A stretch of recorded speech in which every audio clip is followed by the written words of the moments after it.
as in zero knowledge talaga. G lang. Magkukore ako, bubuhatin kita. What?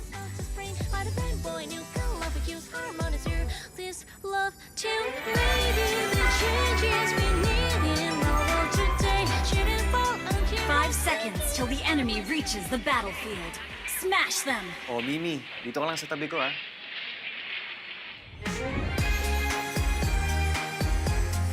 Lord! Oh, buster ka lang. Def lang. GG. Bawi na lang next Sayang. time. Nice game, guys. Later na ako. Ops lang yan, Mimi. You're making progress naman, eh. Basta, focus ka lang sa atin. See ya. Sa atin? May kami na ba?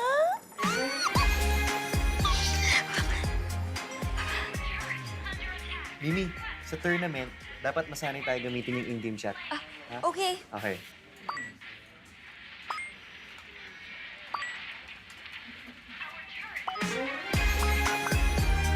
Hoy! Mimi, yung turtle! Sorry. Let's go.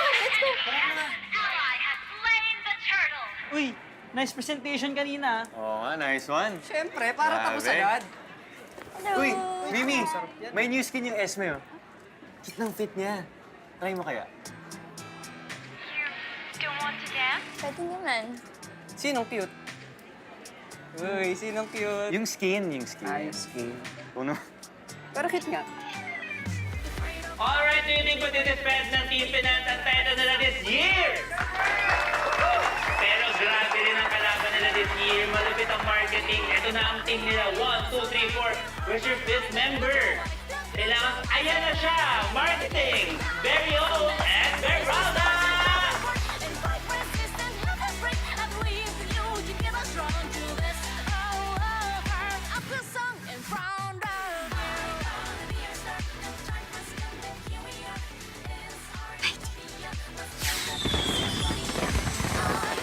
Now I'm getting serious.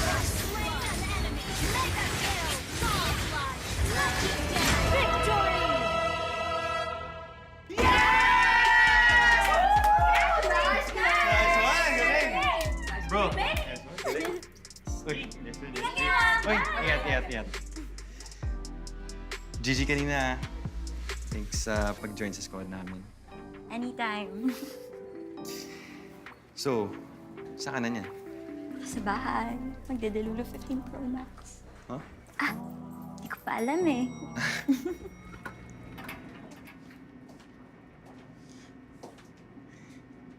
Gusto mo mag-coffee sa tapat? Saka, game na rin. Looking for kaduwasan.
Santos Galar can you do it? And Albertisana ternyata Arcila.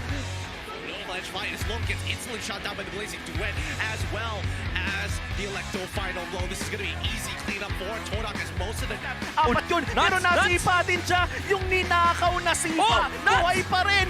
Ang buhay! The backline already, and they're running for the lines, gunning it. Jerry trying to drag the members of RG right underneath the turret. It's not enough, though. Gray coming all the way, and he cleats it all the way up. Just nowhere for him to run. Just... Kita kata ada satu body weapon di polis yang membuat pergerakan dari Mika tuh langsung benar-benar slow. Rafanya sudah tumbang.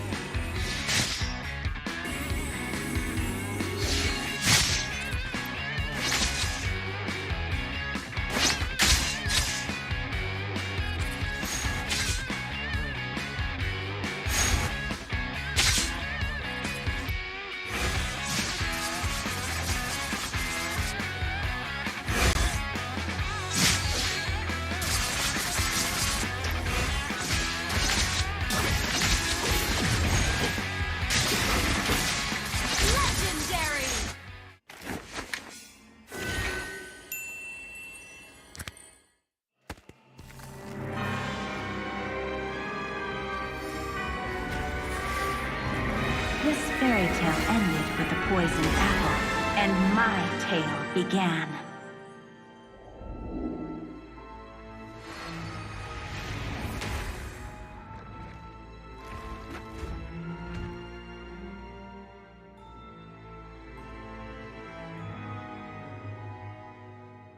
A princess in a tower is just a bird in a cage.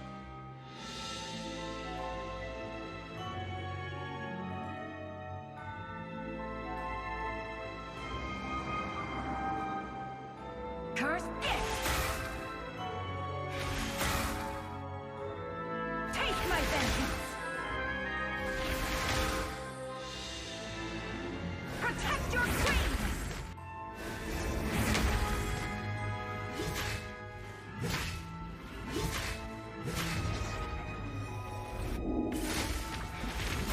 Kneel before your queen.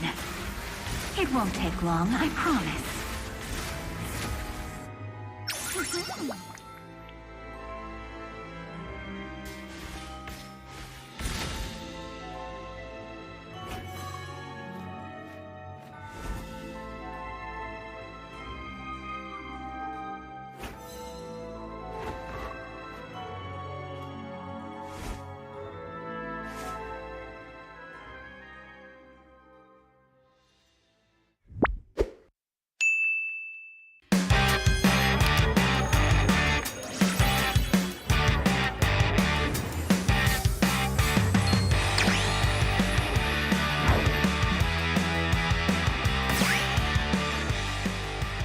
Nakilala niyo na palang transferee natin. Class, meet your new classmate, Felicissimo.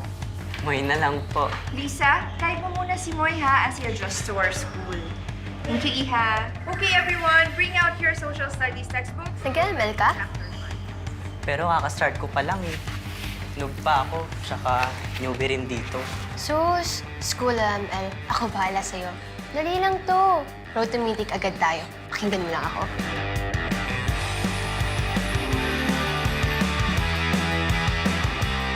Rule number 1, let your personality show. Pakita mo kung sino ka, be.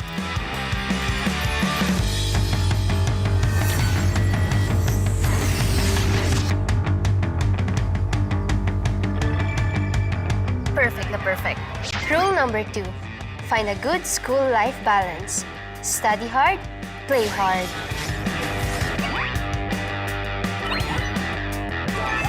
Yes! Ang galing! Nice one! Rule number 3, basic lang galawan dito. Basta alam mo, Prayo, magpataba para lumakas. More kain, more energy.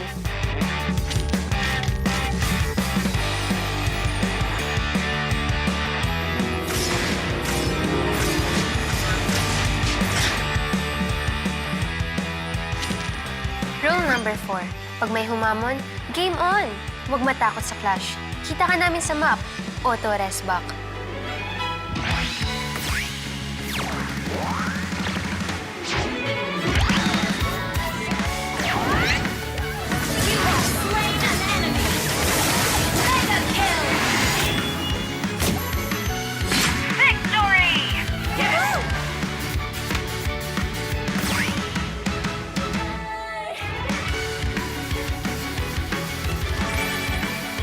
O, diba?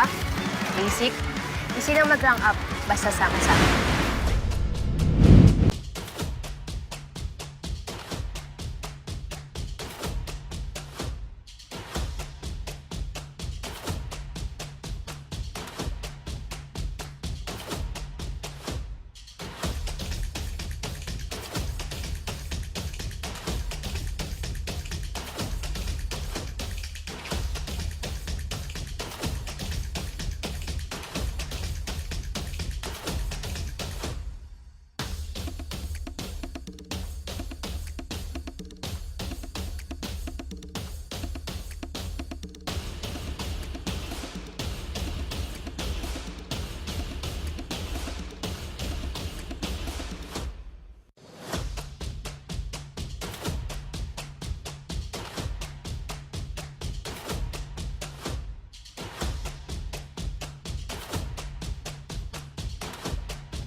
Pinas Malakas, Pilipinas malakas Kahit anong lane, we become the monsters.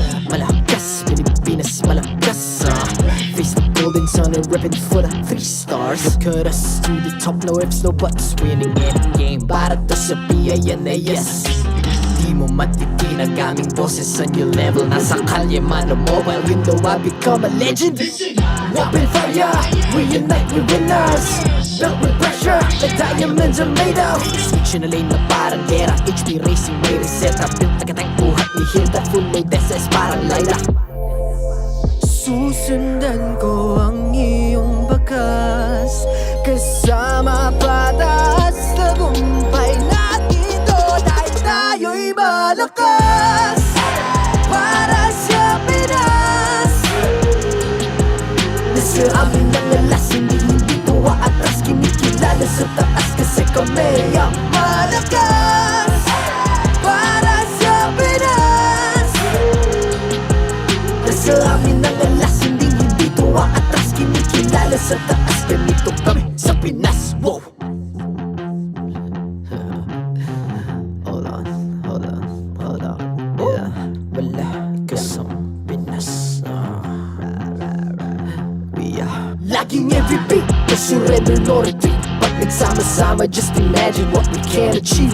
Laging MVP, no surrender, no retreat. Giving 100 all my all, cause we just cannot be defeated. We are unstoppable, immune and invulnerable. Ready ang equipment, lahat frozen, malak crowd control. Pakita ko na jab like beast of the southeast. Taas sa watawat, proud and loud, cause every enemy we devour. Susundan ko ang iyong bakas. Kasama patas. Tagumpay natin to dahil tayo'y malakas. Para sa Pinas. Nasa amin ang alas, hindi to atras. Kinikilala sa taas kasi kami ang malakas. Para sa Pinas. Nasa amin ang alas, hindi to atras. Kinikilala sa taas, ganito kami sa Pinas. Wow!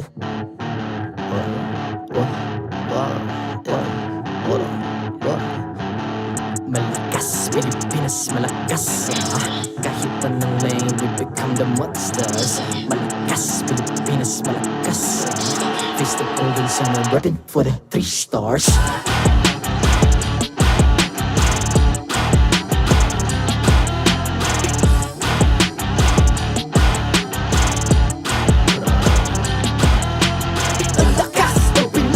Unite, be the stars. Ang lakas ng Pinas. We unite, be the stars. Ang lakas ng Pinas. We unite, be the stars. Ang lakas ng Pinas. We the stars. Ang lakas ng Pinas. We unite, we the stars. Ang lakas ng Pinas. We unite, we the stars. Ang lakas ng Pinas. We unite, we the stars. Ang lakas ng Pinas. We the stars.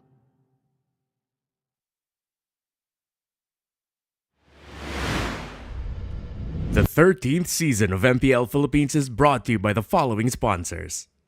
Smart, the official telco partner of MPL Philippines Season 13.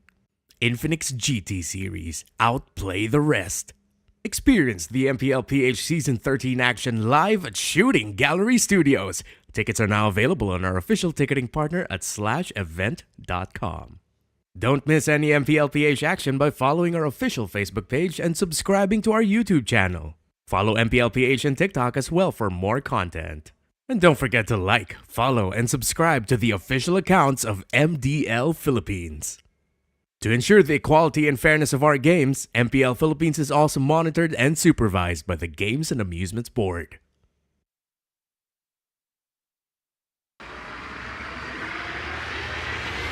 PM MPL na 4 PM MPL na 4 PM MPL na 4 PM MPL na 4 PM MPL na 4 PM MPL na 4 PM MPL na 4 PM MPL na 4 PM MPL na 4 PM MPL na 4 PM MPL na 4 PM MPL na 4 PM MPL na 4 PM MPL na 4 PM MPL na. Catch your favorite MPL matches every Friday to Sunday. Only at the MPL Philippines YouTube and TikTok. 4 p.m. MPL na. 4 p.m. MPL na! 4 p.m. MPL na! 4 p.m. MPL na! Maligayang pagdating sa tahanan ng pinakamalalakas na Mobile Legends Bang Bang players sa buong mundo. I'm Mara Aquino. And my name is Hans Galeria. And this is MPL Philippines Season 13. Ang init na mga usapan, ng panahon at ng laban natin kahapon. Pag ganito kainit ba, Hans, paano ka nagpapalamig? Feel ko parehas naman mainit. Yung usapan at yung panahon. So instead of, reading yung comment section, I feel like pwede rin kayo magbasa ng libro. Just chill down. Sa init na nga ng panahon, papainitin pa natin yung ulo natin. Paano tayo niyan? Diba? So, at this point, I feel like we're gonna relax a little bit. How do you relax? Paano ka ba nagpapalamig? How do I relax? I meditate and I listen to Bob Marley. Okay. Every little thing is gonna be alright. Alright. Ikaw? Sorry, hindi ko kasi alam yung lyrics. Hindi mo maalam? Hindi ko alam yung lyrics. Ang bata mo naman. My bad. Grabe naman to. So sa mga viewers natin dyan, share us your thoughts kung paano nga ba kayo nagpapalamig sa ngayon with our weather, with our panahon. Type it down below, let us know. At abangan nyo rin dahil later today ay tatanungin natin ang ating mga paboritong manlalaro kung ano nga ang paraan nila at kung paano nga ba sila nagpapalamig. Speaking of that, let's check out our matches for today. For our first match, Omega versus MNNE. Alamin natin kung anong leksyon nga ba ang dapat matutunan ng bagong barangay sa MNNE Evos. The second matchup is TNC versus ONIC Philippines. Makakaharap ni Raizen at King Kong ang dati nilang kupunan. Kamusta kaya ang pag-grow nila as players sa bago nilang team? And for the last match of the day, Echo versus Blacklist International. Matapos ang bakbakan ng M4 and M5 World Champions, M3 and M4 Champions naman ang maghaharap sa ating star match of the day. Kaya huwag na natin patagalin pa. Let's get it started. This is Smart Omega versus MNNE Evos. Casters, Paso. We are a few moments away for the first match of the day. Good afternoon, ladies and gentlemen. It's us, the We Bear Bros, OSX, Naizu, and Renmar Santa Cruz at your service. We're back again in action to deliver the match of Smart Omega and MNNE Evos. How are you feeling about this matchup, boys? Mainit. Translated into it's hot. Yeah. Yes. I've been speaking Filipino all day today. Really? Yeah, and I've had to switch to English. Yeah, literally. I thought he was gonna be like going to the Filipino broadcast, and I was like, "Nice, you're casting Filipino today." It's like, "No, man, I just speak more Filipino now." Yep, he's becoming more and more better with the Filipino dialect because right now we need to see what Smart Omega should learn from MNNE Evos. Oh boy. This team, MNNE Evos, starting with this team, they have been doing great. From the previous season to now, they have been doing great work. From Smart Omega, they have a huge roster, a 10-man roster, and so far until today, still is not working. The identity, something is still missing. Something needs more work. Yeah, it feels kind of weird, right? As we take a look from Coach Bitoy here, his quote, last season we were 1 point short because we got late figuring out the chemistry of our players. And after that, when we finally got it, it was too late. And we talked about this even last season quite a bit. We were like, man, or was this version of MNNE? We can't wait to see them next season. Yeah. Now we're seeing them. So now it's like, all right, what is the lesson opportunity here for now Smart Omega? Yeah, I think it's definitely going to be starting with their lineup. Exactly, this was the question. Oh my god, our graphics get better and better each week, by the way. Beautiful. We just really got to mention that. Beautiful. What's the right mix for the new barangay? Is it the veterans, Team New Bloods on the left, the MDL-led roster, and of course Team Redemption, the veterans of the league with Rebo, Exor, Toyota, H2, and Jome. And if you look at the stats, really, so far I feel like they've had the same amount of games, although there's a little bit more for Team New Bloods. Yep. And now, since the last time we saw Barangay Omega, it was actually Jome this time taking over West in the gold lane, but with majority of Team New Bloods. If I'm Smart Omega, I'll stick with that. Because if you rock with that roster, you have a veteran in Jome who can sort of be like that veteran voice alongside Matt, and then these young bloods from the MDL who are hungry to prove themselves. If they're going to continue that, I'm going to approve. I think collaborate is one of the right mix for Smart Omega because last season, how Spider Miles was incorporated as well with Yelly Hayes, MNNE Evos, that was one great redemption that MNNE had done back in the previous one, how to get more points in. I think if they had this right mix, I think everything should work because again, we're at the 3.5 level week of the regular season. Halfway-ish. Halfway midterms. Now, so far we've seen ONIC Philippines do their work for a stable identity, but now MNNE still climbing it through. But the problem here is how will Omega brew more for this time around for this week? The big question. And here are our marshals who will officiate the match. They ensure that the fairness and integrity of our games. We know Jeff likes to cool off in the refrigerator, by the way. Really? To answer the question earlier on. So that's how he cools off. That's how he cools down, man. Let's meet the players Smart Omega and MNNE EVOS.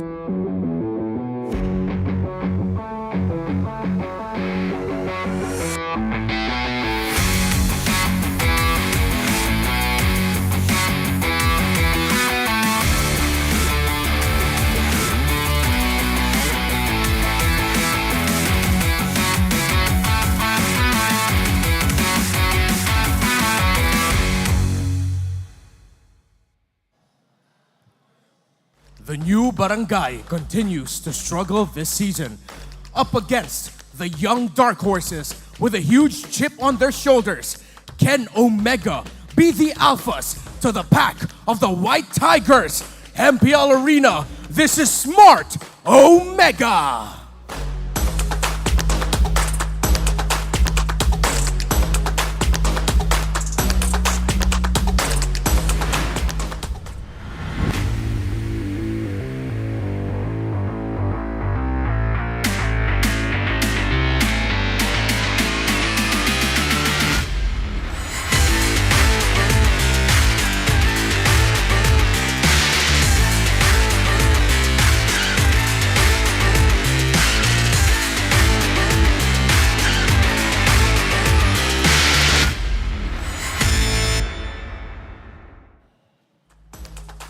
The Dark Horses of MPL Philippines Season 13 have impressed the world. But if they want to prove that they are a playoffs competitor, then they need to be the beginning of the end of Omega.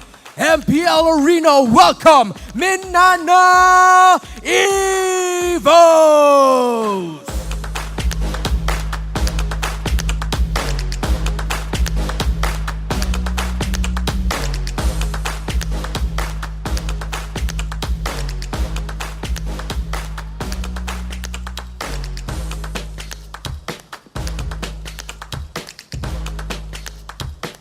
And our coaches, Coach Stronger and Coach Imba DJ.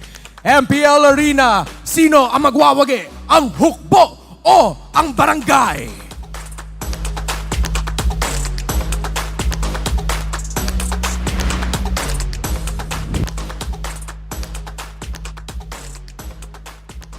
Here's the team lineup for Smart Omega. Smart Omega, they're going with Jome, Matt, Ryle, Lewis, and Marked. Again, I think this is the big question was what lineup is going to work for Smart Omega and how can they get it going? Because we're nearly halfway through the regular season. They're at that point of the standings where they need the points, and this would be a great start for them to go against MNNE EVOS, who has impressed a lot of people up to this point. Yeah, MNNE EVOS has been great. Domin, Kaizen, Lancey, Kirk, and Spider Miles, they've been rocking with this roster ever since the beginning, if I'm not mistaken. Fun fact about Lancey here, he's actually currently third in mid-laner power rankings based on stat performance this season. He's only behind Aqua and, or trailing Aqua and Few. Wow. And I believe in the big games, especially up against AP Bren and Blacklist International, it was Lancey who was showing up here. But of course, a lot of eyes are going to be in the battle of the gold lane. Big J, Jome, and of course, well, not in the gold lane, but his counterpart in the veterancy, Lancey, Spider Mouse rather, in the roam. And as for the Infinix keys to victory, Omega here, they need to learn from MNNE EVOS' past season struggles in terms of finding chemistry. I like this. Again, I mentioned it. Them rocking with this roster, having a veteran in Jome, someone who is, let's say, has some pretty big family jewels in the gold lane with how he plays in the gold lane. You guys are going to see that later. Don't get lost in your own identity. It's great for MNNE EVOS, but also for Smart Omega. But in terms of MNNE EVOS, learn how to be a little bit more flexible. Teams are reading your drafts and are starting to play hack-a-miles ever since, and it's becoming your downfall. And establish a better line of communication for both. At the end of the day, you can come up with all the lineups, all the drafts that you can. On paper, you will look great, but how well do you execute? And that starts with communication from everyone. Yeah, we've seen how Smart Omega does with their games in the previous matches that we've actually witnessed. I think if they had that way of how to analyze what they've been missing from their games and all of the things that they need to do up against MNNE EVOS, I think they could get things right this time around. But now, MPL Philippines live stream viewer rewards are now available. Come and watch the MPL matches in a TikTok to join the goodie bag lottery and be one of the lucky winners. All you guys have to do is head over to TikTok, watch there, go to the MPL Philippines TikTok channel at MPL PH_official, click the official live stream, and then click on your top left corner to join the goodie bag lottery. That's going to be happening throughout all our matches today here, so make sure you go and grab that. We have lots in store for our viewers out there. Yeah, for those of you who's with us right now in all of the channels, Facebook, YouTube, comment down any discussion, anything about the meta. We're reading it, we're checking it out, because if at the end of the match or even at the end of the series, things could be on your way, because Diamonds has been given yesterday for like 2 lucky winners from the Filipino and the English stream. Yep, we had some winners yesterday, and we had a lot of people really talking. I mean, there were some heated conversations yesterday, but we're not going to bring all that up. But speaking of, in just a bit, we're going to head to the draft. I want to know which team is going to grab that Roger, or if we're actually going to see him banned out this time, because so far this hero has been making waves through the meta. Well, speaking of the wins and the rates from blue side to red side, the fast picks right away from the Barangay, the priority over the Novaria. We talked about the Roger. Has been a staple priority yesterday, but now it seems to be the mid lane that wants to be the priority of Barangay Omega. Yeah, let's see if MNNE EVOS are going to be deciding to pick up something already for their gold lane in terms of taking away something from Jome. They want to take comforts. They can go carry Barretts. Arlot's open for Kirk if they want to. value in me? But they're going to be going Fredrin. Most likely going to be in the jungle here for Kaizen. And it's Rafaela, so they're going to be really leaning on their comforts. They immediately pick up the Spider-Mouse hero right away. Might not be a lightning man, Interesting. but I do know my Yeah, trade. so full on sustain. That's the Roger we've been talking about. So we have the gold lane as well. We have the jungler for Smart Omega. So there's it's kind of like a blitz pick here right away for the draft. I think they had to. I also like the fact that interesting, right? That MNNE picks up the Rafaela right away because they know that if they don't secure Spider-Miles' pick, then there's a chance that the rest of the draft is still banned towards him. But also, they pick up the Faramis alongside this. And how is this going to be so far for MNNE EVOS? Having the Rafaela, that sustainability, and then you throw on top of it another realm available to them. The good thing about that is it really allows you to punish your own potential mistakes or the really good decisions of your opposing team. But MNNE EVOS, I wonder if they're going to be taking out something like a Lapu-Lapu or a Terizla on the EXP lane, because that would be really good against this lineup of the Faramis. That Roger is most likely going into the gold lane, so they don't have to worry about like the Claude getting picked up here. But yeah, I'm looking away.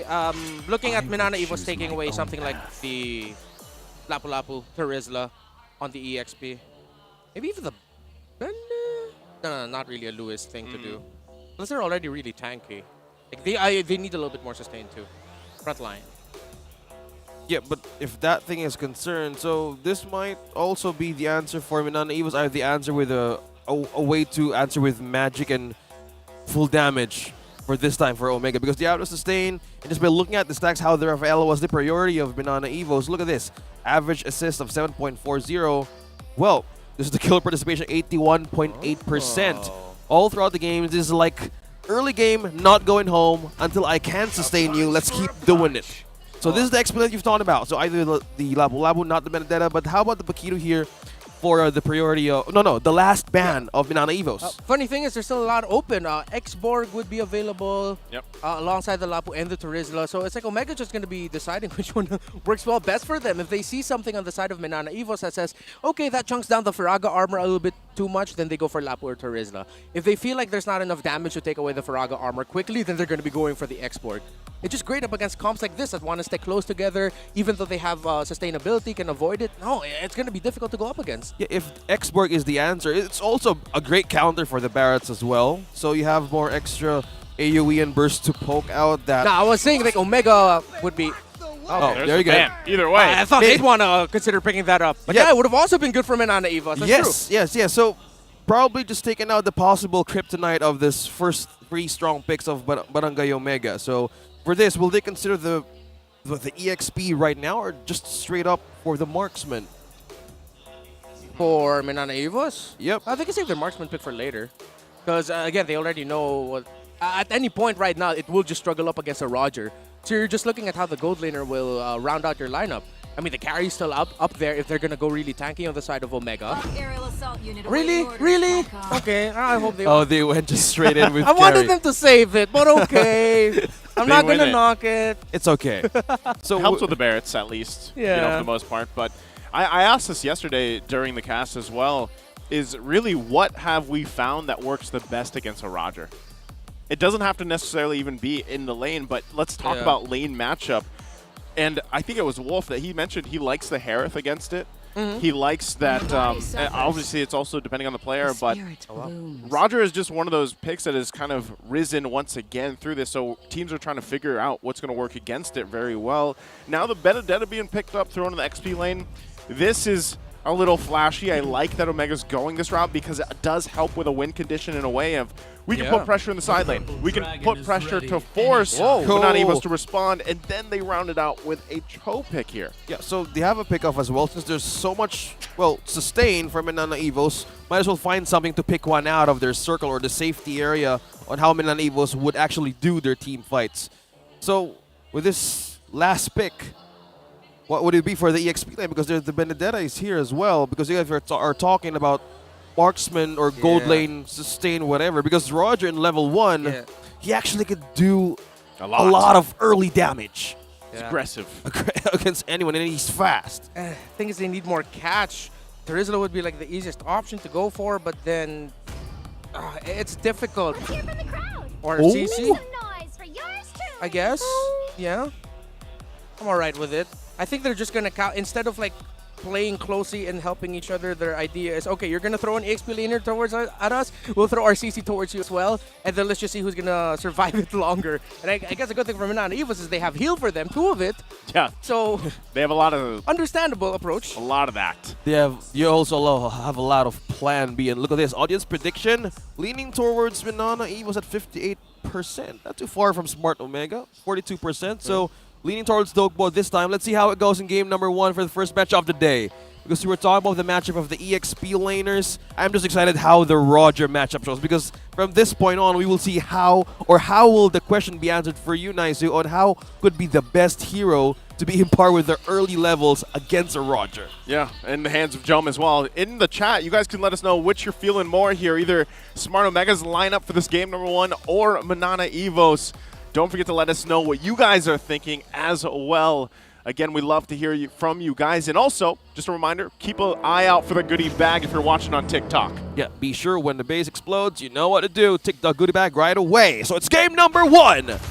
Let's see how this one goes. Camera on to Matt and Kaizen. Leash on MNNE EVOS right there for the orange. Matt goes in solo. Yep. Let's see if they're going to end up showing up each other. And you see already the Roger cutting the carry behind the lane. Whoa. Wow. Yeah. This is what we're talking about. Jom and his big family jewels. This is how he loves to play. It's the braids, man. It's the braids. It's the new hairstyle. I think it's the new thing. Yeah, big braid energy. The big braid energy. I like it. The BBE. Yeah, the BBE. Big braid energy. I think since it's hot in the Philippines, you need that cool hairstyle. Yeah. And it gives you a lot of breeze in the head. I expect braids next week, OSX. Oh. You know? You can go for it. I'd love to see that. Yeah. I hope my hair was that long. Or just get something out of it. But XP lane, Kirk. Oh. How's the level 4? Matt as well got the ultimate ready as well. Yeah. You know, with this too, you have to take in consideration that MNNE Evos doesn't only have the Netherrealm and a lot of these heals and the baptism to help them. Nope, Domeng there, but they have 3 purifies as well. So there is so much for MNNE Evos to kind of sustain through fights, live through them, disengage if they want to, and I feel like that's where the work is cut out here for Smart Omega. Matt's going to be the focus, though. Gets whittled down. Appraiser's Wrath will be able to find him with the first blood already. Lewis gets the retreat, but put MNNE Evos on the board here. They make their way to the turtle. Matt looks like he overstayed his welcome, Delbon. I thought he left, but he was there still. Yep, bad timing there. MNNE Evos with a sharper, better rotation so far. Barris is not going to get there in time, so great start here for MNNE Evos. One thing I also want to point out is that this, in terms of the Roger of Jome, he's going for the full assassin getup. It's assassin emblem, rupture, and the master assassin talents as well. Because we're seeing different schools of thought with Roger. Some would go marksman a la Kusei in RSG. Their item build is a little bit different too. Yep. So in terms of Jome, it's he wants to duel and he wants to be an assassin. That's just purely damage, and he's ready to take on this carry because at some point in the game, maybe mid or delay game, that's where the carry could actually shine. But the rotation of MNNE Evos right now, they have contingencies from A to D with all of the resources right here that we see on our screens. Yeah, and so far, Mark has just been really parking himself here in the gold lane. It's like they're forcing MNNE Evos' Spider Miles to go into the gold lane there so that the rotation around the other parts of the map slows down. But with that, the Barretts is also struggling alongside the Novaria, which is why we saw Matt get taken down to the bot lane. Yeah.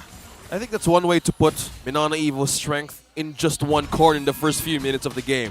Probably buy some time how they would actually jumpstart more of their composition, then fight back when it's ready. Because right now, we're just seeing eyes on the lanes that they want to actually have an advantage of, such as this. Okay, they're going to spawn him out. Advantage or not, you know, Mark has been living on this side of the river for now.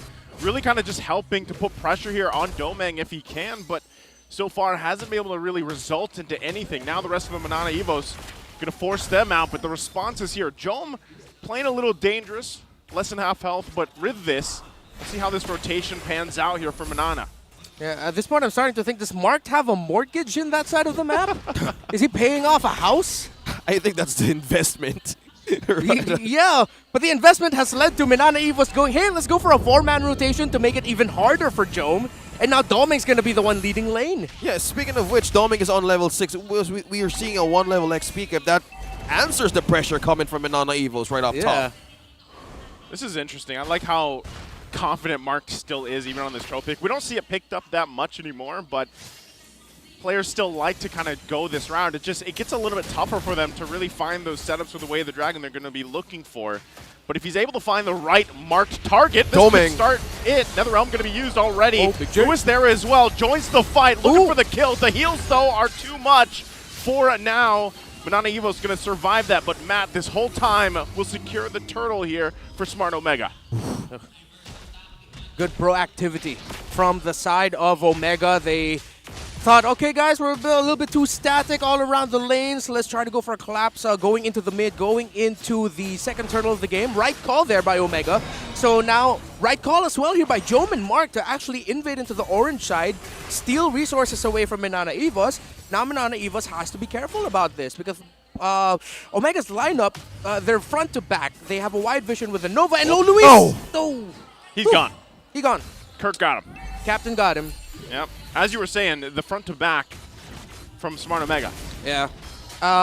If MNNE Evos aren't careful and then Omega gets to the point where their front to back will shine, then yeah, they will struggle because we've seen Benedetta's all throughout the season like really tear up in the mid of the late game once her items are there up against lineups that MNNE Evos built. So as much as MNNE Evos was comfortable, they can't get too comfortable. When this game extends, Omega's happy. Yeah, so there's a window right now that they can actually capitalize on because if they miss that window, it could turn around bad. Such as this. You were mentioning about how they wanted to pressure more of the carry. Domeng has been sort of spotted most of the time, but wow, the rotation of MNNE Evos right here, just completely securing this side of the map.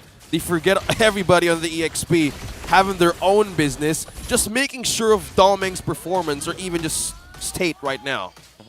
They're going to allow Domeng to continue to farm up here, especially against this Roger pick we've talked about quite extensively. Look at that, though. The confidence. Mark going to go in with the way of the dragon, gets the Purify out. So he's going to be fine. That's a resource down, though, from Domeng for now. Turtle still about 15 seconds away. So right now, it's a very small win, but they can't still get a kill on the board here for Smart Omega. With these kinds of resources that MNNE EVOS has, you have the Purifies, you have the heal, regen. I think one thing that you can capitalize on is mostly the pokes, on how to even force everything out of MNNE EVOS. But so far, at 7 minutes into this game, only one Purify has been consumed over and over, and that's from Doming. Oh, that's massive Astral Echo, but I think Omega are just going to go for a map-wide trade. Matt's going to try, but Omega's pushing up top. Yep, Kirk kind of zoning out here. Rest of MNNE is going to work on this turtle. You can see on the top lane, too, the pressure being put up there, and that's it. Kaizen gets that turtle. Now 2 for MNNE. So we'll see how this all adjustments happen for the Lord, because so far, is this the right balance from Smart Omega so far? Yeah, it's balanced. Good trading.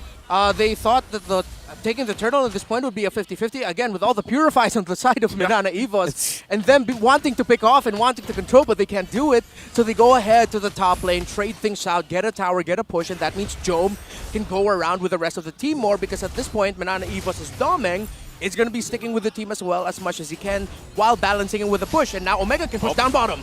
They want to go for Kirk here, marked. Using that conceal, not going to be able to get him, but they get the turret. That seems like they're going to be happy with that, so they back off for now. And still, finding these small wins where they can across the map. 2 turrets already.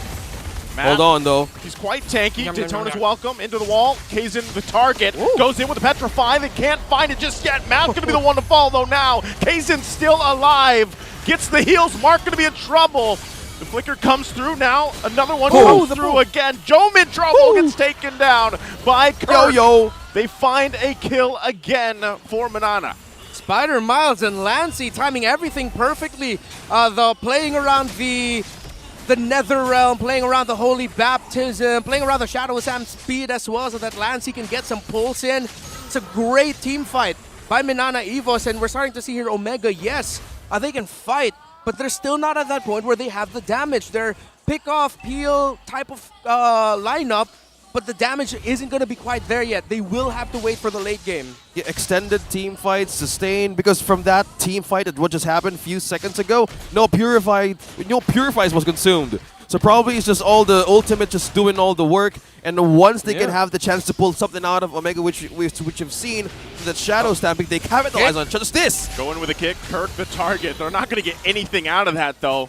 He's tanky enough, even on the CC. Again, he's got 3 kills here, still holding on to the Vengeance. So this is what you were talking about, Renmar. The damage, just not there right now. Lancy, though, will get poked down from Jome. Jome might be the saving grace in the damage department for Smart Omega as they get ready to possibly contest and dance for this Lord. Well, I like what Kirk's doing here, pushing back the members of Omega.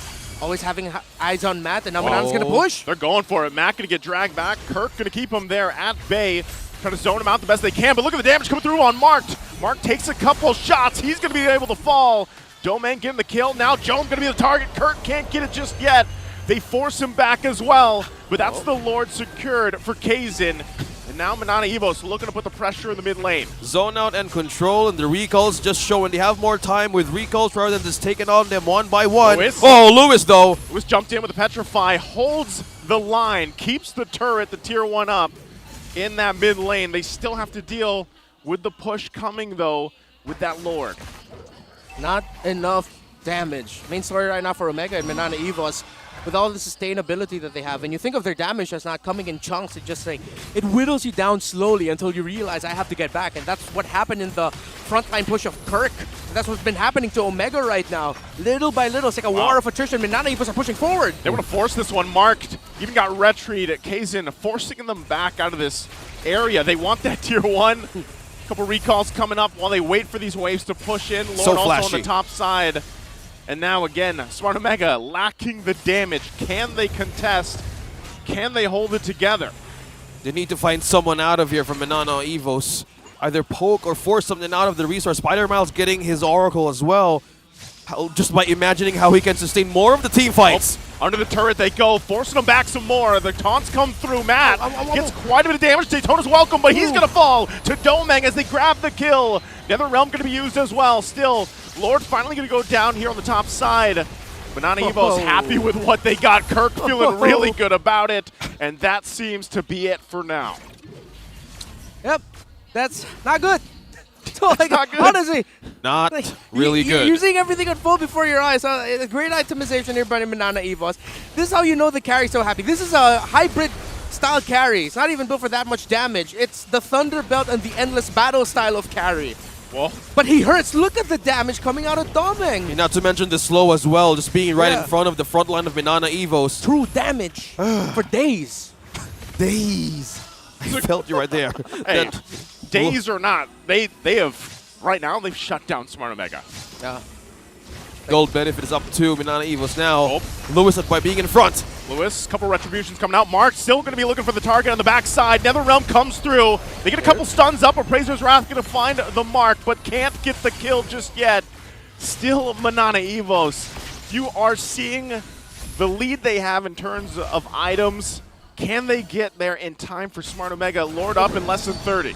This is sad. He's only still up to a Lightning Truncheon, Ryle. Right now, the saving grace is going to be the Novaria at this point. Yes, it's already the 3 core items for this kind of Roger already built. Windtalker, Berserker's Fury, and Haskloss. Remember, that's the core for this kind of assassin-style attack speed Roger. But Ryle really, he needs that Genius Wand. If he really starts wanting to damage the members of MNNE EVOS, if he's not going to go Genius, he's probably going to be glowing one of those 2 wands. But then after that, he needs to rush the Glaive. So then, again, the timer's Ryle's damage, and the pressure is on Luis and Jome to damage as much as they can. But they're going to trade it out. Omega's going to go for the tower down bot anyway.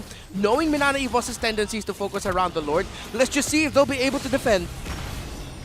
And that's a secure objective for Kaizen. MNNE EVOS takes this one again. And I can feel how smart Omega right now is just being pushed back in the corner. You can't use anything. I don't care if you have damage. I don't care if you have magic damage. We have so much sustain and contingencies from plan A to plan Z. And we can do it all day. Part of that plan has to be defending this base against this push. Already down a base turret on the top side. You're going to see MNNE EVOS put the pressure here, force a situation. Electro Final Blow going to be used on that wave of minions to clear it out. Meanwhile, they still have to deal with this Lord. Kaizen going to go in under. Jome could be in trouble here, has to flicker out. Still going to force the fight now. They're bunched up. NetherRealm comes down. Domain comes through with all the damage. Lord going to be working on the Crystal. Still, they're trying to hold it together. Matt holding it down until he gets taken out. Now Crystal's going to be worked on once again. Still looking for kills. And that's going to be it as MNNE takes game number 1. A clean game for MNNE EVOS, just doing all the work. And they take the first game of the day. Well, now EVOS looks good. Omega still look like they're struggling, man. All I gotta say is, it's what they learned from last season. This MNNE EVOS. Yeah. It's that refinement that we were hoping we would see after we got a glimpse of them at the end of last season, right? And that's kind of that play right there. Yes, Smart Omega struggled there, but it was hard to see any kind of weak points from MNNE EVOS in that game 1. Yeah, there's so much good.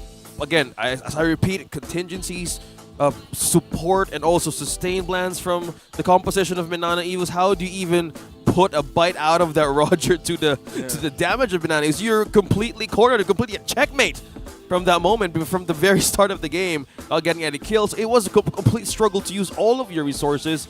And man, yeah, it was just a MNNE just pushing all the way through the base of Smart Omega. The crazy thing is, like, the lead wasn't anything massive until at one point in the game, probably like mid-game-ish.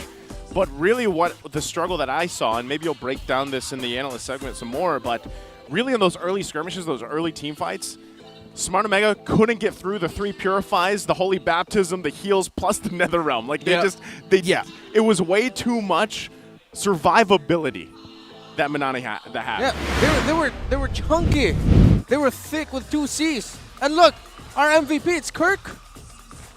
Doing the 4 p.m. MPL in a dance. Is that the official name of it? I think so. That's good to know. All right. And 4 let's look p.m. again, the MVP. Kirk. On the CC. Captain Kirk. The captain, 3-0 and 3 for his KDA, and his zoning, I believe, is the main focal point as to why MNNE EVOS' lineup, I would like to say, worked. So, for the lineup of MNNE EVOS, we know that they play around together. They play with the Rafaela, the Faramis, and then the Fredrin as well. You play around that center three. What we know from that lineup historically, or teams that like to play like that, is that they need an EXP laner that can go forward. That's why when we saw that MNNE EVO's last pick the CC, it was the same line of thought. Omega had a lineup where, okay, it's a EXP laner that will throw at you, deal with it. MNNE EVO's answered that with, here's our EXP laner, try to deal with Kirk, and most of the time Omega couldn't. It didn't always need to lead the kills, it just needed to lead to a stop. And by a stop, we mean get vision. Stop Omega from getting close to the turtles, because I believe MNNE EVO's already understood that at some point Omega said, okay, they're really just trying to play around the objectives, trying to punish a mistake, and try to force something out of MNNE EVO's using a Purify potentially too early, but you're not going to get that with MNNE EVO's. So Kirk here, well-deserved MVP. He made it look easy, his job as a CC. I'm not trying to make it rhyme. It just so happens to be that's the case. That's just how good Kirk was, and the rest of MNNE EVO's playing around Kirk as well. That we need to point out. Again, going back to that moment in the turtle fight where it was him who single-handedly chased Matt and the other members of Omega back just so that MNNE EVO's can get the turtle. Get the lords, get the turtle, get the objectives, although MNNE EVO's didn't get all of it.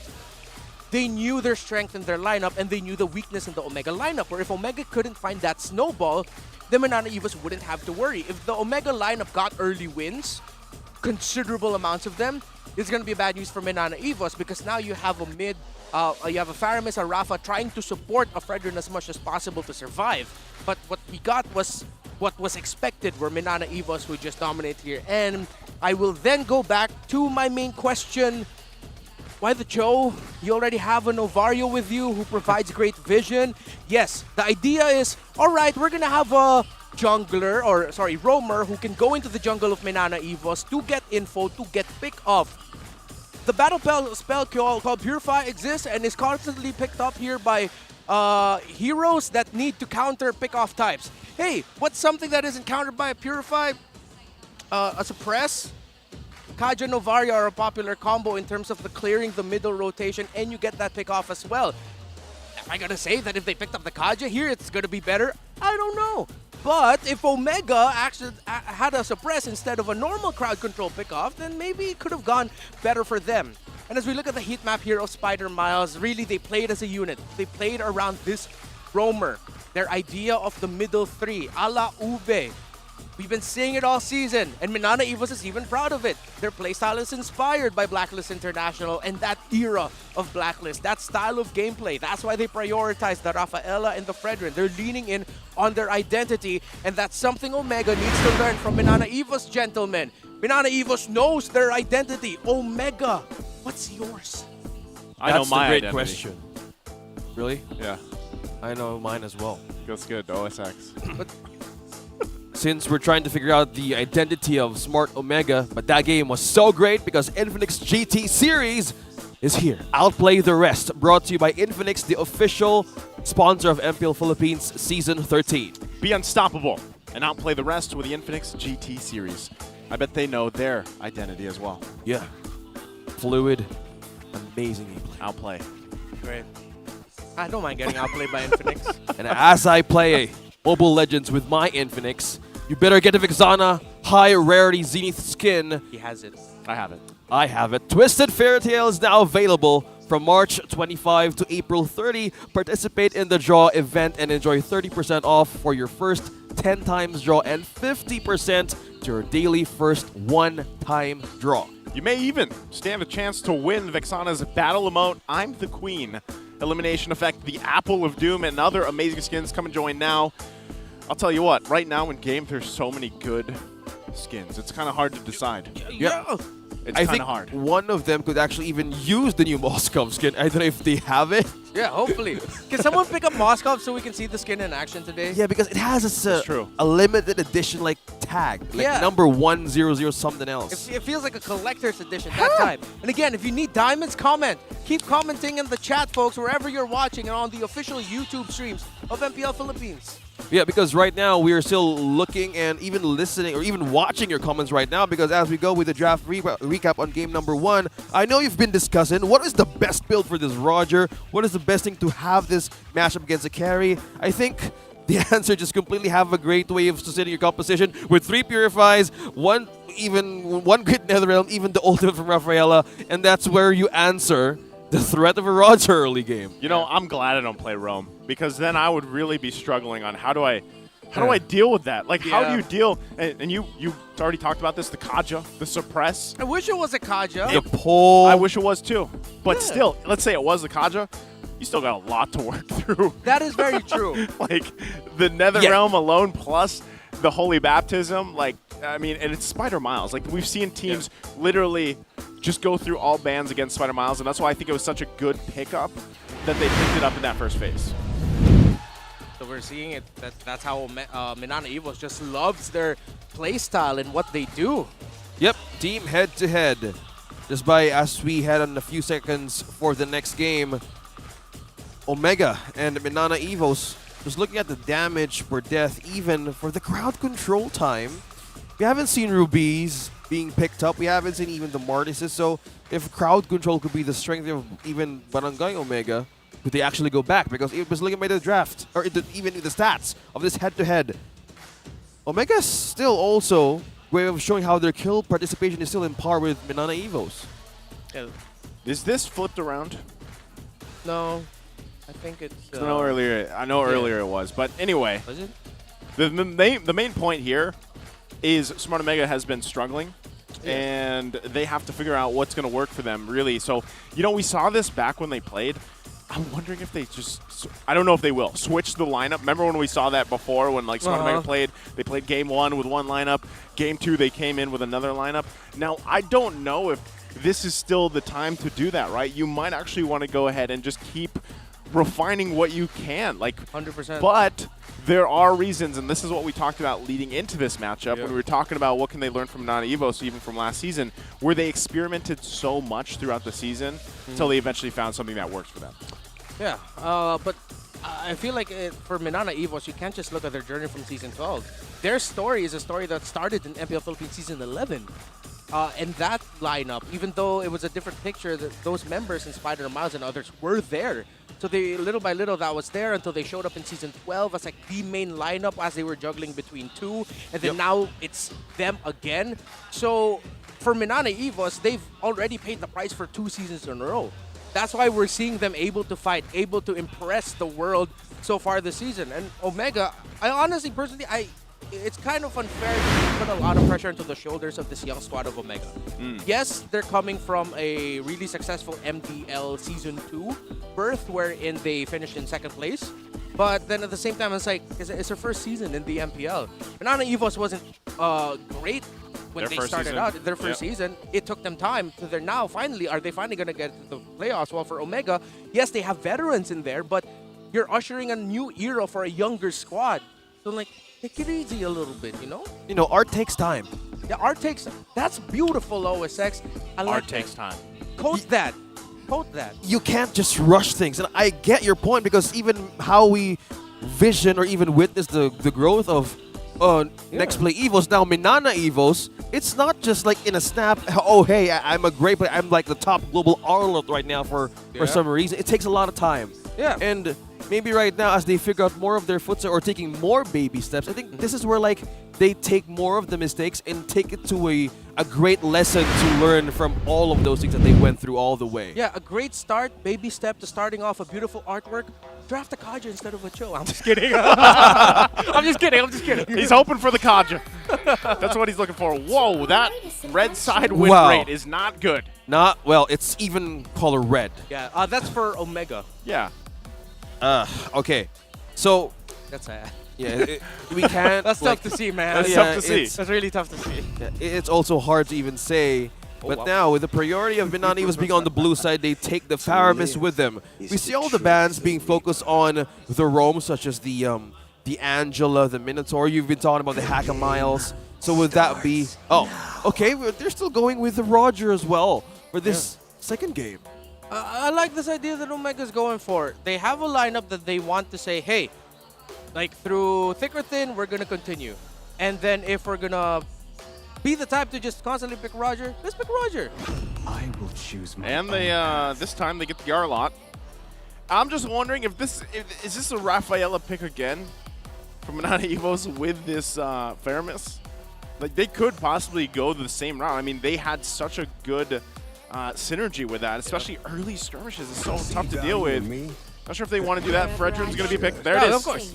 Why not? If it ain't broke, don't fix it. Don't fix it. Pick the same 3 things. Yeah, even though they switch side, it's literally the same ones. Yeah. Sustain, take out the Baksha. That's how they eyed things right here. Yeah. See? No Baksha. I take the Fredrin. Nothing is broken. So, yeah. Things that we observe. And how will... OSX, I'm sorry, man. OSX, just let us tell the audience now the observation you told us. Come on, man. I was thinking the same thing. Just say it. I'm just confused. Like right now, since we're seeing like Matt on our screens, and if Matt is related to Jome, you say Matt and Jome look alike? Yeah, man. Like they're brothers. I see it, bro. I see it. I can see it. I'm not gonna knock you for it, bro. They look the same. That's an observation, and we're speaking of art. That's art. That's art. Beautiful, man. I just noticed. Like, wait, I know Matt was red here in our visuals, but now he's just. His hair is like normal color. You know what you should ask him to do? What? You should ask Matt to also get braids. I think so. Oh, imagine. Yeah, they'll both have braids. Yeah. And you wouldn't know which Matt and Jome is up close. Yeah. They're both like big dudes too. If you see them in person, yeah, they're like, oh, I think Matt's bigger. Yeah, they do pass off as like cousins at most. Yeah. Yeah. The bloodline. The bloodline continues. Hey. Well, speaking of Vexana earlier. Oh, wait. Picked up. But, well, if this is going to be, is this going to be a Faramis drone? Because if the Valentina is still could be still an option for the table. What? That's a Faramis mid. Oh, Faramis mid. Rafaela's the Rafaela's. It's because the same. we've seen. Yeah, same. The same as previous. Yeah, that's what. Okay. That's I will what not said. overthink again. Yeah, bro. It's Manana Evos, man. We know what they like. Yeah. They're probably even going to just pick up a carry again if that's open. For sure. Like, you know, throw carry it over, and the 3 purifies. It could actually just go that route if they wanted to, you know? But there's, okay, the CC is at least taken out this time around. So really, like, XP lane as well. What do you want to throw in the XP lane for Manana? No U-Zone, no EXP. Well, Barrett's is not here, though. But I think Xborg, they would actually consider being taken out. Yeah. For Manana Evos, in terms of their EXP laner, other than the R-Lot, there's actually a widespread for Kirk in terms of his hero choices. It can be any. If this is going to be a slower front to Hanzo. That was a curveball. Like, we have been talking cheese picks, cheese strats yesterday. We're expecting Smart Omega just, okay, let's just go crazy. Hanzo, nobody touch your back line. Who was it that was hoping they'd see a Hanzo? There was someone on desk that said that their wish. Oh, it's Midnight. Midnight was the one that was hoping for a Hanzo. Well, he at least gets to see him in the ban list. Yeah. So there's that. And I know in Indonesia too, like from time to time, you hear Mirko and Arashi also hoping for a Hanzo. A Hanzo, yeah. Actually, not all of them. I feel like at one point I've heard a good amount of our friends in the English desk of MPL Indonesia just mentioned Hanzo. And I think once or twice, even in NACT, someone brought it up. What's up with Hanzo? What do they know that we don't? Maybe it's a thing like. Yeah. Oh, it's the okay. Xborg, and it's the carry. Yep. They take the Barretts and open. Oh! Ho, ho! Okay. Oh, that explains it. They'd rather deal with the Fanny than the Hanzo. Very interesting debut pick. Wow, debut pick week 3. End of week 3, I should say. Yeah. 3.8 in the Philippines. Only in the Philippines. Up against Rafaela for Ramis and Fredrin and not a Teresa, an Xborg. Oh man, this is iffy. You guys in the chat, let us know as well. How you feeling about the Fanny pick? Yep. Go ahead. Comment it down. Is this the secret sauce? Yeah. Is this the right mix? Oh, could be.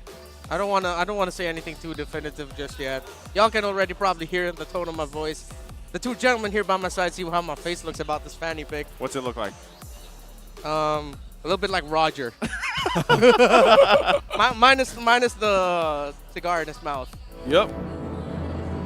Okay, it's match point. And let's see how Barangay Omega will push this, or if they can push this to a game number 3. Let's see how this goes. MNNE Evos could still be on a streak for this one. Let's see the development, how the change will be. I just want to say, history does say that Matt will probably have a difficult game here. But I also have to say, if Matt has a great snowball, that's going to be really good for Omega's hopes and dreams of like forcing this to a game 3, even getting those 3 points. So I'm going to just put that out there, because if I don't, and then he ends up having a really great game, people are going to be coming after me. Yeah, we just don't want to be that, well... Yeah, but let's be real. Come on. This Fanny's going to might most likely have a hard time. Yeah, because one thing that if you and we guys know, Fanny, if you're this kind of type of hero, you want to be more aggressive. You want to be the one stealing all those purples, stealing all of the oranges. Aggressive way of doing things as a Fanny assassin. Well, let's see how this goes. Maybe this could be their identity. Maybe this could be their flavor. I mean, not only that, but the difficult part I see this for the Fanny too is especially when it comes to the objectives, right? Like trying to contest objectives as a Fanny, especially against a Fredrin across from you. As we see Mark get boinked down. Wow, already getting the flicker out. Jeez. And Mark was still on level 2. Bonk with a capital B and a capital K. Yep, the big bonk. Yeah. Going back to the point, though, that's the thing. I just don't see that being a good time for Matt, even though, yes, he's a skilled player, just on a Fanny here, going against this lineup when it comes to objectives. We'll have to see if he can kind of finesse it, because really that's what's going to take. Right now, though, this first turtle just easily going to the hands of MNNE Evos here. One thing to point out for MNNE Evos, no Purify present as well. All flickers. Yep. And they have taken the first objective with them. Yeah, they can afford to be aggressive. The crowd control combinations that are dished out here by Omega can actually just be sort of like countered by the innate sustainability and heal. Great play by Matt. Okay, he gets another realm used up here, so the damage potential is obviously there. That's what you expect when you have the Fanny brought up, especially any type of assassin hero pulled in the jungle. But right now, that's still the thing. It's still the same case. Purifies or not, this time not being here, it's working against the sustainability, that durability factor, the healing that comes from Spider Miles, and even the Nether Realm. You still have to be able to get through that. So even if Matt finds an entry point, most likely he's going to get one of those ultimates out and then has to come back through or just have a bunch of bursts. Spider Miles, that could be a Matt, though. Won't be able to find what he was looking for, and that could have been the moment for him. Yeah. I just felt that. We saw what happened. Knows he doesn't have any energy. Matt, that feels bad, man. And the first blood goes to MNNE Evos. Yes. Everything missed. Not a good showing. It hurt. It really hurt. Omega had a great attempt there. You saw what they were trying to do little by little. Crowd control, separate, marked with a final slash. Try to isolate the roamers, the sustained roamers away from each other because Matt can burst them down. If Matt got the kills there, that would have been the start of something really good. Fortunately, he didn't. Wasn't able to get close enough to get to the ultimate off. Flew by. Yeah. It was stuck in a bad place pretty much from there. And this is where you see him, already getting that flicker out as well. All this, now for the second turtle up here. We'll see if they actually want to contest this from Smart Omega. Very small lead for MNNE Evos right now, but it looks like this is just going to be another objective going to the hands. It looks like there could also be some focus on Domang down there, but it gets called off as well. So, not able to make a play there. Objective secured for MNNE Evos. Yeah, Matt let go of the objective. Domang was trying to be cornered by Matt and Jome. Looks like probably trying to steal the orange, but that was just the carry just down bottom, and they're willing to trade for it. Yeah, it's Lewis getting a bite. Lewis goes in. Kirk still has the armor for now. Has to Pop the last Insanity, though. Oh, there's Matt. Can't get the kill again. Kirk's still going to be able to live through that. Now the response here, Kaizen the one taking the brunt of the damage. Appraiser's Wrath goes in with the final slash. Now Kirk still alive. Lewis finally cleans up the kill. Kaizen falls as well. Smart Omega finally bites back. Okay, despite everything going on here, MNNE EVOS, if they want to play sharper, they can't do things like that. They have to be able to know when to back, know when to retreat. They can't give kills like that to Omega if they want to keep their considerable lead that they've built up for themselves, because at this point, Matt's still trying to chase Kaizen in terms of the resources. He's about to hit level 8, but Kaizen's, I believe, already on the way to level 9 at this point, close to a 2-level gap between the two junglers, because his whole time MNNE EVOS has just been constantly invading, getting those little resources away from Omega and away from Matt. So yeah, level gap. Kaizen is about to check about his orange, but no orange available. Stolen. Yeah. Grand Theft Orange by Matt. So it's a good thing that Matt's also trying to find resources for himself. Yep.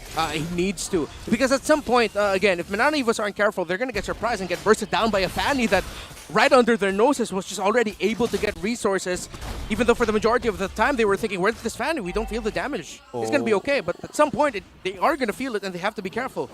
Yeah, at least Matt, you know, resources, objectives across the map.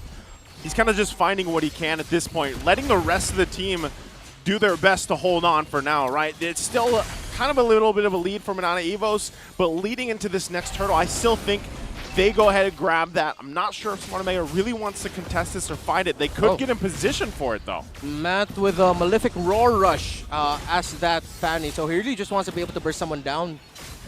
Right away, physical penetration answers everything for MNNE EVOS with the Defense of the Nether Realm wanting to use it, but no more contention. Okay, Kaizen still gets it, MNNE EVOS for that another objective. Looking for a way to trade up top, maybe the waves, maybe the turrets, but nobody tried to even just try to take a peek. Yeah. Well, it's still a good decision on my for Omega, but Conceal plate comes through, gets the stun. There's the final slash. Flicker to stay alive. So Lancey keeps himself together. But it's nice to see Smart Omega trying to make plays if they can. But still, they need that. They need more time here.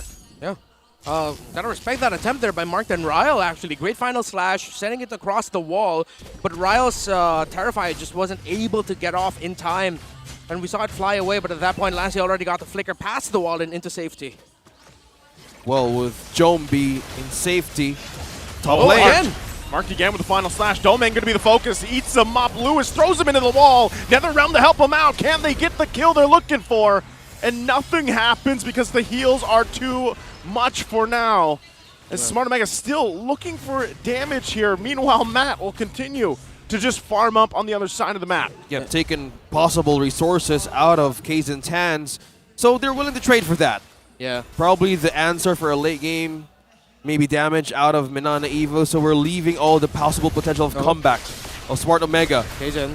This is how confident Kaizen is. Has the heals. Final slash going to be used as well. Still fighting for the buff. Raizen's Wrath going to find Mark. Jome also flickers out. But Matt looking on the backside. Looking for his own kill. Gets Spider Miles down. So it's a trade, the 1 for 2. Finally, he takes Spider Miles down. Well, that's one down out of the many problems you still have in your book, but it's something for Omega. MNNE EVOS Kaizen. That's a sign for Omega to know that just how dire things are right now. Number one, really want to go back to that team fight forced up top. That looked like more of a defensive force to try and clear the minion waves, buy time as much as possible, because if they commit to that team fight with killer intent, they would have waited for Ryle to have his ultimate. If the Eternal Guard was up then, it would have been great for Omega, but they didn't, so that really just looked like, okay, we're going to defend this. But look at Kirk, the damage coming out from this X-Boy single-handedly keeping back the front line of Omega. He's marked there quite low, already having to use a defensive final slash, and that's going to secure that first Lord now for MNNE EVOS. Kirk just doing work. Yeah, one-man zone out potential out of Smart Omega. Nobody crossed the border. Free objective for MNNE EVOS and another turret in mid. Oh, with this, as we wait for that Lord to push in, don't forget, again, you guys watching on TikTok as we get a look at the hand cam here, to look out for that goodie bag on the top left. Kirk has to flicker out, so Matt puts the pressure there, but now Smart Omega has to deal with the Lord. Yeah, there's a push down bottom. Still only one turret taken out of MNNE Evos. And item builds of Smart Omega. Is this the mid-game, late-game investment that they were hoping for? Well, for Omega? Yep. Yeah, they've invested a little bit quicker onto the late-game items such as the Divine Glaive, the Malefic Roar, which in this scenario is something that they needed to do. So the full investment isn't there just yet, but they're trying to rush to that point so that they could buy time as much as possible. So again, for games where we saw Fanny have a difficult time, you're just going to be here flying all over the map, taking resources away, going back to base, showing up and all that. That's a good final slash to come through. Takes Lancey out. Eternal Guard going to be dropped as well. Domeng trying to keep it at bay. Kaizen still going to jump in. They're down a member here, still working. He's back now. It's the 5 versus 5 breaking out. Lancey can get back to his team in time. Matt jumps in, jumps out, has to get out of there. So even with that, again, with the stacks and everything else, they're back in fighting form here for MNNE Evos. Fighting for the buff. Still going to go for it. Marked. In trouble here. Final slash, but no backup as he falls now in the jungle. MNNE Evos, again, furthering the lead they have. That was a good final slash. Yeah. If there was a follow-up, things could be different for Smart Omega, and they were all over the place. Even we saw Matt just taking over the peak out of the purple of MNNE Evos. Damage, even items. He's trying to get most of the possible ways to get more items in for Barangay Omega. Omega will just really have to try to play around that. But I think Lancey put himself in that scenario purposefully because he had a lot of stacks in his passive that the moment he died, he just came back. Yeah. He responded like, what, 2 seconds? Quick. So that was calculated. It was a calculated risk. Yes, they gave a kill. Yes, Lancey fell down, but he came back But look at instantly that. as if he wasn't gone. Top to bottom. Jome and Matt just clearing and pushing. Yeah.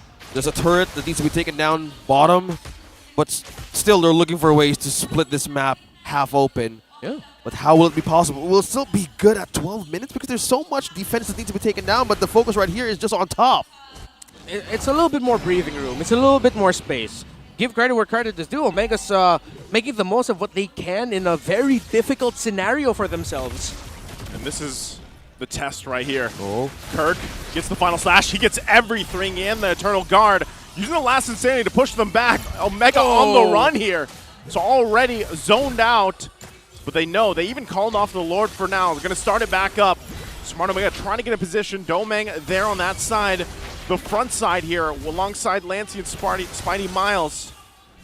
Can they keep it together? And right now it's going to reset once again. Go, Flicker. Lewis goes in with a flicker. There's the Daytona's welcome. They take out Lancey. Last Insanity once again. Mark going to be the target as he falls. It's a 1-for-1.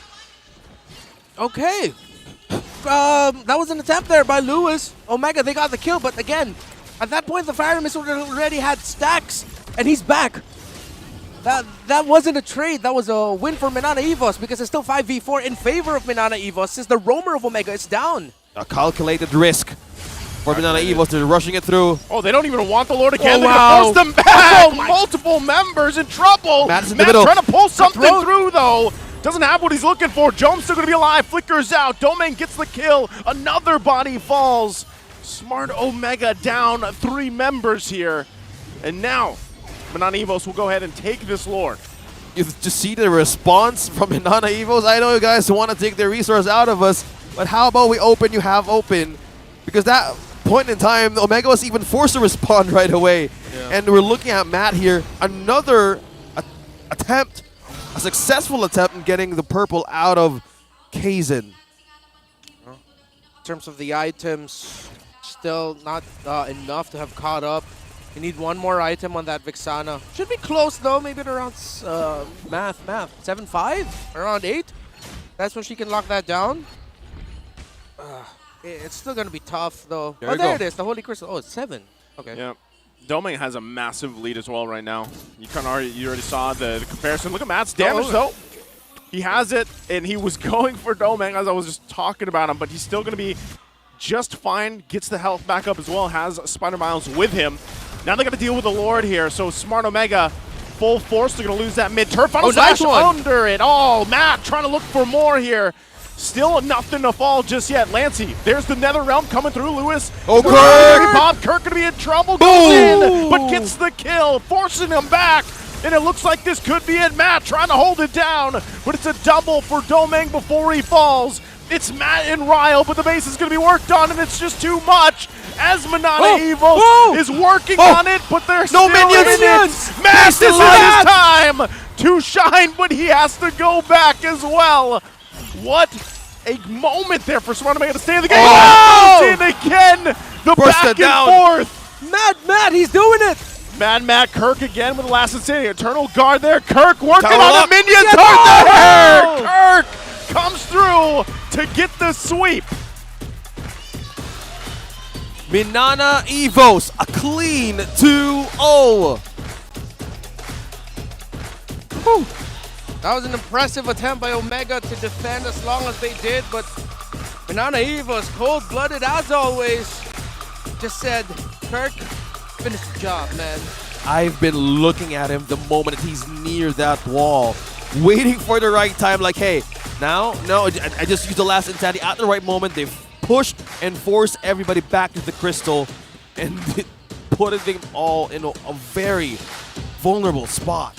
I was thinking that was Matt's time to shine, man. There were so many low health bars there, and unfortunately... that could be a feeding frenzy. Yeah, and that's kind of what you expect when you have a Fanny on the board, but again, they were down at that point. Even as good as a defense it could have turned out to be, they held on for a little bit longer. They were down quite a bit of gold, maybe around 6,000 at that point, if I remember right, and you know, Kirk, the decision maker there, able to just finish it off. Yeah. This young Omega squad, though, they have to look at this Minana squad now and think to themselves, trust in the process. Our time will come eventually. And hopefully they did learn a lot from this experience up against the Minana Evos. The Minana Evos squad, that is, what, 3 seasons in the making. And this is experience, practice, mastery showing with Minana Evos. Now let's give it over to Mara and Hans for the winning team interview. Give it up for Minana Evos! Congratulations! Hi guys! There's an interview happening right here. There's a lot of moments happening na nandito sila malagi. Okay. Guys, job well done. Na-sweep nyo yung opponent nyo.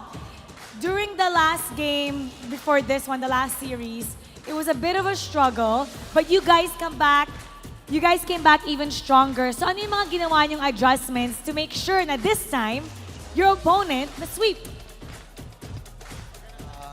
Yun nga po, binalik lang po namin talaga yung dating Minana. And yun, yung ulang po sa amin ng mga last time is masyado kaming lumalayo sa parang pinagkakilanlan namin. So binalik lang namin yung dating Minana and tinry namin yung bagong bigay ni coach and yun. And luckily ayun naman. Anong ibig sabihin mo doon sa binalik namin yung dating Minana? Ano nga ba yung dating Minana? Yung utility pero aggressive na lineup. So, utility pero aggressive. Usually kasi pag utility, medyo you wanna play more on the objectives, right? I also wanna ask another question, this time para kay Kirk. Kasi, especially kung titignan mo yung draft, Kirk, parang pinapalagpas nila karamihan sa mga heroes mo except for the Arlot. Yun yung nakatanggal talaga doon sa ban. How did you feel about it nung draft na lahat lagpas pero yung Arlot hindi pwede? Kumbaga, binaban yung Arlot all the time para sa'yo. Pero yung ibang mga heroes, pinalagpas nila dun sa draft. Hindi ko alam.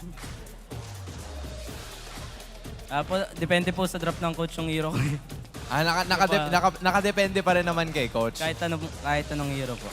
Okay. At least kahit anong hero, hindi lang Arlot, kayang-kaya niyang gamitin. Speaking of your coach, Coach Bitoy, this goes for you this time around. Kasi you guys are branded as the dark horses of the tournament for Season 13 after your matchup kontra sa AP Bren. How do you make sure na you continue to live up to that or not let it get in your head as a team? Siguro sa nangyari ngayon, talagang kung ano yung dating nilabas namin last season, ipagpapatuloy lang namin. A I love that idea, especially with your quote from the start, di ba, na mas may gusto ka pang ma-unlock sa inyong mga players. So, now, give us 1 to 10. How do you feel about your performance so far ng MNNE in this match? 10. 10 talaga. Okay, give us a reason why. Siguro dahil yung kahit di yun yung meta ngayon na kaya namin ilabas, kahit hindi yun yung parang meta ngayon sa MPL. Which is basically saying that MNNE has their own meta. And now, ang ating MVP for Game 2. Kirk, congratulations! Ikaw naman, alam ko you're a man of few words, pero gusto namin marinig kung anong gusto mong sabihin sa lahat ng inyong mga supporters, everyone that's watching here, everyone that's cheering your name. Salamat po sa pagsuporta sa amin. Sana patuloy niyo kami supportan. Nice one. Alam mo, mahihain talaga siya, pero masanay ka na nasa mic. Kasi magaling ka eh. I-interviewin ka pa namin even more. Now, congratulations once again. Give it up to MNNE EVOS. You may now take your bow and take your walk of victory. Parang kapag mahihain ka, mas malakas kang maglaro. We've started with so many players, and I think Kirk is on the way to that. At tingnan natin kung ano nga ba rin masasabi ng ating mga casters about Kirk and MNNE EVOS. Casters, paso.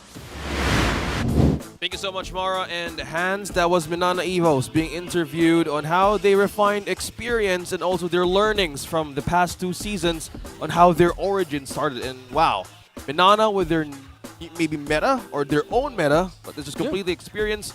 I think that's what hunger, motivation does to you. If you want to get to the top, you just want to beat your own previous version of yourself, you shine right from the moment that you need to shine. Definitely. You're so wise, man. Very wise. Lots of bangers from you today, OSX. I know, it just inspires me. Like, these people are hungry for that. Like, I want to be at the best version of myself. Yeah. Such as this man, the MVP. Kirk, 225 on the KDA, and he does it again. And Kirk has been on a hot streak of getting MVPs here from MNNE EVOS. Again, he just did his job in game number 1, except this time as an X-Borg.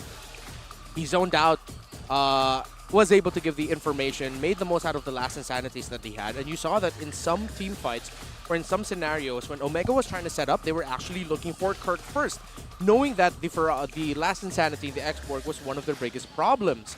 And there was even one play somewhere in the mid lane shrub that started with Kirk going into the shrub.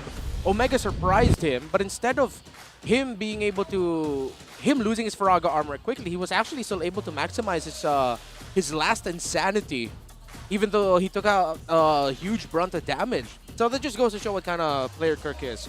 And it's something I want to say about the journey of MNNE EVOS. They are a team who are not afraid to fail. And the journey that they have been on and the type of team that they are now came from a string of many seasons, many games, many series worth of failure. And now what we're seeing is just a team who's learned from all of that and making plays such as this. Those instinctual moments where you think, wait, this is an advantage. We should push forward. We have like a 4,000 gold lead compared to Omega. They have some key abilities off their board. They don't have their flickers up. We chase them. We can. That's what our lineup is built for. And it was in those snap decision moments by MNNE EVOS where Omega were punished and surprised. Omega got more kills here, a little bit more of a fighting chance. They were able to get more turrets compared to the previous game. But then again, Kirk and him not being afraid to fail was the last guy who said, hey, I think I'm just going to go for the base here. The minions, I have enough of it. The base is low enough. I'm built for damage anyway, good amount of it as well. So I'm going to go ahead and end the game. Again, we are not too surprised that this happened. You have 2 side lanes that are very dive heavy, quite greedy. So I think Omega are actually trying to take up a school of thought that is popular in current MDL Philippines Season 3. There's a team there by the name of TNC4 wherein they use lineups that actually sometimes don't even have marksmen. Yes, in this scenario, the Roger is a marksman.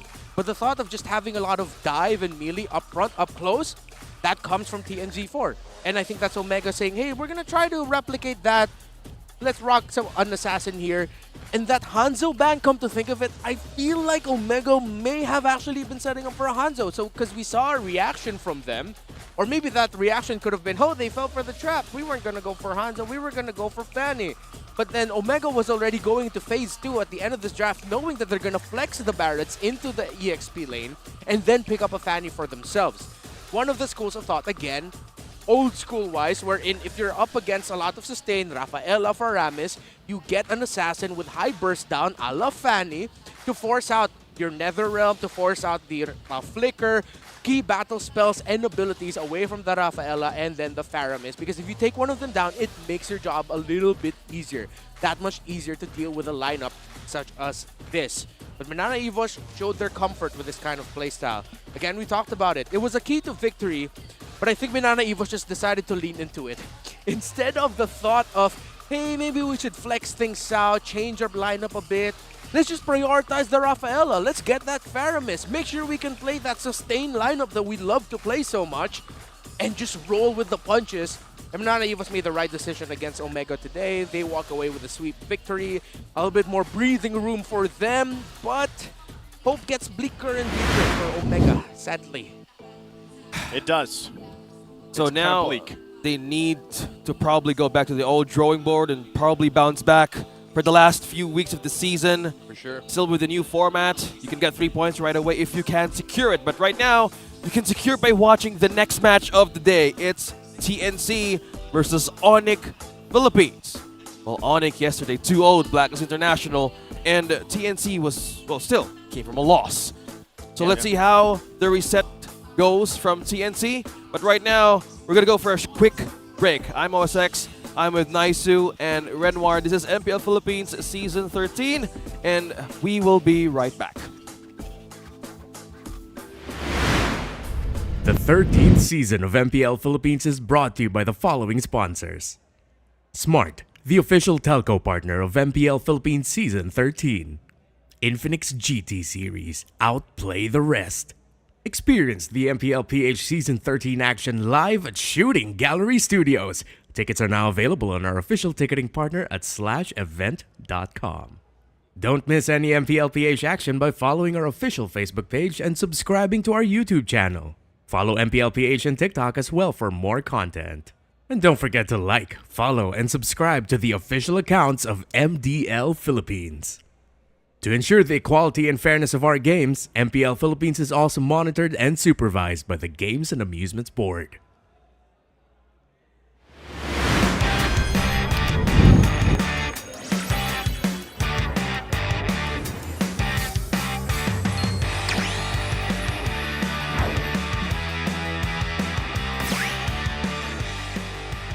Nakilala niyo na palang transferee natin. Class, meet your new classmate, Felicissimo. Moy na lang po. Lisa, kahit mo muna si Moy ha as he adjusts to our school. Thank you, Iha. Okay, everyone, bring out your social studies textbooks. Nag-ML ka? Pero kakastart ko pa lang eh. Noob pa ako, tsaka newbie rin dito. Sus, school ML. Ako bahala sa'yo. Dali lang to. Road to Mythic agad tayo. Pakinggan mo lang ako.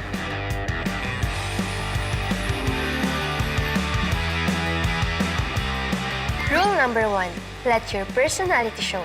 Pakita mo kung sino ka, be.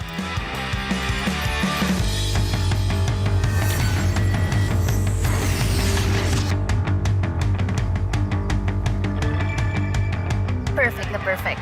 Rule number 2, find a good school-life balance. Study hard, play hard.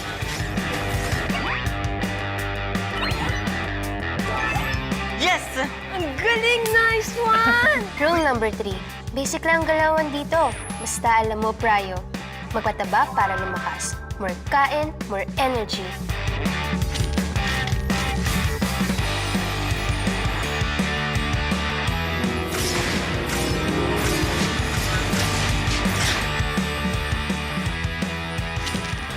Rule number 4. Pag may humamon, game on! Huwag matakot sa clash. Kita ka namin sa map. Auto rest back.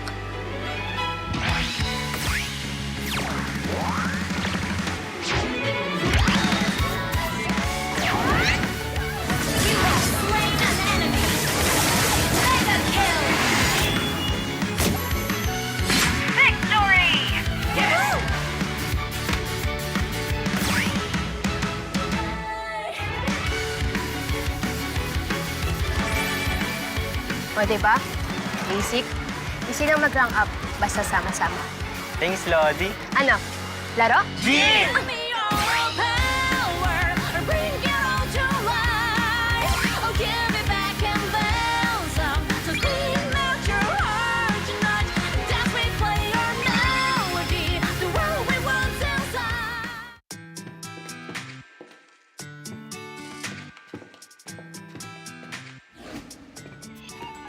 Guys, next week na yung tournament. Game tayo, ah. Sige, basta ako ang tank, ha? Golding MM ako, ah. XP na ako. Kaso, Nag-last day na nga pala si Kyle. okay guys, please welcome Mimi, our new teammate. Hi, Mimi. Good to have you, Mimi. Hello. Please take the empty desk. Thank you. Hi, welcome sa department. Thank you. Baka gusto mong sumali sa team namin. Meron kaming ML tournament. Hindi ako nag-games eh, sorry.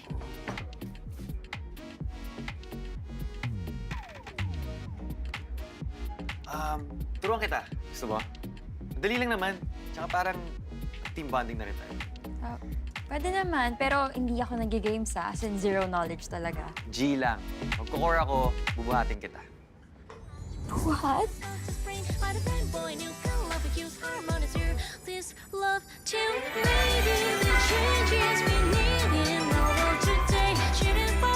Five seconds till the enemy reaches the battlefield. Smash them! Oh, Mimi, dito ka lang sa tabi ko, ha?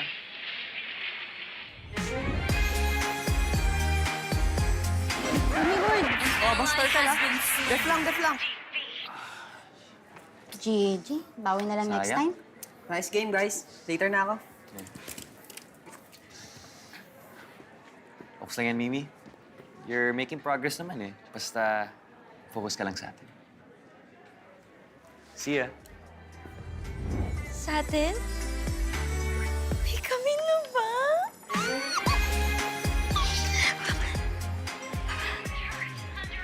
Mimi, sa tournament, dapat masanay tayo gamitin yung in-game chat. Ha? Okay. Okay.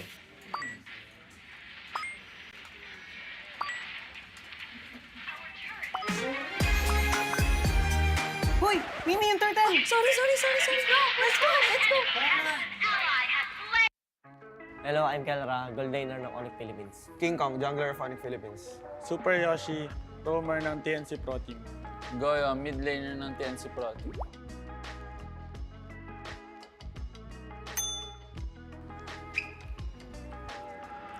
Who's most likely to spend the most time practicing?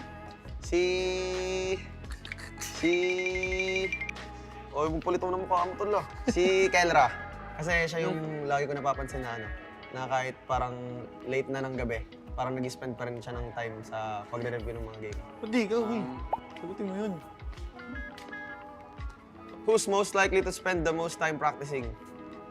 Napili namin si Heads. Kasi masipag talaga to palong-palo itong mag-RG. Ako natatik. Sige, ikaw naman ha. Ikaw na, huwag mo lang pahirapan. Who's most likely to become a millionaire or billionaire? Dito? Ang napili namin si Goyo kasi mukhang mayaman eh. Who's most likely to excel academically? Gets mo yung tanong? Nag-gets niyo ba? Gets mo ba yung tanong, King? Si Daddy Jem, Papa Jem. Graduate eh. E di siya na. Graduate eh. Who is most likely to snore when they sleep? Game. Ito napili namin si Yasuo kasi hindi kami makatulog pag nauna itong matulog sa amin. Kaya umilig.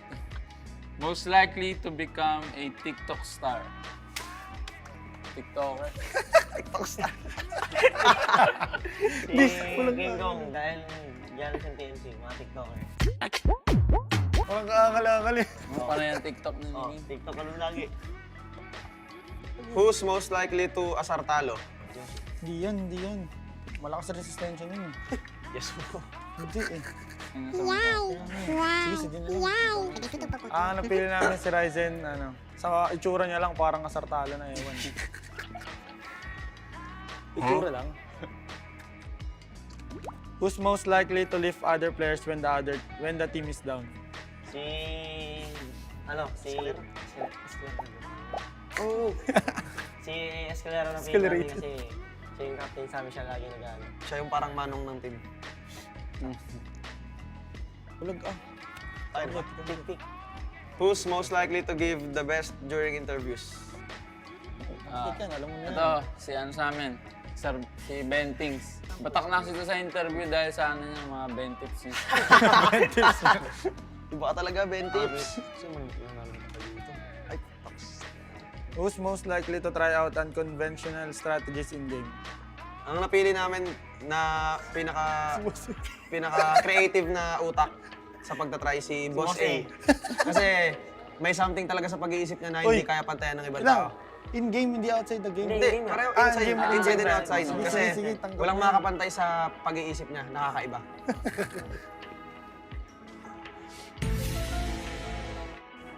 Who's most likely to become a coach or analyst? Ang napili namin si Hatred. Hatred ba? Hatred. Hatred kasi matagal na siya sa MPL scene tsaka marami siyang experience. Mga hairstyle niya. Who's the lover boy? Sakto. Sino yan? Come explain. Hoy, hindi lover boy yan. Ba? Lover boy na yan. Ang pinaka-lover boy sa ONIC ay si Super Prince. Dahil sa pagiging loyal niya at sobrang mapagmahal. Loyal yan. Kung magmahal ay isa lang. Kakaiba rin mag-isip parang si Boss A. Who's most likely to trash talk? Napili ko si Super Yoshi. Pag in-stock nito sa Facebook, lahat ng BP nito may trash talk. Uy, hindi lahat yun. Tropa yung iba dun. Manood ng MPL. Friday to Sunday. At 4 p.m. Sa YouTube at TikTok. Kita-kits!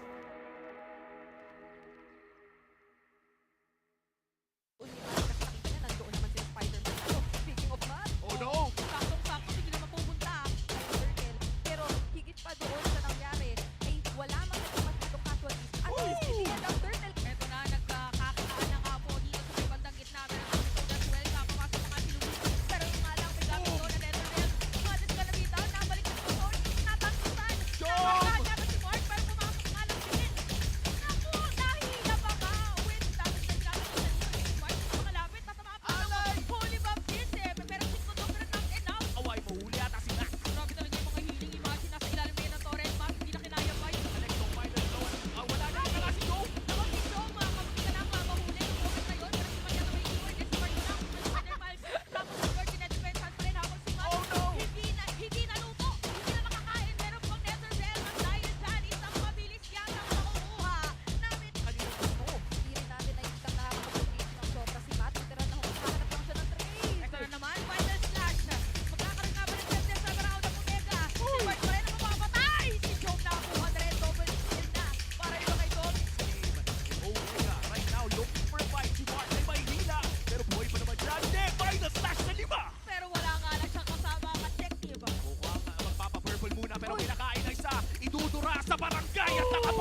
Kasang Pinas,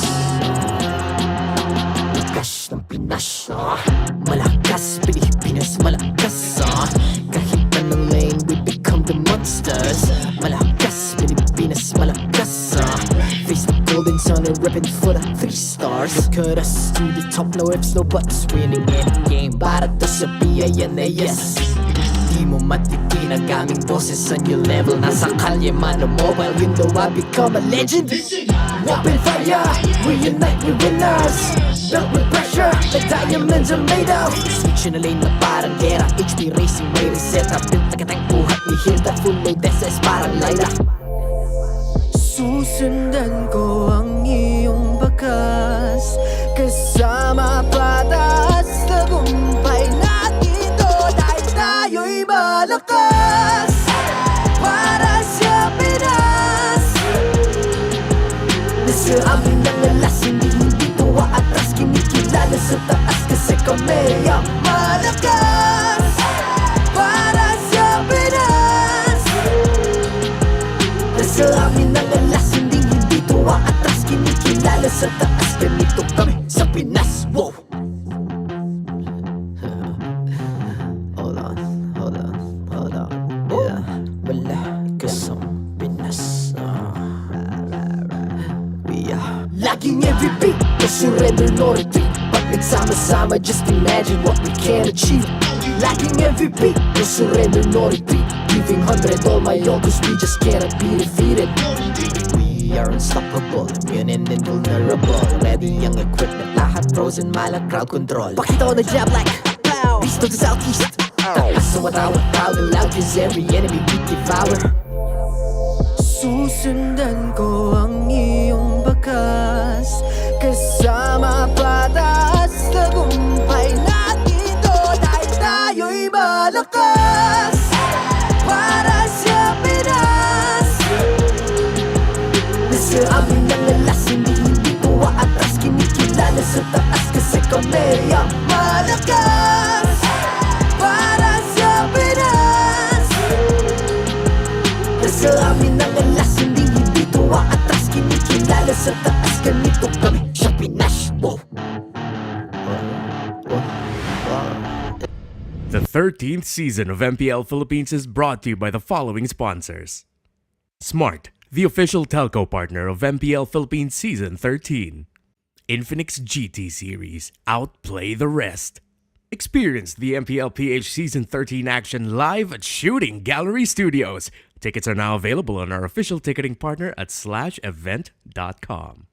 Don't miss any MPL PH action by following our official Facebook page and subscribing to our YouTube channel. Follow MPL PH on TikTok as well for more content. And don't forget to like, follow, and subscribe to the official accounts of MDL Philippines. To ensure the equality and fairness of our games, MPL Philippines is also monitored and supervised by the Games and Amusements Board.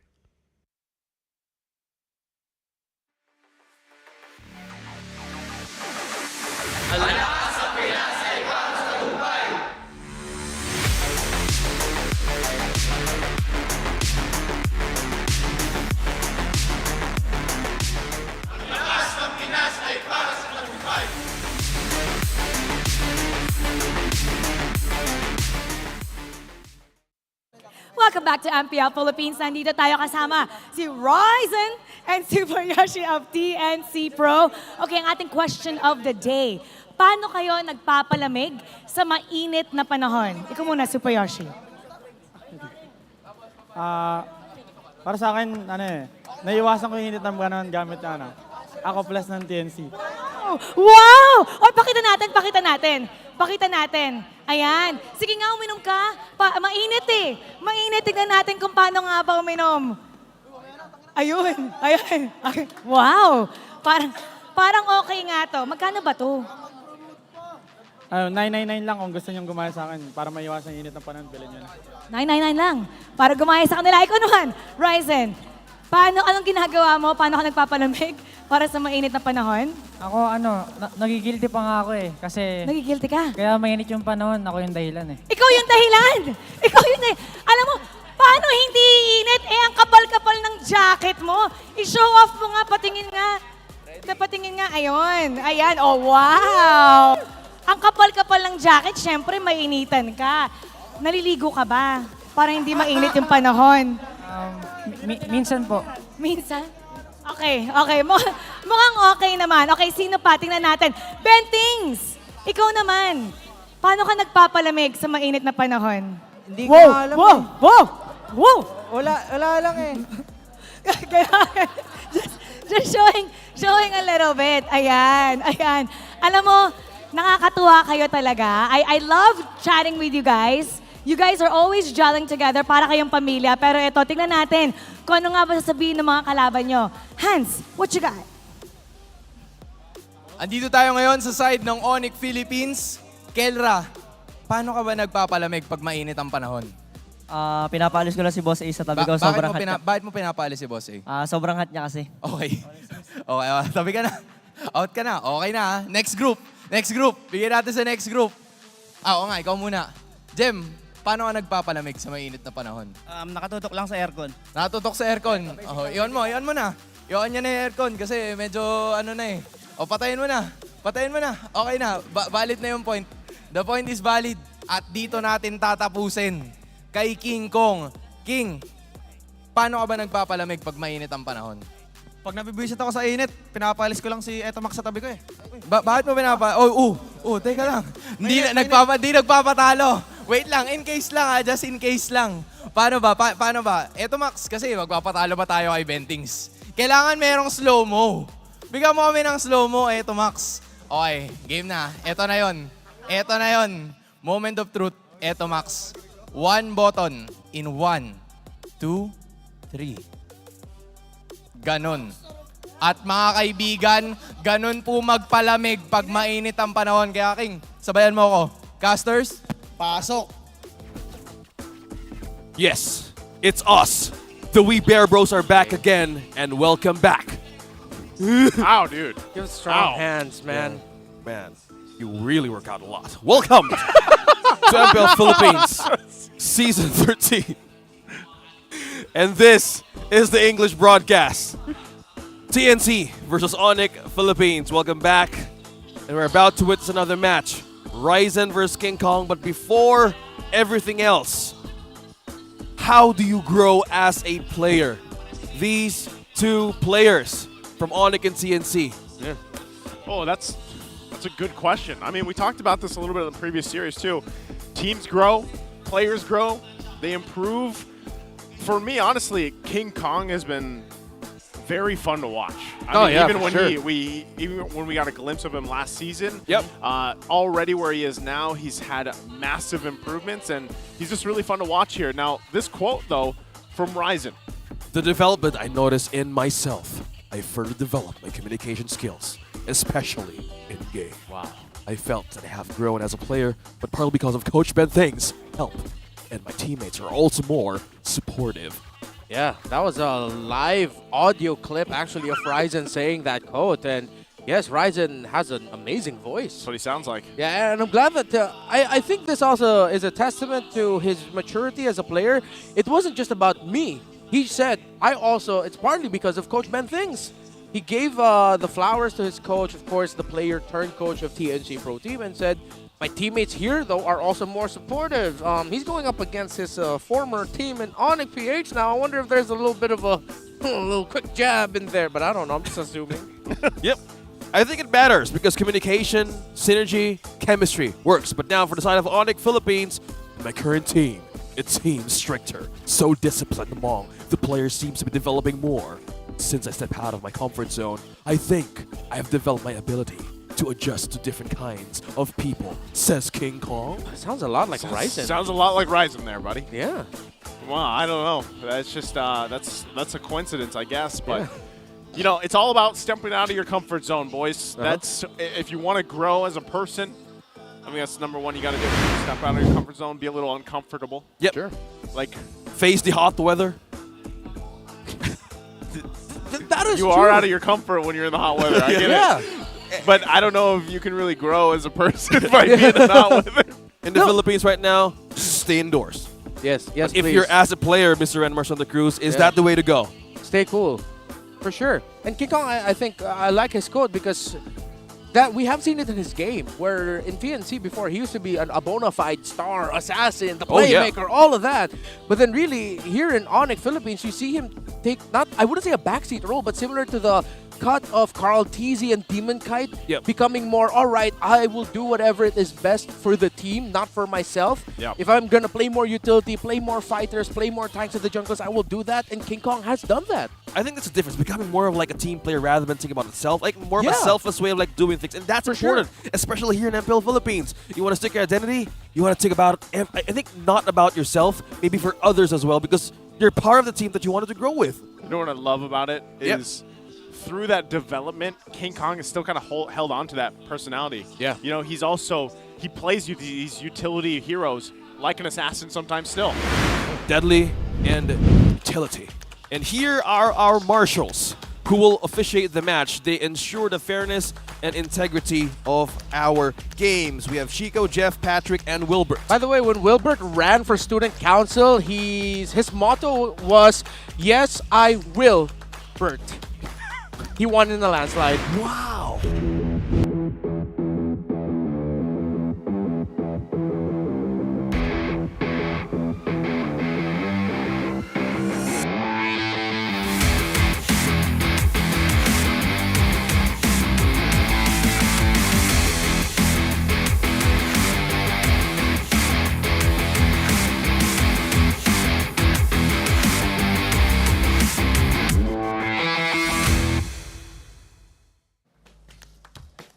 Points have been elusive for the Phoenix Army, but flashes of brilliance and hard-fought battles, despite the sweeps, leads us to believe that hope is not too far off the horizon. MPL Arena always rise for TNC Pro Teams! Yes!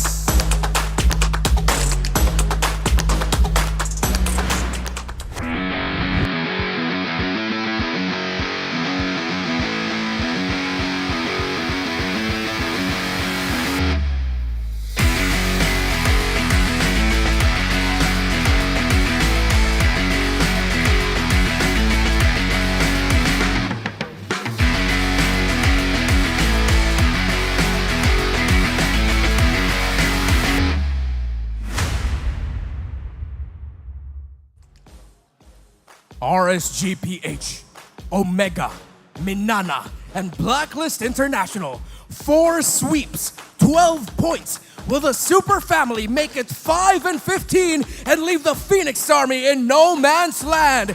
It's time for ONIC Philippines!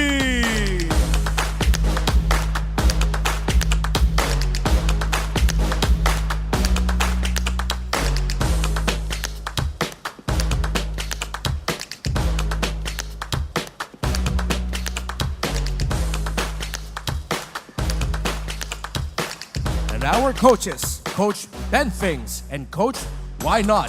MPL Arena magingay para sa TNC Pro Team and ONIC Philippines!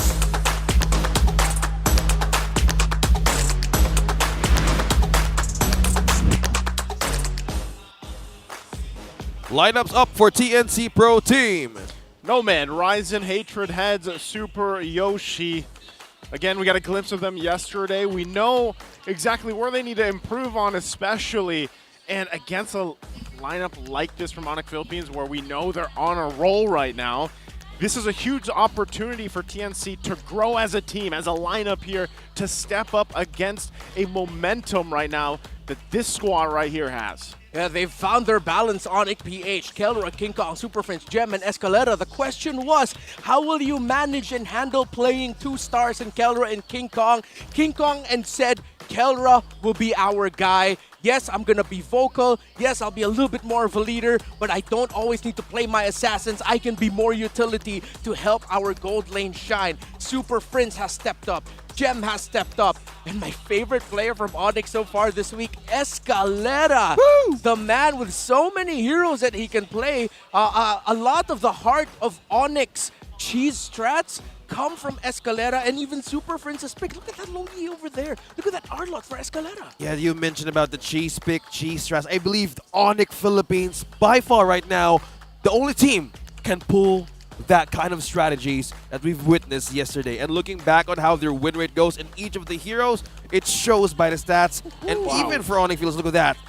The Pentagon is almost fully red. That's crazy. I don't know if you don't see many teams with this filled and kind of evenly distributed across the board for them, but I gotta say, man, ONIC Philippines has been on fire. I love that each of those players right now has really shined in their own way, and even though when it comes down to the picks, this is the team that, call them super team, super family, the connection between Kaura and King Kong and anything else, there's so much working for them right now.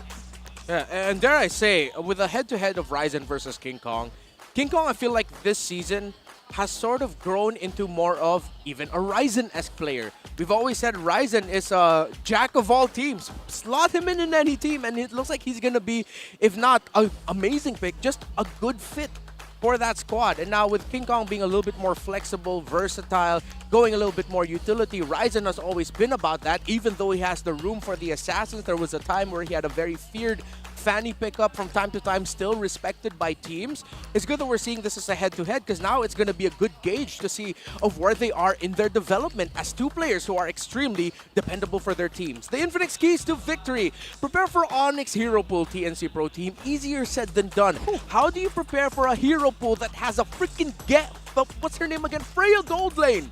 A Gold Lane Freya. How are you going to prepare for a low Yi strat? It's not impossible. I know TNC Pro Team will do what they can.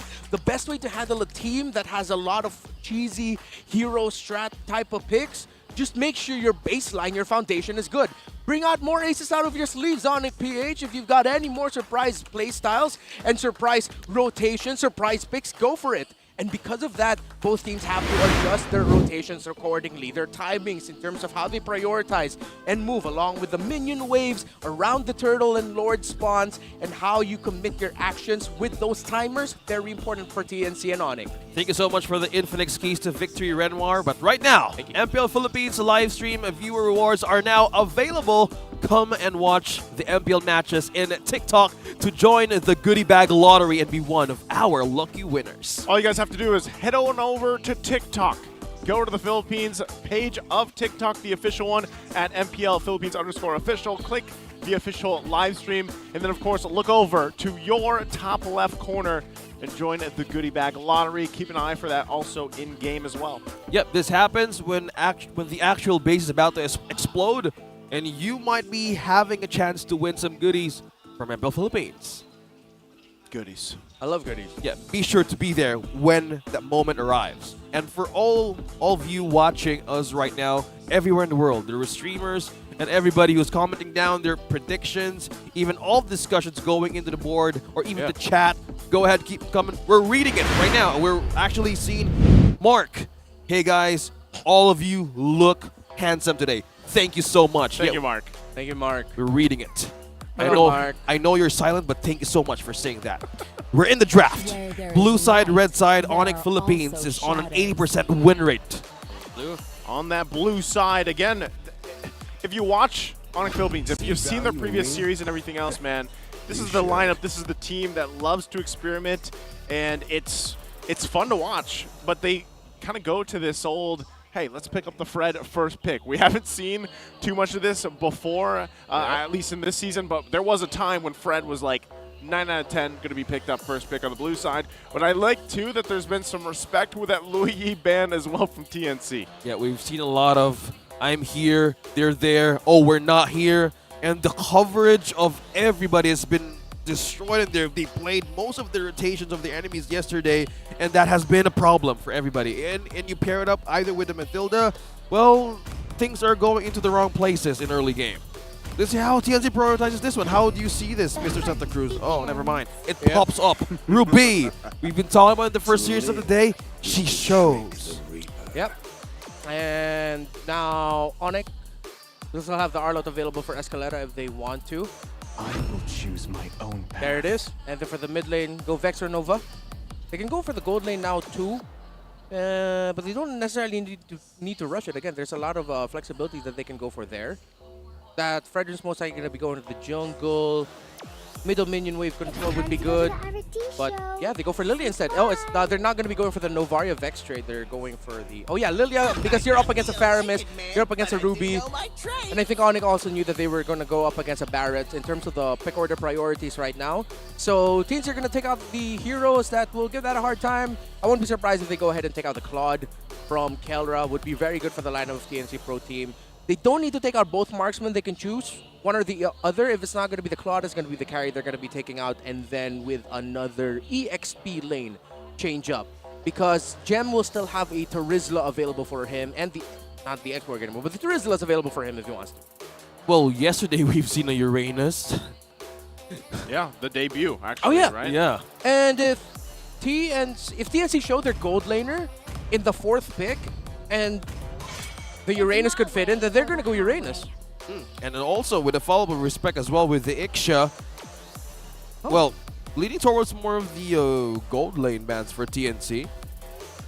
Well, since they banned out the, they have seen TNC right now. They already have their jungle. They have their, well, it could still be a flex for Ruby.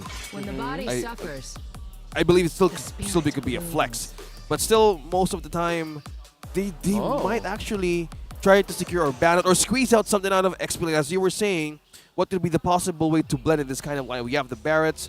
Since the Arlott is gone, oh, not yet, X-Borg was gone.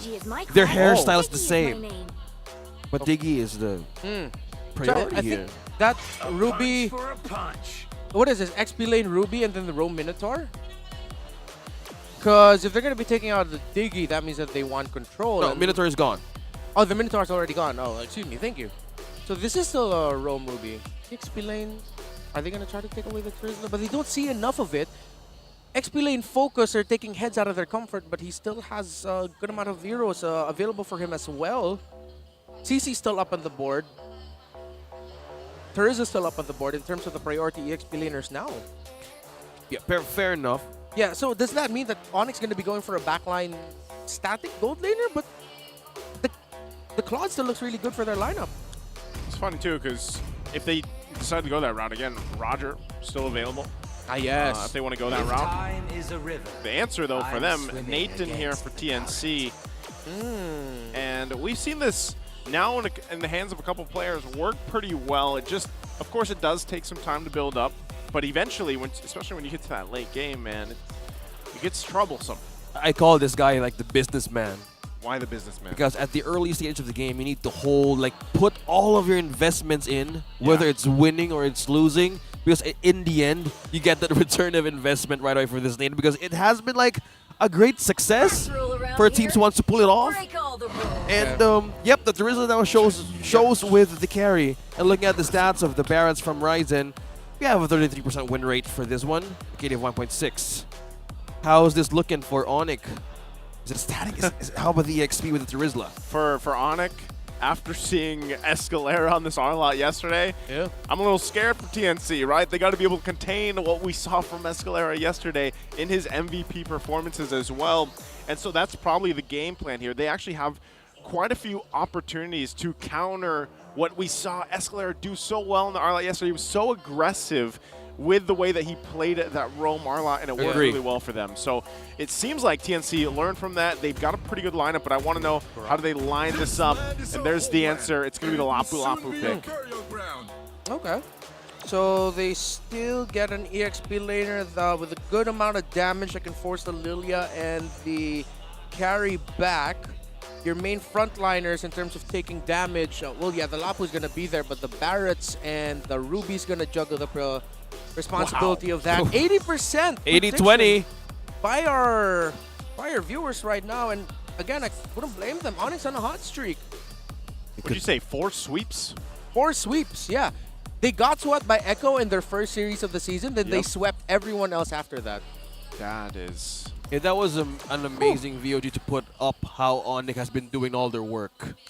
Let us know which team you're feeling more here, guys. Again, the lineup, and I know audience is 80% for ONIC, so let us know what you're feeling has the better lineup for this game 1. Yep, I'm seeing 2 Purifies present, both from Super Prince, Kelra, Hatred, and Nomad probably surviving the first early stages of flanks and ganks up with this nade. It could be a one heated lane for this one.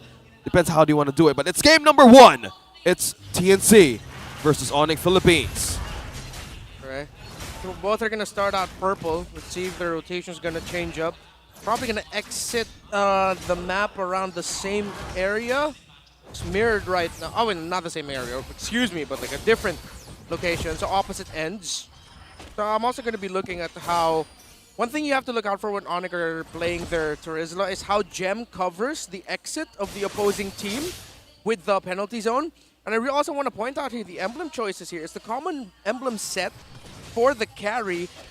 It's Master Assassin, and then it's Brave Smite and Toughness as well.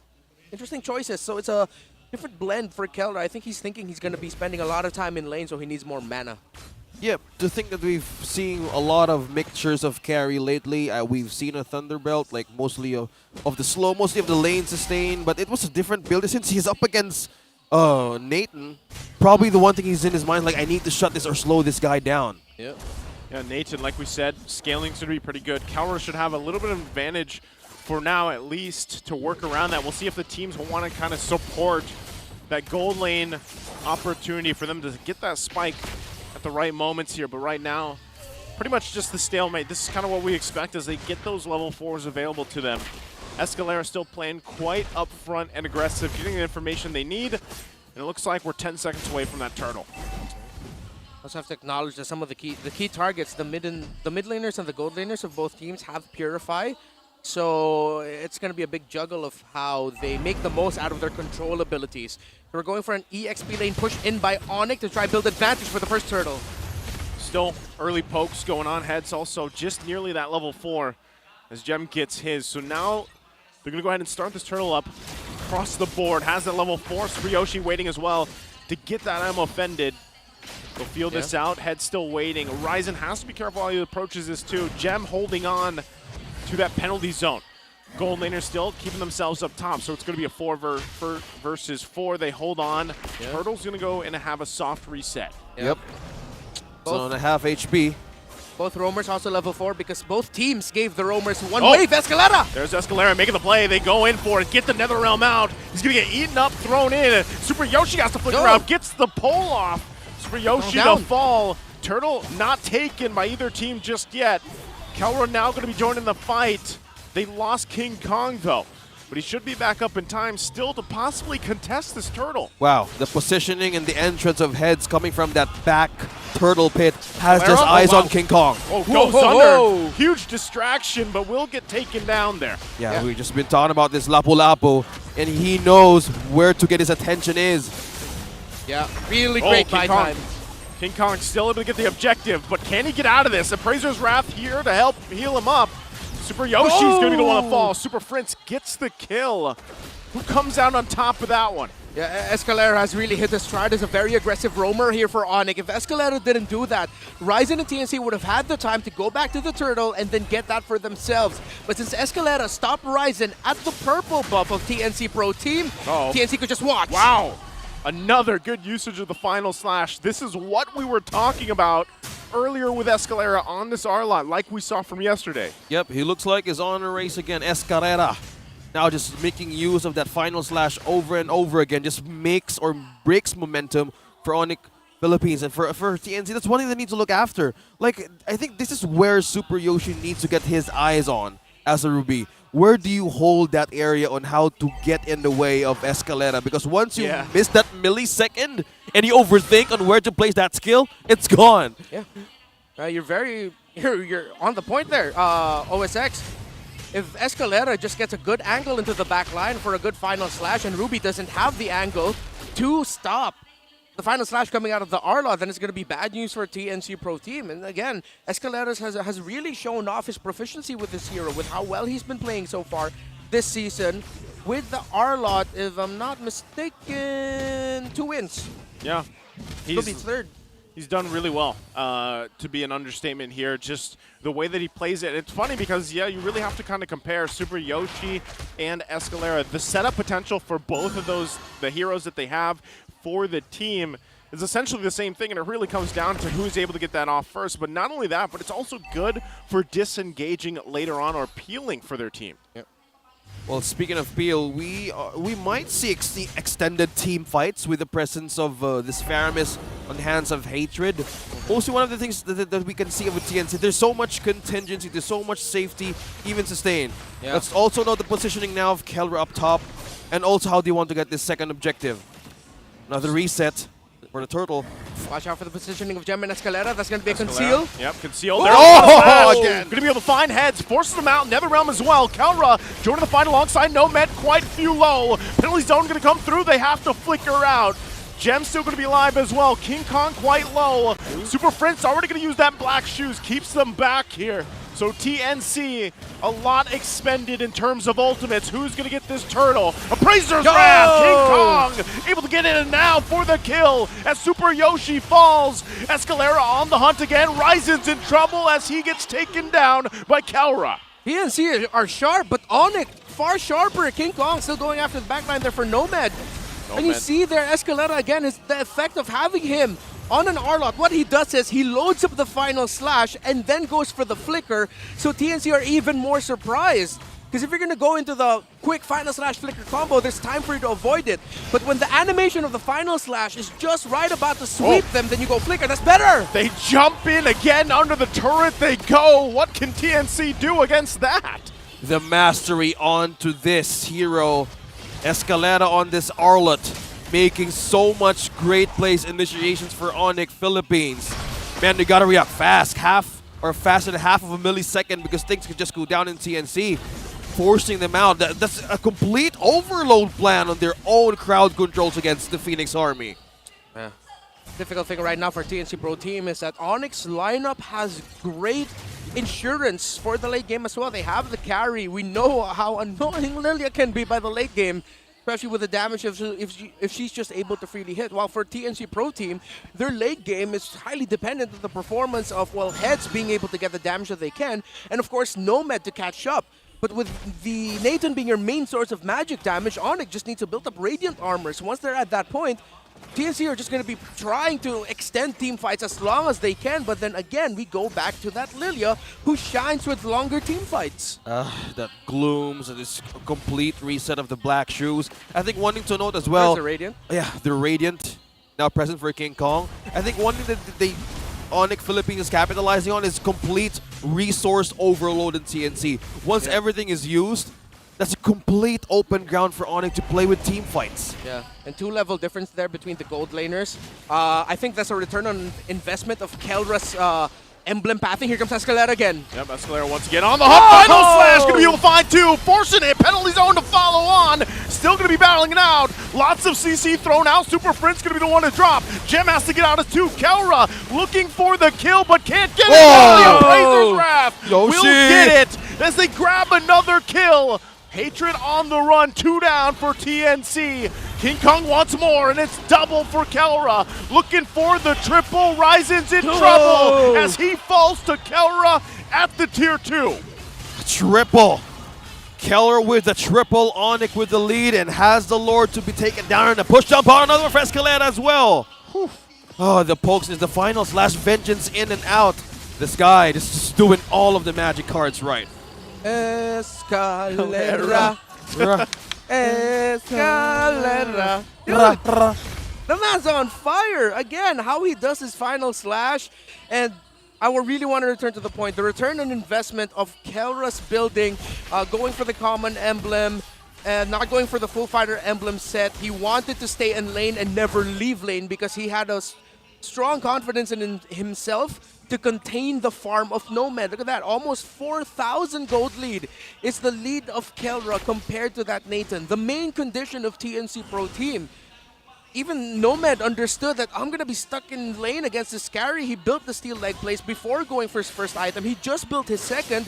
ONIC just have controlled TNC all across the board from the gold lane to the center of the map. Oh, right now, once again, TNC, massive gold gap here. Gonna make quick work, though, of this Lord. It is that only the first one of the game. They get the shields down, though, too. But right now, they still hold on. But 8,000 gold difference here for ONIC. the goal difference, the deficit, lanes clearing up last, second tier turret down bottom for TNC. Now ONIC is just completely clearing and pushing all over the map. A wider approach, no turrets taken even from ONIC as of this point, and they just keep on going, pushing and reset everything. Rinse and repeat still. Yeah, and what we've been seeing so far from the approaches of TNC Pro, by the way, Thunderbelt, interesting. Yep. Or the Fredrin, a little bit more damage, and the slows especially coming out.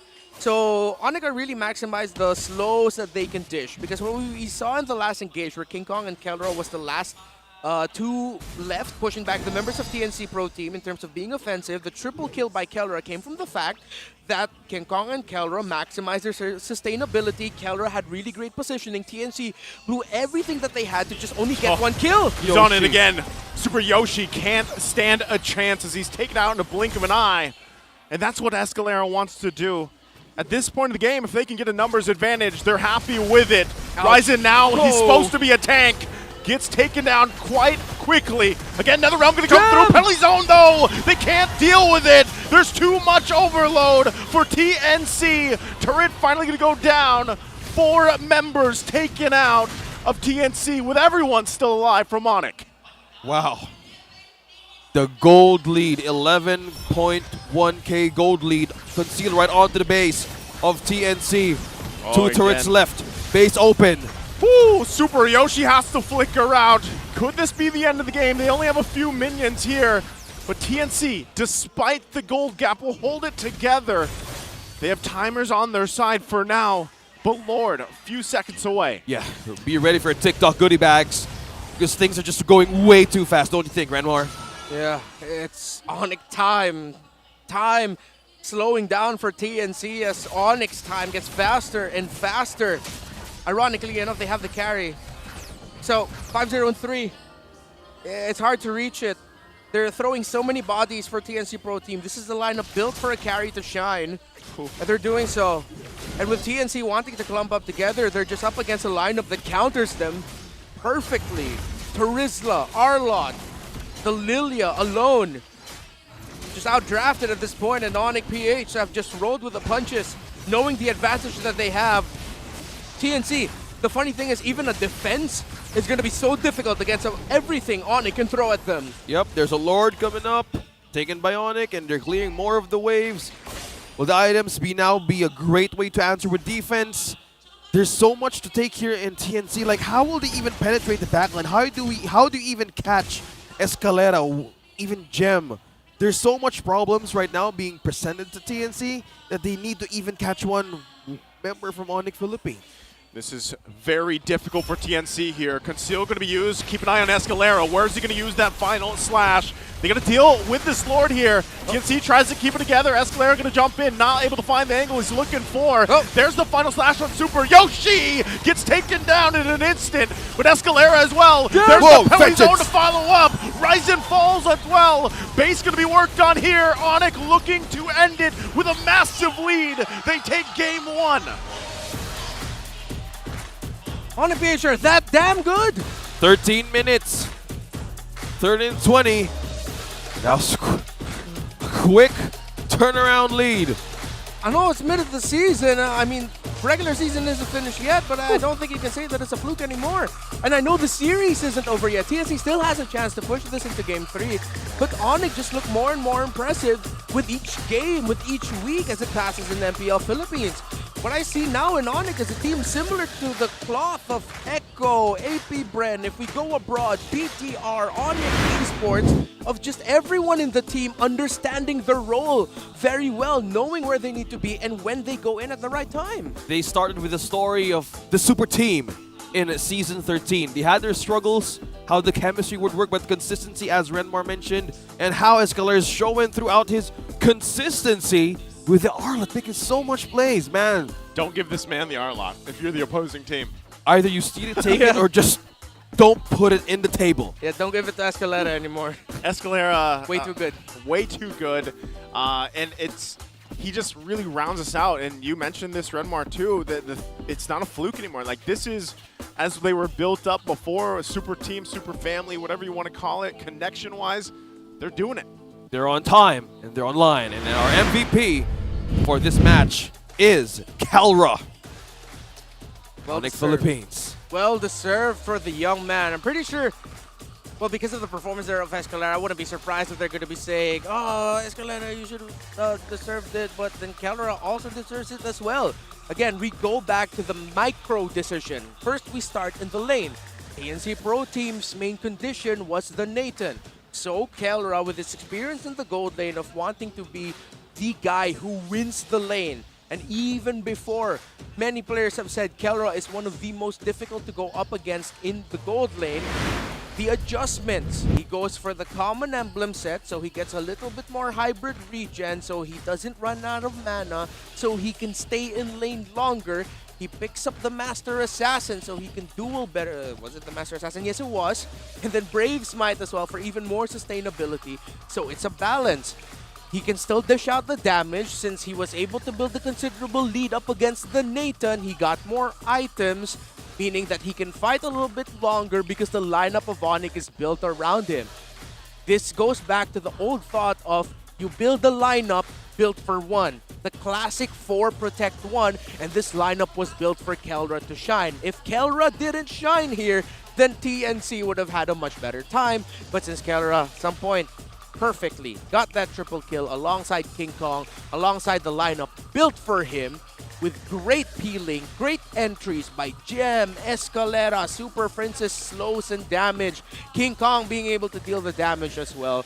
Calra gets the MVP of this game, and this wouldn't have gone so well for ONIC if Calra got picked off like twice or thrice without the main damage dealer of ONIC available for them. TNC Pro Team, yes, they were up against a similar lineup, wherein for TNC, they were built up for that Nathan. But in terms of the damage output, remember, Nathan is mostly magic. Build Radiant Armors for your team, and that's going to be good. And by the way, that's a support emblem? Is that a support emblem set on King Kong's Brethren? We're going to have to double check that. Interesting choice. There are some things that you could get there. Built up the Oracle, so he also wanted to be a Fredrin that never went back. I think that's part of the ONIC mentality right now. Don't need to go back to base. Let's just regen in the map. And that makes sense, because if TNC had more room in the map to work around, especially playing the Barrets, playing up the Nathan as well, that would have been much better for them. ONIC just didn't stop. They didn't let go of the gas pedal, and they just kept going and going. What do you guys call them again? Escarrera? Yep, yeah, like it's a race. Yeah, and that's how Escalera played. Like, lights out, away they go, and they just kept going. And you really got to appreciate how ONIC are playing right now. I pointed it out wherein for this squad, it's just they understand their role really well. We pointed it out. Watch out for Escalera's initiations. Watch out for Gem's coverage with the penalty zone. And how many times did we see that? If he's not the one starting things, if it's Escalera starting things, Gem will be able to follow up quickly. And that's how they secure their border control throughout their objectives, all throughout the pushes and all the gangs. Yeah, that's ONIC Philippines taking game number 1. But right now, since we're all witnessing a great match, we want to give a huge shout-outs to our official restreamers from Luzon, Visayas, and Mindanao, and all over the world. We have local and, of course, international restreamers out there from Cambodia, Middle East, North America, Singapore, Malaysia, and Indonesia. ONIC time, all of them are tuned in to witness our players fight for victory. Witness it now. Again, thank you to all our restreamers out there. We love you guys. Yeah, we love you. Yeah, I think there's one more missing in Australia as well. Whoa. Yeah, someone is restreaming there as well. We have Australian restreamers? Yeah, we have. Shout out to you guys. Wait, that's Hawaii. I'm sorry. That's not. That's. Hello, hello. Come on, mate. Hello, mate. Yep. Shout out to you guys. So feel the power with every tap on the Smart app. Effortlessly manage your prepaid and postpaid accounts, buy promos, pay bills, and redeem rewards all in one app. You can download the Smart app right now, the only app for Smart. Signature, Infinity, Bro, TNT, and PLDT prepaid home Wi-Fi. Yep. Amazing. Get it now. Feel the power right here with the Smart. Amazing. But right now, it's a series. Yeah, I need to stop right there. I need to give emotion. You have to give the emotion because it's game number 2. I never heard an ad readout with so much drama. So much drama. Well, you heard the quote read earlier. I'm just in the mood. Yeah. You have any more nuggets of wisdom for us? Yeah. Maybe for TNT, maybe go back to where you're strong. not overthink things. Go back to where you're strong. Don't overthink it. Guys, I gotta say, I mean, that match, game one, was very one-sided there for ONIC Philippines, man. And when you look at it, when you're TNC, you're rooted. Let's say you're part of that Phoenix Army, and you're really hoping that they can adjust from this, just like we were even from the previous series with, say, Smart Omega. You have to be able to see the changes that can be made here. As we take a look at the draft recap from game one, what are those changes for TNC? We were hoping for the Ruby. Yeah, we got it. Yeah, maybe it's just too much crowd control. And what do you think? Is it too much overthinking and not being utilized more of the things? Because, as you said, they were outdrafted right away in game. When you think about it, the lineup of TNC Pro Team, honestly, in any other scenario could have gone well. One of the biggest things that made them struggle is the fact that their gold lane was just completely stomped. Kelra played a much better game than Nomad. And TNC, because of their rotational importance, they did a lot of stuff in the middle of the map. They could have helped out Nomad more. But clearly, he was struggling against Kelra in lane. Yeah.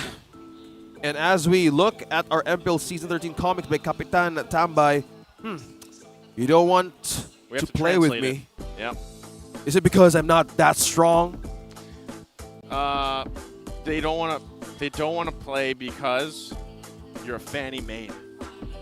It's really funny how you made Naisu read out the lines of the lighter complexion character. Was that planned?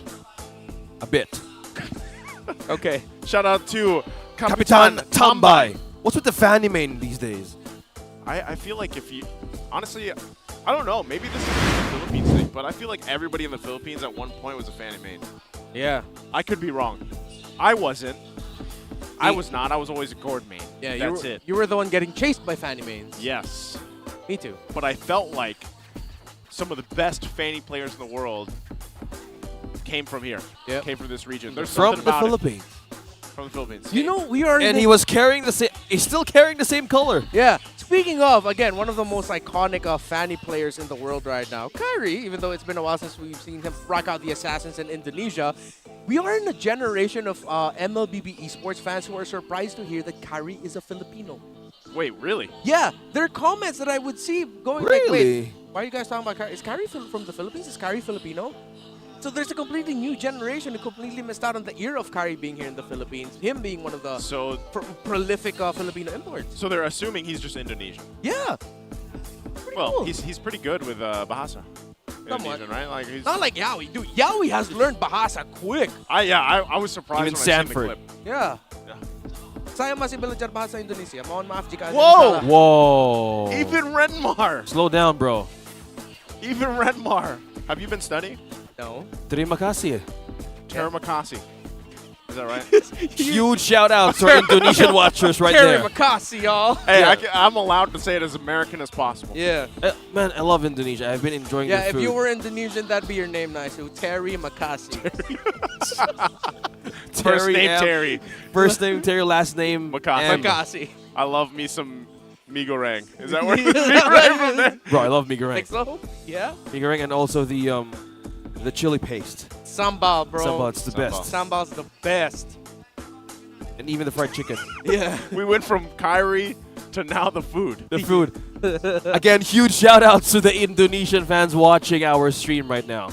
It's ONIC Philippines. Well, it's obviously we could be still talking about Kyrie because again, these are the origin of the Filipino players who made the MLBB scene great globally. It's funny because yesterday we took a look at what we call it, the eras of ONIC Philippines. Yeah, the tour. And the tour that they had, and this was, really explaining some of that history there. So maybe some people learned some things yesterday, right? But the main thing here is it's the adjustments that need to be made for TNC because I've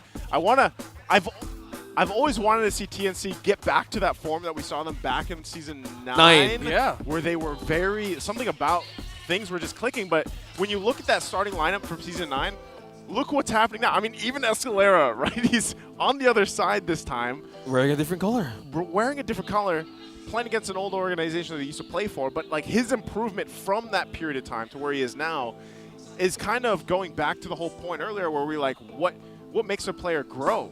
And so with Escalera back before being on TNC and now where he is now for ONIC Philippines, this guy has grown.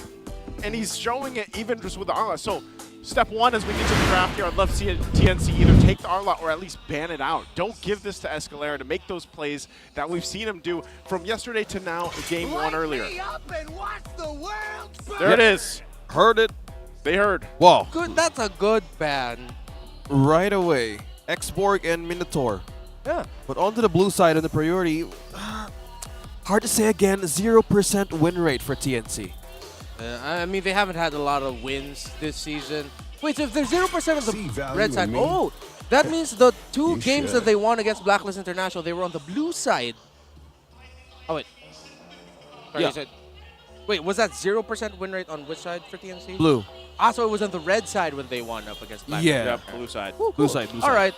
So they take out the Fred. Oh, I like this. They respect the Arlot and then the Fredrin of ONIC PH. So in terms of the first picks, I think we're at past the point of teams solely just looking at the trade of Vexana Novaria. Wow. That's a new hero. Vexaria. He just made a great The combo. Vexaria combo. That's a new hero. So if I'm TNC here, I actually wouldn't think about picking up the Novaria here. I was actually thinking they'd first pick the Baksha, but then ONIC, I think, read into it. So if they're going to first pick, even though the Novaria information would be good, but Tilda finally being available for them could be a great pickup with Super Yoshi. They want to be the ones that set the pace. With how ONIC play, I feel like the best way to counter the Escalera playstyle is pressure him into thinking about protecting his jungle instead of him being the one setting the tempo here. But because of the trade-off, ONIC will get the Nolan, and they're going to be getting the Barrett. So it's a Barrett's EXP lane, but it's ONIC. I'm not surprised if they're thinking, hey guys, what if we roam or mid this? Oh yeah, that is still a flex option because We've seen mid lane Barretts already from Xhard and Omega, and that almost worked. Yeah. This dinosaur is just so effective in all ways. I also just love the fact that they got Nolan this time because, you know, this is...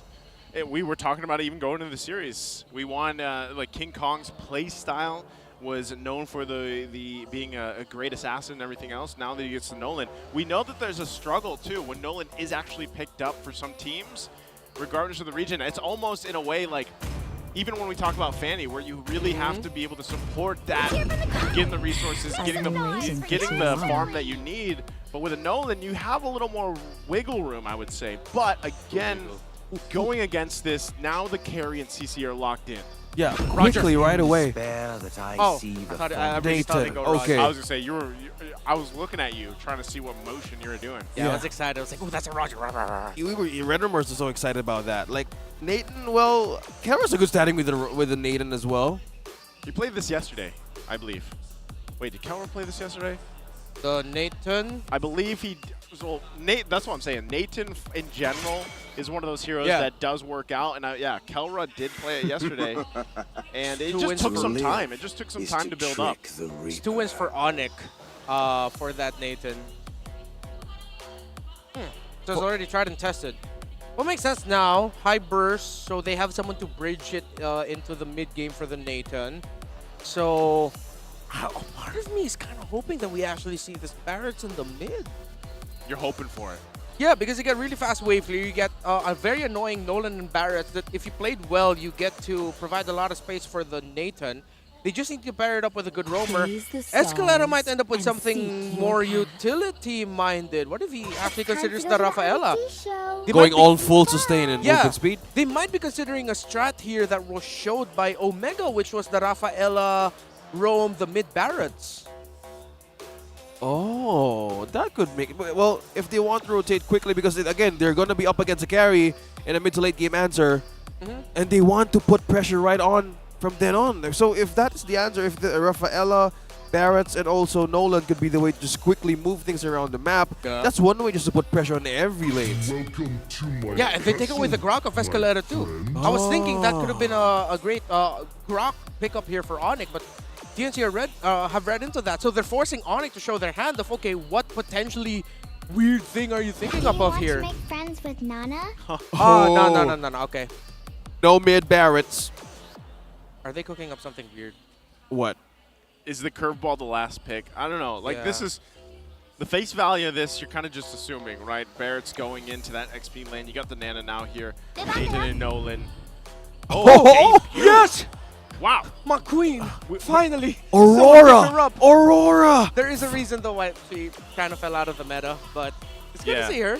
Dude, I gotta say, this is probably one of the best hero portraits right here. Yeah. This Aurora one. Really good. It's really great. Oh. Wow, a debut pick, and TNC is really getting on this confident choice for Aurora. Mid lane up against Nana. Huge coverage by the AoE ultimate as well. Oh, are they gonna go to Rizla? They need something tanky here. X-board.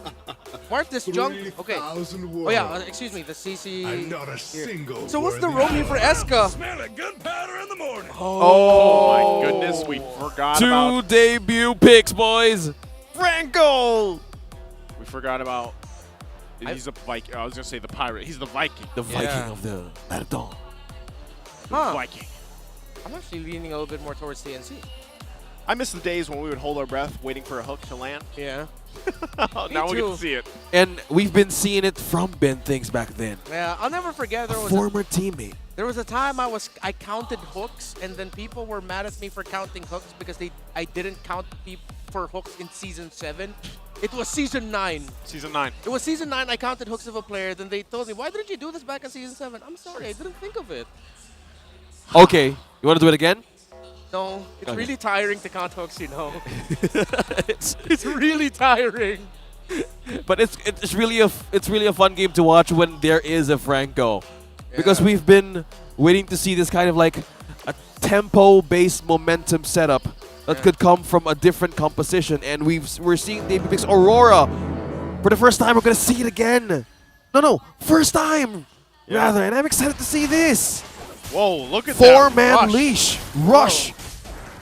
Look at this rush. Not to mention a great skin from Raizen. Had to grab that while you could. Oh, I have that. If No. Escalera somehow hooks this, no way. Oh. Oh! Reset! Escalera! Oh my god! He just stopped that whole plan. And meanwhile, King Kong gets the purple. What a player. He's probably saying on his mind, hey, Coach Ben thinks, I know you've been doing this on your TikToks. Is this how you do your reset if you're doing or using a Franco? Well, I can still do it. Bro, I can't believe my casters cursed that. You called it. I don't think he would. Flicker, hook, now that's a play. Called it, Renmar. Yeah. Right on point. Yeah, and what that does is, again, that completely messes up the early rotation here of TNC Pro Team. Yeah. So that encourages them to pull off a more of a risky play at some point later on. Because now King Kong's going to reach level 4 first. The Mortis is grasping at straws. With that round, the level lead. See, only level 2. He's only about to hit level 3. So TNC, for the first few rotations, are going to be occupied with just making sure that Raizen gets his farm and gets to level 4. Wow, there's so much that could happen from the two composition of TNC and ONIC Philippines. Go ahead, comment down, start a discussion to our online viewers right now in the English stream. What do you think of this? Comment down. Aurora and Franco just showed up. Will the composition work? I think it's going to be a big testament for once we get to these objectives. Yeah. Even with this turtle, TNC doing a pretty good job at actually controlling this part for now. So for ONIC Philippines, how do they deal with this again? We don't even have a contestation, really. Raizen going to get that first turtle. So even given how that whole early exchange went, first turtle in the hands of TNC. Yeah, and it's born from the fact that ONIC PH understand the type of lineup that they're up against. They have the Martis. Oh, Gem going to eat up the target right here. He's in trouble. Look at the burst damage from King Kong, but Heads still able to survive even with that Vengeance. So ONIC Philippines will not be able to find the kill they're looking for. This is what I hate about going up against an XP lane CC. When she has the Vengeance, completely sustaining back with her lifesteal, she just lives and just smiles with his yo-yo. Her yo-yo. Okay. Yeah. So yeah, TNC ONIC PH understand the lineup of TNC have a lot of zoning. Your Franco is good. Yes, you have the hooks. Yes, you have the bite. But you have two big ultimates that sort of force you to play around those two ultimates. They'll be standing there and leaving themselves susceptible to just getting thrown all the AoE damage that TNC can dish out with that Aurora on their side. I always wondered, especially when Aurora got that revamp through, I was wondering when she would pop up in the competitive play. And so now it's going to be interesting to see how it unfolds later on, because with the Glacier mechanic, with having even that passive, you know, basically mirroring the Nana across from you. Yeah. You still kind of have to work through that for both teams. Now, burst potential from ONIC is pretty good. There's the Bloody Hunt with a focus mark. Raizen already going to be taken out. Glacier there as well, but it's not enough as Raizen falls for TNC. And that's another thing we have to take note of. Escalera rolling with a focusing mark helps. This is what we saw from Franco before in seasons past. Yeah. Where sometimes it's just a lockdown or the Iron Hook landing, and then you almost get a big, nice burst of damage. I think that's the thing that you need to look out for. Look at that. 1v1 up top, Nomad and Kelra. Also at half HP, and they're still doing the showdown. Purple buff. Ooh, secured by Raizen, so no skill by King Kong. But the Retribution was actually forced out there. So King Kong has a Retri, Raizen does not. TNC Pro Team, yeah, they're going to pull it, but they're going to try to find a play elsewhere first. See if they can actually play around this timing. Still 18 seconds on the Retri for Raizen. Gem going to be the one to pull it out. Already securing that purple buff for King Kong. But by the time this all unfolds, Raizen will have that, so it's going to come down to that. We'll see if even ONIC Philippines wants to push the pedal here. Yep. Escalera could be the marker for them. There's Gem with the potato on his welcome. Going to find lockdown. They're going to force it through. Super Yoshi goes in. Now he's low. King Kong's out of the picture. Flicker comes through from Gem. Heads also taken out in that battle, but that's going to be TNC taking this turtle. No jungler for ONIC. No, Raizen is going to take this one out of their hands, and as well as more of the resources out of ONIC Philippines in a few seconds. TNC just has control in spades, even though they didn't have Nomad there with Heads, Raizen, Yoshi, and Hatred just fighting there alone. The combination brought out by all of the skills of the Aurora, and especially the zoning provided by the Frigid Glacier, with Gem and Escalera just standing, utilizing their ultimates there. That's just a signal for Hatred. I'm going to drop down my ultimate here. The members of ONIC can't get within this zone, while whoever's laying down their ultimate's going to struggle. So King Kong's going to be thinking of, okay, if one of my frontliners, the Barretts or the Franco, gets a pick off, do I continue this? Do I fight? Because I'm going to put myself at risk of getting just crowd controlled and bursted down with Aurora and the other members of TNC. You know, that's the problem. Will they force it though? Will they keep on forcing those kinds of moments? Because if we look at both of the two teams' magic burst damage, it's high. And Hatred just breaks the ice. Last time Aurora was picking ML Philippines was in Season 8, October 10, 2021. Wow. By then, next play was Yelly Haze, and they won against Omega. Oh, throwback there for that Aurora. By the way, I really want to point out here the itemization of Raizen. He went for the Fury Hammer, a little bit of damage, but then he goes into the Dreadnought. So he gets that physical damage reduction dished out by Onyx, Gem, Barretts, and then of course the Nolan as well. Super Yoshi just picked up the Flask of the Oasis. So now, this is TNC's time to stop Onyx time in Force Game 3. If they're going to build a considerable lead to transition into the mid to the late game, it has to be now with the big play. Well, big play still could come up at any second. Still one thing to consider here. There's no turret being taken out of TNC just yet. And Heads is still holding on a few hits, but that's Escalera starts to fight. Jumps in with that flicker. That's a lot of damage. Super Yoshi can't survive it, though, as he gets taken down. So with that, Turtle's going to be up. It's already started by Raizen down there. They're going to force Gem back. Oh, there's the passive coming through. Super Prince flickers out. He survives that, but Turtle secured for TNC. But they peeled off a possible burst. But that's a hook. At the hook, still Super Prince. Quite low, still under the turret. They get the turret here. Head's gonna be happy. No Man had to use that Purify earlier. So they trade. They're trading right now with objectives. Exactly, you said the magic word, trading.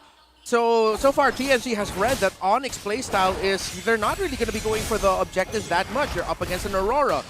So even though Onyx still got the kill, it potentially could have been a worse scenario for TNC if they just left Nomad alone. Good thing Super Yoshi was there to take the kill for the team. TNC still got the turtle into the turtle, and they also got the tower in the mid. They're gonna lose his tower in the bottom lane, but TNC just need to defend their mid tower, because with them still having their mid tower healthy and ONIC not means TNC are at an advantage. But TNC need to force ONIC back. This is why ONIC's moving like this. They want TNC to be forced back because they know that TNC, if they can, they have all the space in the world to play around the center of the map. Yeah, glad that you mentioned the positioning because Super Yoshi really covers a lot of vision that he can get out of ONIC Philippines because they have been really trying to cross that first tier turret in mid, but nobody's letting them through. Again, with this, at this point in the game, First Lord coming up.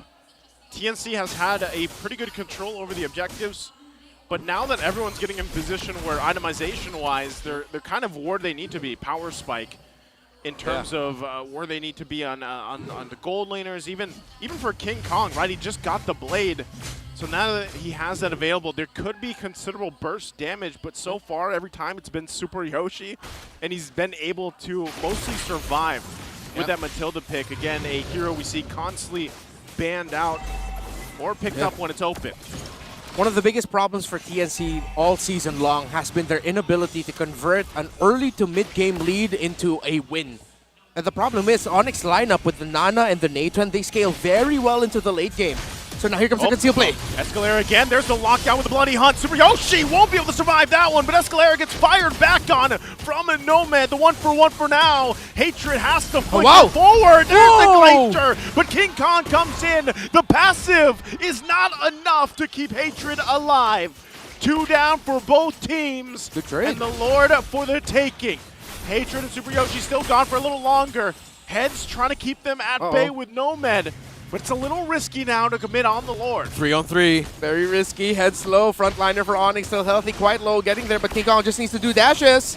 King Kong. Heads trying to gain life out of the Lord. Super Yoshi on the way. Sees it forward. Heads. We'll get it. it. But King Kong will get the Lord. Flickers come through, but the chase is there. They're going for it. King Kong out of there as well. Escalera, the next target. As Nomad gets that, but here comes Kelra. Takes out Nomad. It's a trade across the board. What a retribution duel. King Kong walks away with half a second of getting the retry off before Raizen could. And now ONIC will march out. And again, this is the problem we talked about for TNC, their conversion, their inability to convert an early to mid lead or a lead at some point in the game in control into a win. Will that haunt TNC again, or will TNC be able to find a turnaround? Well, that's scary. If you come to think of it, you need to have a contingency plan for this. Because we just saw Hater just flickered in through by the use of his Glacier. But one thing that could cost out of that kind of initiation, this could be the life of Hater. They were going to be missing out on the magic damage that they need from ONIC Philippines' defense in the late game, which could be scary. So they need to be sure as well on how they want to approach this, because they would surely want to close something out with the hook. The hook, it's Super Yoshi again, but Gem left to his own, gonna get taken down. Turret's still on the bottom side, that tier 2 will fall. So ONIC Philippines, they kind of back off for now. They got checked there. They still have to respect what TNC can pull off. Yeah. Right now, again, this is late game Nana and Nathan. Do they have the Radiant armors available for them? In terms of the items, still, again, everyone really good right now at a good spot. I would like to see one more damage item on this Aurora, though. Because you already have 3 core items here for that Nana. I think just a few more gold and Hatred will get his 3rd item. A lot of the damage is going to be coming from the mid laner and gold laner combinations of both teams. Oh, fleeting time for Escalera, though. So again, this is ONIC's identity of just wanting to pick up the pace, always have a play available for them. Yeah, speaking of plays, talking about cooldown reduction, right present on the hooks of this Franco. And he has been landing his hooks right on point. So with that, we're still waiting for that objective to come up. I don't really expect even ONIC Philippines, with the lead that they have, to press this situation unless it's guaranteed from Escalera. And that's where you come to the part where, do we use the Flicker Bloody Hunt combination? Do we land these hooks if we can? There's a couple health left on this turret into the tier 2 mid lane for TNC, but right now, control-wise, ONIC Philippines has it, and they know this coming up into that Lord. Well, 10 seconds on the major objective to make the play, to make the push, to make the siege of ONIC Philippines. Still on the lead at 2.5k. Can TNC turn things around this time? But they have early positioning right onto the Lord. Yeah, I would also like to see TNC again need to do a little bit better with managing their minion waves. They have 3 minion waves on the all crashing in closer to them that need to be dealt with. That bottom lane. Oh, Gem! Wow! Gem with the flicker. Daytona's welcome on the target. It's Raizen taken out of the picture. Escalera jumps in. Hatred in trouble. Still has the passive though.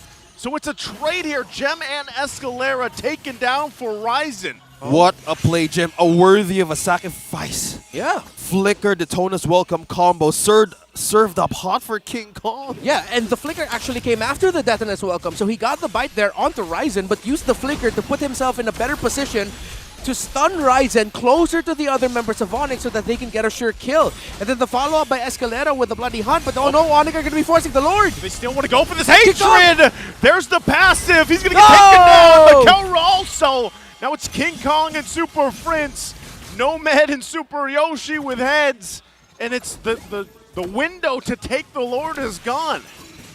Reset. Better for TNC though because Kelra's not here, but it's actually their jungler who's going to be forced to handle the minion waves down bottom. If I'm TNC, I'm going to be whittling down the Lord here right now and then just go try and get it. Still have to watch out for King Kong though. He's fast, it's quick, like the distance that he can make with his ultimate. Oh, Super Yoshi. Trying to chase him down. Goes in with a circling eagle. They're going to try to collapse That's down deep. on them. Super Prince has to flicker out. Escalera, though, will be taken down by Nomad. Wow. So they find a sort of hope here for TNC. Could they possibly take the Lord off of that? Gem going to hold the front down. King Kong's positioning crucial here as well. Yep. They want to contest it. Wow, he's very calculating his entry Look right now. Look at this, he's just wrapping around everything. We're seeing the King Kong cam right into Nolan, same as House and Sui did it last time. The KKC, King Kong cam. Can they go for it? That was a whole U-turn on the map. Can he? Waiting patiently. The rest He's of the team checking. Super Super Yoshi, no checking. Super They don't Yoshi, know. two check. Gem Nobody checked. falls down. Nobody checked. Oh, spotted out. Oh, Lightning roll. No, they can't get it. Nomad comes out huge. Clutch by Super Yoshi. Check the bush right on time. Full combo. Super Yoshi and TNC may have saved this game for themselves by finding King Kong. The senses, Super Yoshi senses felt it. Something was wrong with that specific bush. Hook. Oh, okay. Get the hook off, but they're just trying to buy some more time here. Turret goes down. ONIC Philippines has to recalibrate here and get ready for this defense. That was fun. That was a really funny thing. He really calculated his way through at the back line. Because if... Flicker from Escalera. Huge hook once again. Raizen taken out. But ONIC Philippines still, they have to deal with that Lord. They're buying themselves some more time here. But right now, TNC, they have this minor lead. Can they hold on to things? Can they pull it off? Can they seal the base? And the lead right now is currently going to go on their side. And ONIC PH will melt this lore down. And look at the coverage right now of ONIC. Seal again. King Kong is there still on the other side of the river. Escalera might just playing some mind games. Not going to find the connection on the No iron hook. So they back off. Yeah, again, very difficult thing here for TNC Pro Team is that ONIC has a tremendous high ground wave clear. Already up to a Holy Crystal is the Nana, full build Nolan with the Sad Sword as the last item. Already up to a Blood Wings as well for that Nathan, a little bit more sustainability for himself. So in terms of the item department, again, good. Aurora also has a Divine Glaive, so it's my favorite part of the game where it's just all about who presses buttons better. But most importantly, here in the Philippines, what we put a lot of importance into, who handles the minion waves and the map better. That's a great way to put it. That macro. The macro. And even with KDY, Super Fins, hold that. Oh, I was about to assume that something might happen, but Super Fins didn't have any deaths yet. Lord advantage is with TNC right now. Yeah. Stuff right now is that Raizen and Heads, they're juggling as to who's going to be the frontliner taking the brunt of the damage for the team. Right now, it's Raizen. Super Yoshi can only just really go in, dive in, guiding wind and then get himself out as well. But they have to move as a unit, similar to what ONIC's doing. But so far, everyone's just been doing it cross-map. And again, an interesting thing about this lineup is that lots of the trades from both teams have come from who just starts it out first, with both of them having like a pick-off capability type, dive type. It's about a lot of the trades in this game has happened around that. Whoever starts it out gets down, but then it's going to be a trade over and over again, rinse and repeat. So the immortalities are going to come in big here. Winter Truncheons, Wind of Natures. Hell, even the passives. Yeah, and all the passives of too. hatred. From having Nana, yeah, from Nana and hatred. the Aurora. Both of those heroes' passives will play a part in this fight. As you 2 see them lives. go and start it up. Okay. Gekong is out of the vicinity. Oh, entry. Oh, there's the lockdown. Going to be fine Kelra. here on the bottom side. Where is Raizen. King Kong going as well? Everybody quite low from TNC. Kelra, though, taken out very quickly. There's a different game plan. But King Kong. They're forcing back TNC back to base. Pushing down the base. Does he continue on? He just gets the base turret. Gem and Escalera could be waiting, trying to buy time. Head's going to keep them at bay. There's the flicker. Good Gem job. will get taken down here by Heads. But King Kong will get spotted out and has to force to get back when he put pressure on the base of TNC. Wow, this match, this game, TNC just got completely woken up. They were forced to go back to the base. How ONIC wanted to seal that push right in mid, and Raizen secures a major objective. A game still alive for the Phoenix Army. Yeah, I just want to say my MVP from that last scenario, of course, Nomad being able to go back. It's actually Hatred. He was actually able to get the kill onto Kelra's Nathan, and most importantly, he used his Winter Truncheon early. He used his Winter Truncheon early to make sure he gets a good angle, to waste ONIC's positioning of being able to take him down. So after the Winter Truncheon, he'll still have the passive available for him if ever he gets taken down. And kudos to Super Yoshi and Raizen playing around him again. You're gonna want to watch Hatred here. Winter Truncheon suppressed. You wasted Kelra's entry. Heads got to take him down as well as Hatred. And Hatred, after not even using the passive just yet, sidestep, got to use his ultimate to get damage there. Hatred was my MVP. The mastery onto this Aurora. Hatred finally getting a kill out of Kelra. Now the siege and the Lord is with TNC. The lead as well. King Kong is on bottom as well. They're trying to divert everything out of TNC, but will they be diverted? He's going to push it through full force. They're going to hold it together here the best they can. King Kong going to go back to help the team out. Flickers after flickers come through. Kelra going to be taken out very quickly. There's a lockdown though. Nomad's taken out of the picture. So ONIC Philippines holds on. They lost Kelra. They lose a base turret. What more do they want? King Kong still at the front of it all. Has to be careful on the approach. That was so quick. A quick takedown. Both two gold laners, Nomad and Kelra. Looks like, hey, let's take ourselves out of the picture here. Yeah, gold and a reset. Gold for gold. Look at Nomad, 8-2 and 3, a tremendous game. I wonder if it was his decision to say, you know what, I'm probably going to go down here, but I really want to take Kelra down too. If I'm going down, I'm taking Kelra down with me. So now it's even. But because of the push that we have there, it's a little bit more TNC. If it was his call, brave call by the young man. Heads up, Heads got a Twilight armor. Again, reminder for everyone, that's burst damage everywhere. That's burst physical and burst magic that it counters. Yeah.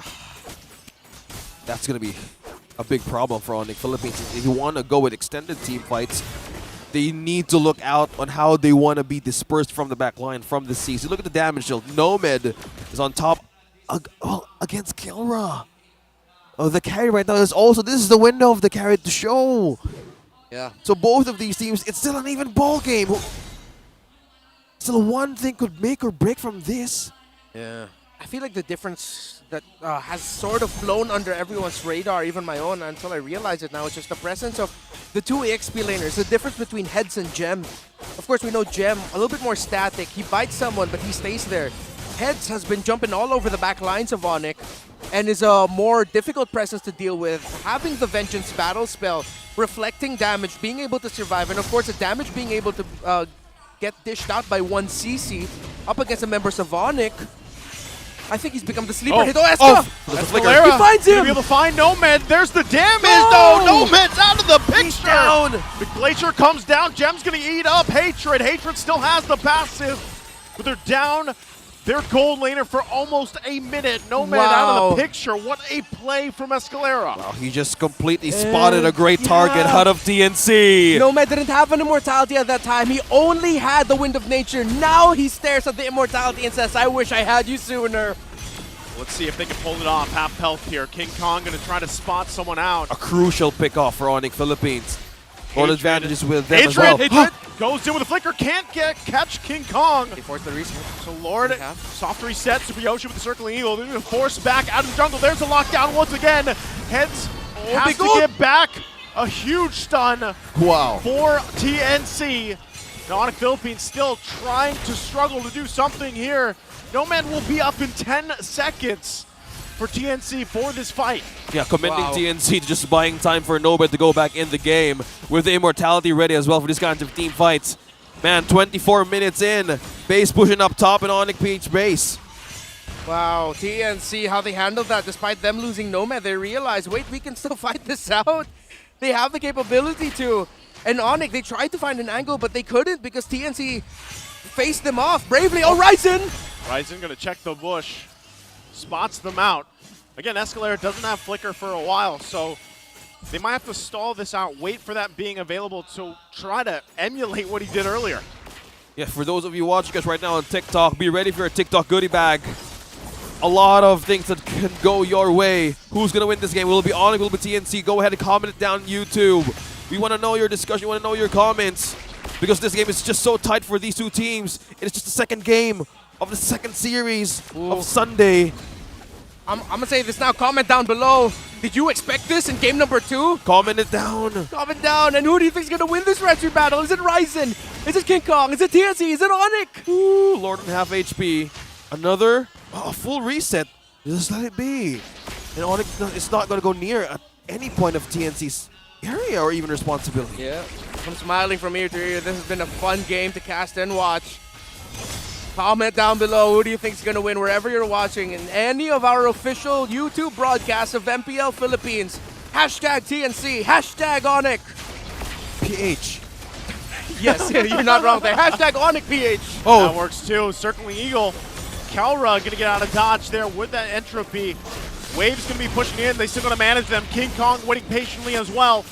Still about half health on this Lord. Working through it. Gem got Hatred. Hatred. The pass. Oh, he's down. It's not going to be enough. So King Kong goes down the mid. TNC, what are they going to do? King Kong. They have to deal with no, it. we gotta go back. Out. They can't do it. ONIC Philippines will sweep the series against TNC. Divide and conquer. It's ONIC time. Just make them go bananas. We split so fine. Woo! Running it back. ONIC Philippines. What a win. Heartbreaker. Massive one for TNC Pro Team. But you could see it. They were thinking about it. They were considering it. And they knew they needed to go home, but the members of ONIC didn't let them. You saw Nomad, you saw Yoshi, you saw Heads trying to recall, but they couldn't. Man, the pressure that was put on by King Kong as well. He knew there's no point in me staying around these Lord Pit fights. Like, I'm just going to put pressure around the map. Forget the retry battle. I have my wave here. Yeah. And I want to take a look at that later, but man, it's unfortunate for Hatred. He just, as soon as he was gone, they knew. And that's it. 25 plus minutes into the game. That was the go time. And the perfect moment, the gem captured the Aurora. At the perfect moment, even the passive is down. No anything to save them. But it was just completely ONIC Philippines. And you're seeing the sportsmanship. You're seeing the hugs. Former teammates. Former coaches. Saying hi is giving back hugs. What a great game, guys. Yeah, after that game 1, I really have to say TNC Pro Team, I hope they're proud of what they showed off in game 2. Yes, they eventually fell after a game filled with so many great decisions. One little decision to fight and sort of like get a trade-off after Hatred went down. They should have done that if their minion wave in mid was pushed up. But since the minion wave was pushed down, they should have just taken that loss and say, all right, we gotta have to reposition. Yeah, Hatred got taken out, but look at our minion in mid. We gotta deal with this. But again, hindsight is like 2020, but TNC, I said it earlier in the intros, little by little, you're seeing more hope. They're not getting the points just yet. They've won already one series. It would have been great if they could have forced us to a game 3 and maybe at least get 1 point. But I like what I saw from this team in that game number 2. Amazing still of showing even at the last minute by the Phoenix Army. Oh, let's head on to the stage with Maura and Hans together with ONIC Philippines for their winning interview. Everybody give it up to ONIC Philippines! Ang ganda ng moment kanina. It was. Itutulak ko na sila mapunta dyan. Let's fill in the blanks. Doon kayo, doon. Let's fill in the blanks. Parang takot na, mas takot ata kayo sa akin kaysa sa laro Oh, but no, joking aside, ang ganda ng moment kanina. Ang ganda ng moment King Kong. nangyari. Ikaw yung final na split push na nangyari para mas-sweep itong series na to. Talk us through it. What was the comms like? Kamusta yung pag-uusap nyo nun? Kasi kamunti ka na rin kayong mabasagan ng base before that moment, right? So, kamusta yung comms during that time? Na ano ba yung nangyayari? What was going through your minds? Kumbaga nung mga unang Lord Dance pa lang po, pinaplano na po namin yung play na ganun. Kasi yung nabuong lineup po ng TNC parang ang hirap po i-5v5 clash. Kaya yun po yung naging plano namin. Hinihintay lang nila yung tamang timing. And with that timing, they got the win. And you know, because of you guys got the win, but how was it like defeating your former team? Kasi first time yung magharap. Masaya naman po, pero thankful pa rin po ako sa kanila kasi kung di naman po dahil sa dati kong team, hindi po mabubuo yung ako ngayon eh. That's nice. Alam mo, something that I noticed, that was the friendliest exchange pagkatapos ng laro that I've ever seen. Nakita namin, nakababad kayo sa camera, na everybody was hugging each other. Actually, Coach, why not? Ikaw din, hinag mo si Raizen. May sinabi ka ba sa kanya? Anong sinabi mo? Inuri ko actually yung ginawa nila ng early. Munti ka na kaming malaso nung invade nila. Pero swerte lang din namin nafahan ko si Jojo. So, nagawan pa ng paraan. Pero yun nga, syempre happy pa rin ako kay Dean na parang mas nagbe-blend siya ngayon sa team niya eh. So, parang iniintay ko lang na talagang ma-find nila yung groove nila. Ikaw naman, King Kong, may sinabi ka ba? Kasi lahat kayo nag-hug. Anong sinabi mo sa former teammates mo? Nice game. Nice game. As simple as that. And, speaking of which, one person who had a very good game, I think kailangan niyang masanay na ma-interview madalas eh. Si Escalera. Escalera! I really feel like he deserves this. Kasi ito yung isa sa mga best seasons mo ever since you were a rookie of the season noong season 9. So, ano bang meron this season? What changed? Kasi a lot of people before this season didn't believe in your capabilities and yet you are proving everyone wrong during the first half ng season. Ano bang nagbago? Siguro po yung mindset ko po. Kasi ito, tinuturo na rin sa akin yun ni Sir Pao sa may TNC. Hindi ko lang nagagawa. Pero ngayon parang medyo naka-all in na ako sa season ko. Parang tinuturi kong parang ang minamindset ko, ito na yung pinaka-huling opportunity ko para makapaglaro. Kaya naka-all in ako ngayon. Making every opportunity. You'll love to see it, Mara. And now we just got word kung sino nga ba ang ating MVP for Game 2, King Kong. King Kong, nakita niya yung name niya, nag-shake ka ng head. Bakit di mo na-expect? Or did you think it was gonna be somebody else? Hindi mo ba in-expect na ikaw? Nakita mo kasing name mo, tapos nung nakita mo, nag-shake ka ng head mo. Hindi ko po in-expect. Binubuhat lang po nila ako eh. Binubuhat. Okay, out of everybody, sino ba sa kanila yung talagang nagpapalift sa'yo inside and outside the game? Kung meron kang i-credit na one person here. Para sa akin po, lahat naman po Isa nga lang eh. Ay, isa lang ba? Huwag ka magalit. Chillax ka lang. Para sa akin po kasi pantay-pantay lang po yung tingin namin sa Isa nga lang eh. Bigyan mo kami ng isa, hindi kayo makakalakad. Lugi ako dun Lugi ka talaga. Isa lang, may favoritism. Player. Para sa akin si Kelra kasi lagi kami magkasama inside outside the game. Ay, patingin nga kung paano kayo outside the game. Ay. All right, job well done once again. Give it up for ONIC Philippines. You may now take your bow and take your walk of victory.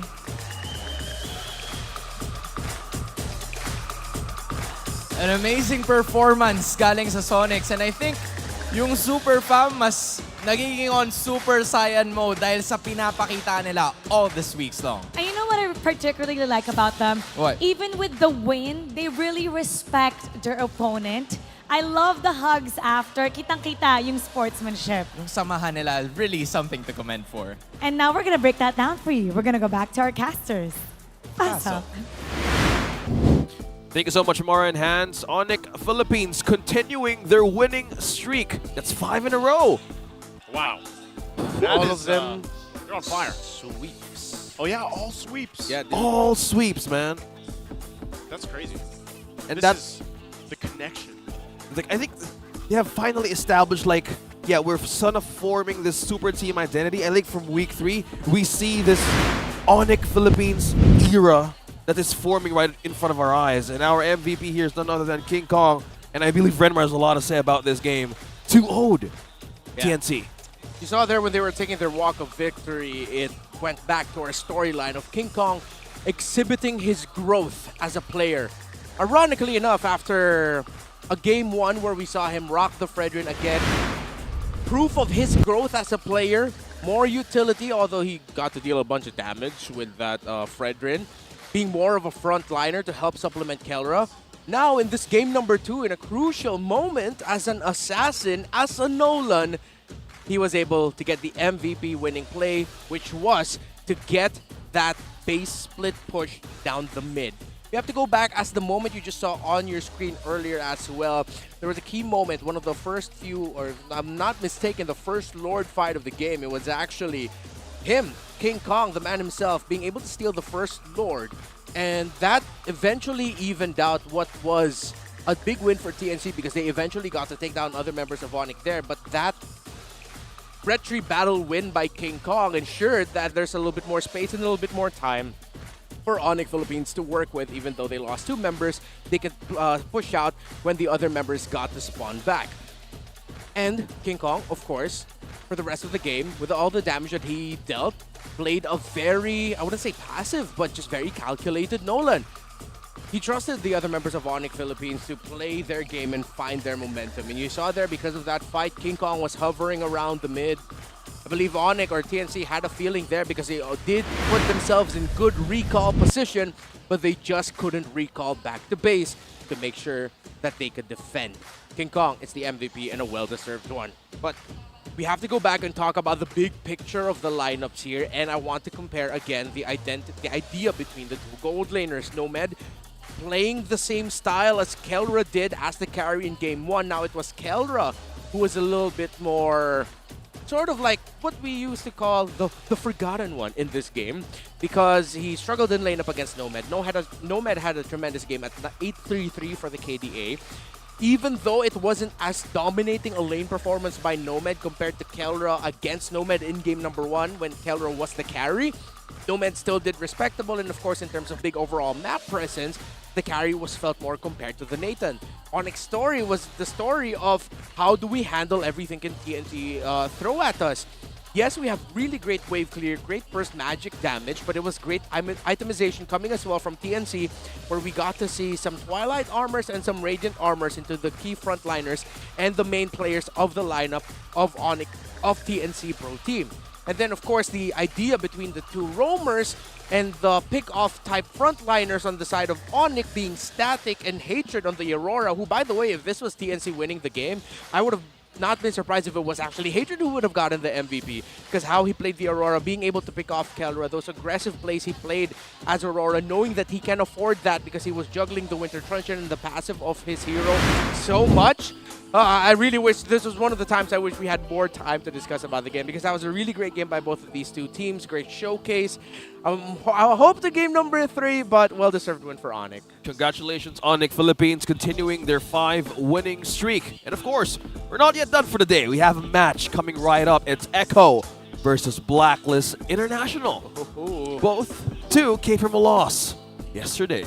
Yeah, there's still going to be a fun match to watch, of course, to round out week 3. And it's really interesting because we're seeing a lot of debut picks this weekend specifically. Yeah. Chase picks and Chase strats to add to that.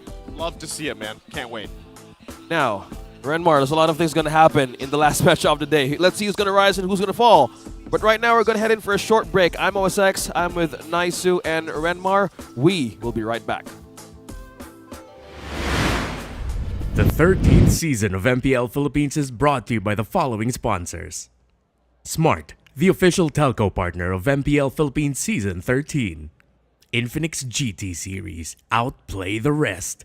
Experience the MPL PH Season 13 action live at Shooting Gallery Studios. Tickets are now available on our official ticketing partner at /event.com. Don't miss any MPL PH action by following our official Facebook page and subscribing to our YouTube channel. Follow MPL PH on TikTok as well for more content. And don't forget to like, follow, and subscribe to the official accounts of MDL Philippines. To ensure the equality and fairness of our games, MPL Philippines is also monitored and supervised by the Games and Amusements Board.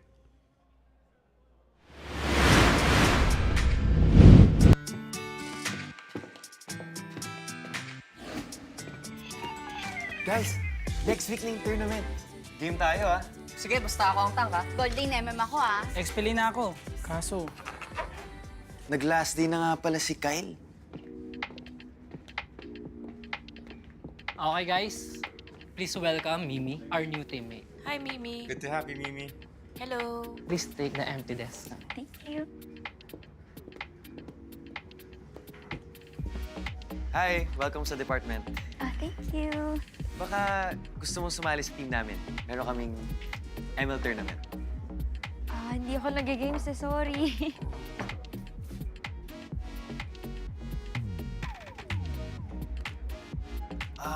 Turuan kita. Gusto mo? Dali lang naman. Tsaka parang team bonding na rin tayo. Pwede naman, pero hindi ako nag-games as in zero knowledge talaga. G lang. Magkukore ako, bubuhatin kita. What?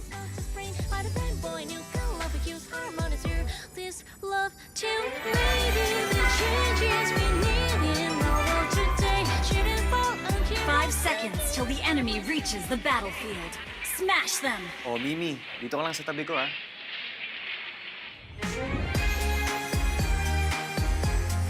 Oh my God! Oh, boss turtle, ha? Def lang. GG. Bawi na lang next time. Nice game, guys. Later na ako. Oks lang yan, Mimi. You're making progress naman, eh. Basta, focus ka lang sa atin. See ya.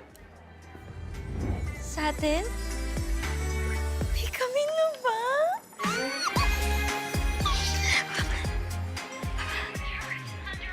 Mimi, sa tournament, dapat masanay tayo gamitin yung in-game chat. Ha? Okay. Okay.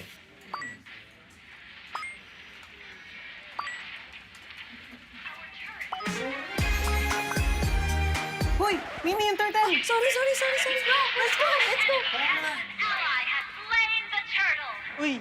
Nice presentation kanina. Oo nga, nice one. Siyempre, para Grabe. tapos agad. Hello! Uy, Mimi, may new skin yung Esme, oh. Cute ng fit niya. Try mo kaya? Pwede naman. Sinong cute? Uy, sinong cute? Yung skin. Ay, skin. Uno. Pero cute nga.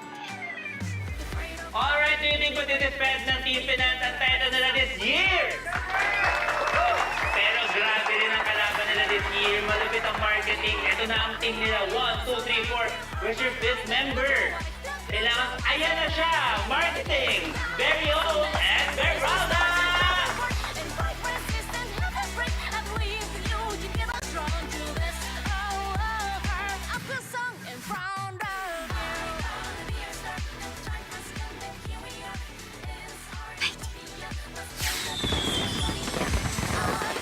Now I'm getting serious.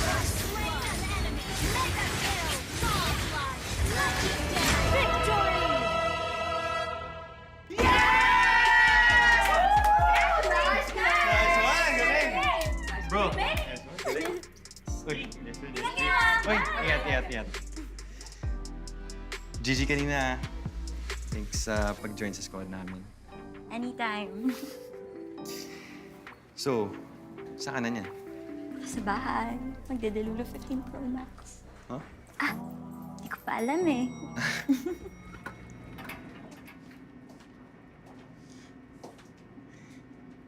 gusto mo mag-coffee sa tapat. Saka, game na rin. Looking for kaduwasan.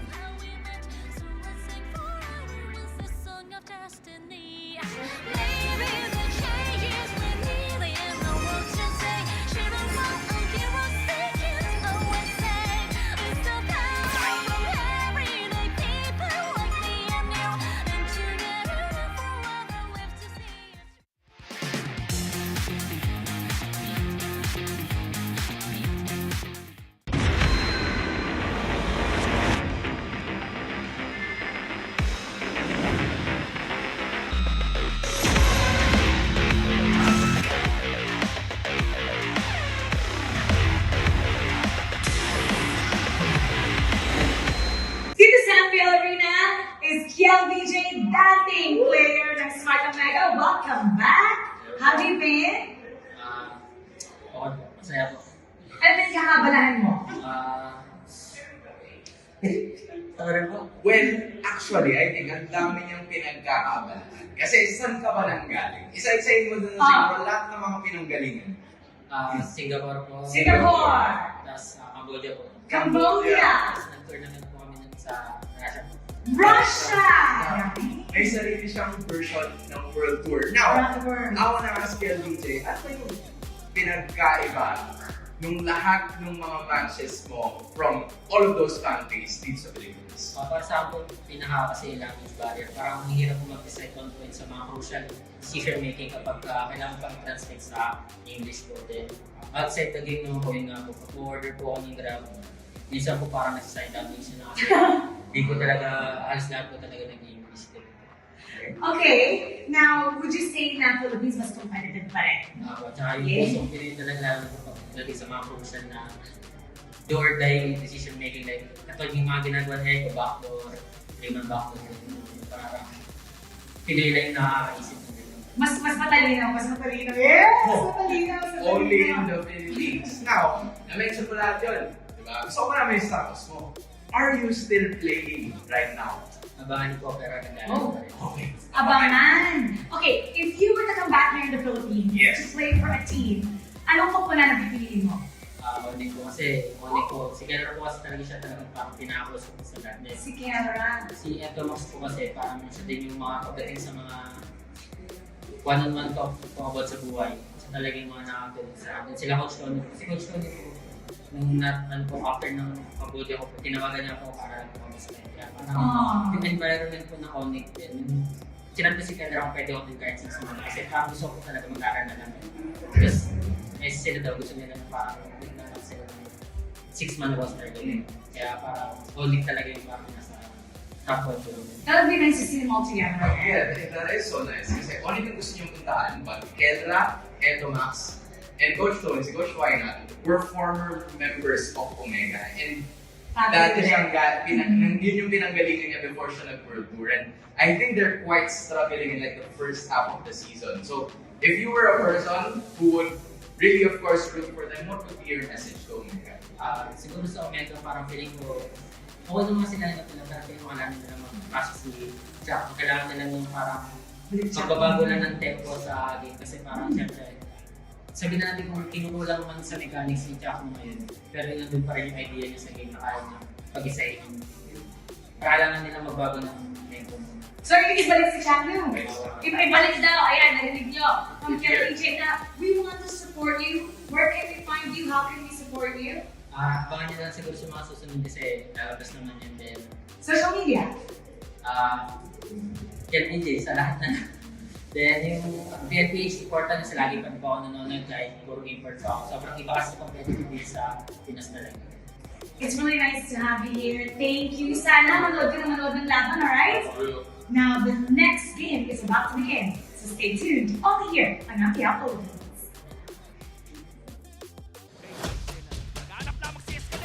Napakasakto na naman at nainig pa nga doon with the penalty zone. Pero nga lang natin ni Raizen yung kayo dito na 12 ang superiority. Ay mapatay na dito si Escalera mga makakakuha ng kill doon. King Kong ang pakita nitong dalawa. Sino makakuha na third? It's going to be King Kong. Pero Super Yoshi ngayon ang sumunod nila. At kung mawawala ng asa pero may final touch muli. Si Raizen ngayon ang inahabol nila ay hindi na makakatakas pa.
sabihin ay tumatakbo lang! At dahil dyan, wala! Kay Raizen, naghanap naman si Escalera. Napakasakto na naman ang naitin mga defendant doon. Pero nga lang ginamit ni Raizen yung kanyang tunas. Welcome Super Yoshi. Ay mapalay na dito si Escalera pa nga makakakuha ng kill doon. Si King Kong, napakita nito, dalawa! Sino makakuha ng turtle? It's going to be King Kong. Pero Super Yoshi ngayon ang isusunod nila. At kung mawawala na nga siya, pero may final slash muli. Si Raizen ngayon ang inahabol nila. Hindi na makakatakas. Bakit? Grabe na naman si Escalera. Oh! Grabe naman dalawa yung nasibat. Tapos sakto na naman dito natuntungan yung penalty zone ni Jeff. Pero si Super Prince papalit kaya siya ng gilid. At si head na finger pa nga. Pero si Gala sabi niya, ang mga tao hindi ang taparoy. Sakto naman dito ang Prince na si King Kong. Oh! Nasakto ang kinukuha nila. At grabe na pakalalim ng wet mga Prince ang ulit ngayon. Natutuloy pa nila. King Kong humaharap. The K and K Connection! Dalawang skills na nagamit by the way. Actually, yung ano lang, yung Netherrealm. At dahil wala na Netherrealm, ang gagawin ng ONIC ngayon, pumasok kahit meron Torre at TNC. TNC yan. Pero mukhang makakadepensa ng ganun-ganun lang ang TNC. Oo, pero makikita natin si Super Yoshi. Ang makukuha nila ng Tahis at halos sila ng buhay. Escalera lumalim na naman.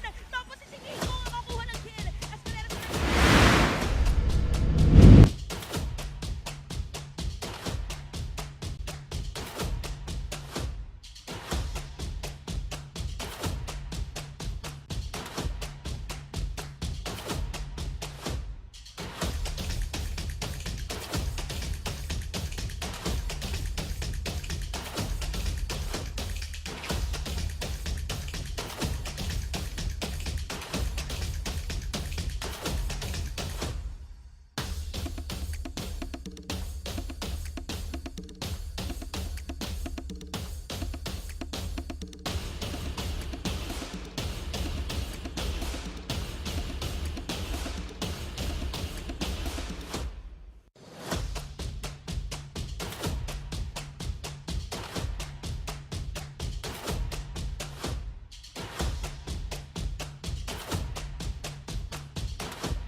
Malakas, Pilipinas, malakas kahit anong lane, we become the monsters. Malakas, Pilipinas, malakas face the golden sun and reppin' for the 3 stars. Look at us to the top, no ifs, no buts. Winning any game, para to sa PINAS. Di mo matitinag aming boses sa new level. Nasa kalye man o mobile, you know I become a legend. Open fire, we unite, we winners. Built with pressure, the diamonds are made of. Switch na lane na parang gera. HP Racing, way reset up. Built agad ang buhat ni Hilda. Full load SS parang Lyra. Susundan ko ang iyong bakas. Kasama patas, tagumpay natin to. Dahil tayo'y malakas. Para sa Pinas. Nasa amin ang alas, hindi tuwa atras. Kinikilala sa taas kasi kami ang malakas. Para sa Pinas. Nasa amin ang alas, hindi tuwa atras. Kinikilala sa taas, ganito kami sa Pinas. Wow! Hold on, yeah. Malakas ang Pinas. Laging every beat, no surrender, no retreat. Pag nagsama-sama, just imagine what we can achieve. Laging every beat, no surrender, no retreat. Giving 100 all my all, cause we just cannot be defeated. We are unstoppable, immune and invulnerable. Ready ang equipment, lahat frozen, malang crowd control. Pakita ko na jab like beast of the southeast. Takas sa watawat, proud and loud, cause every enemy we devour. Susundan ko ang iyong bakas. Kasama patas, tagumpay natin to. Dahil tayo'y malakas. Para sa Pinas. Nasa amin ang alas, hindi aatras, kinikilala sa taas kasi kami ang malakas para sa Pinas. Nasa amin ang alas, hindi aatras, kinikilala sa taas, ganito kami sa Pinas.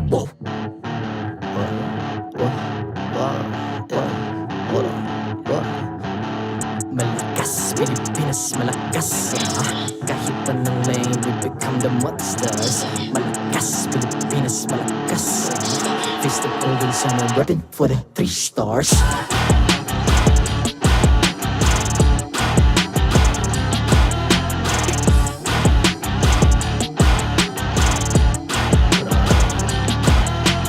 Ang lakas ng Pinas, we unite, be the stars. Ang lakas ng Pinas, we unite, be the stars. Ang lakas ng Pinas, we unite, be the stars. Ang lakas ng Pinas, we the stars. Ang lakas ng Pinas, we unite, we the stars. Ang lakas ng Pinas, we unite, we the stars. Ang lakas ng Pinas, we unite, we the stars. Ang lakas ng Pinas, we the stars.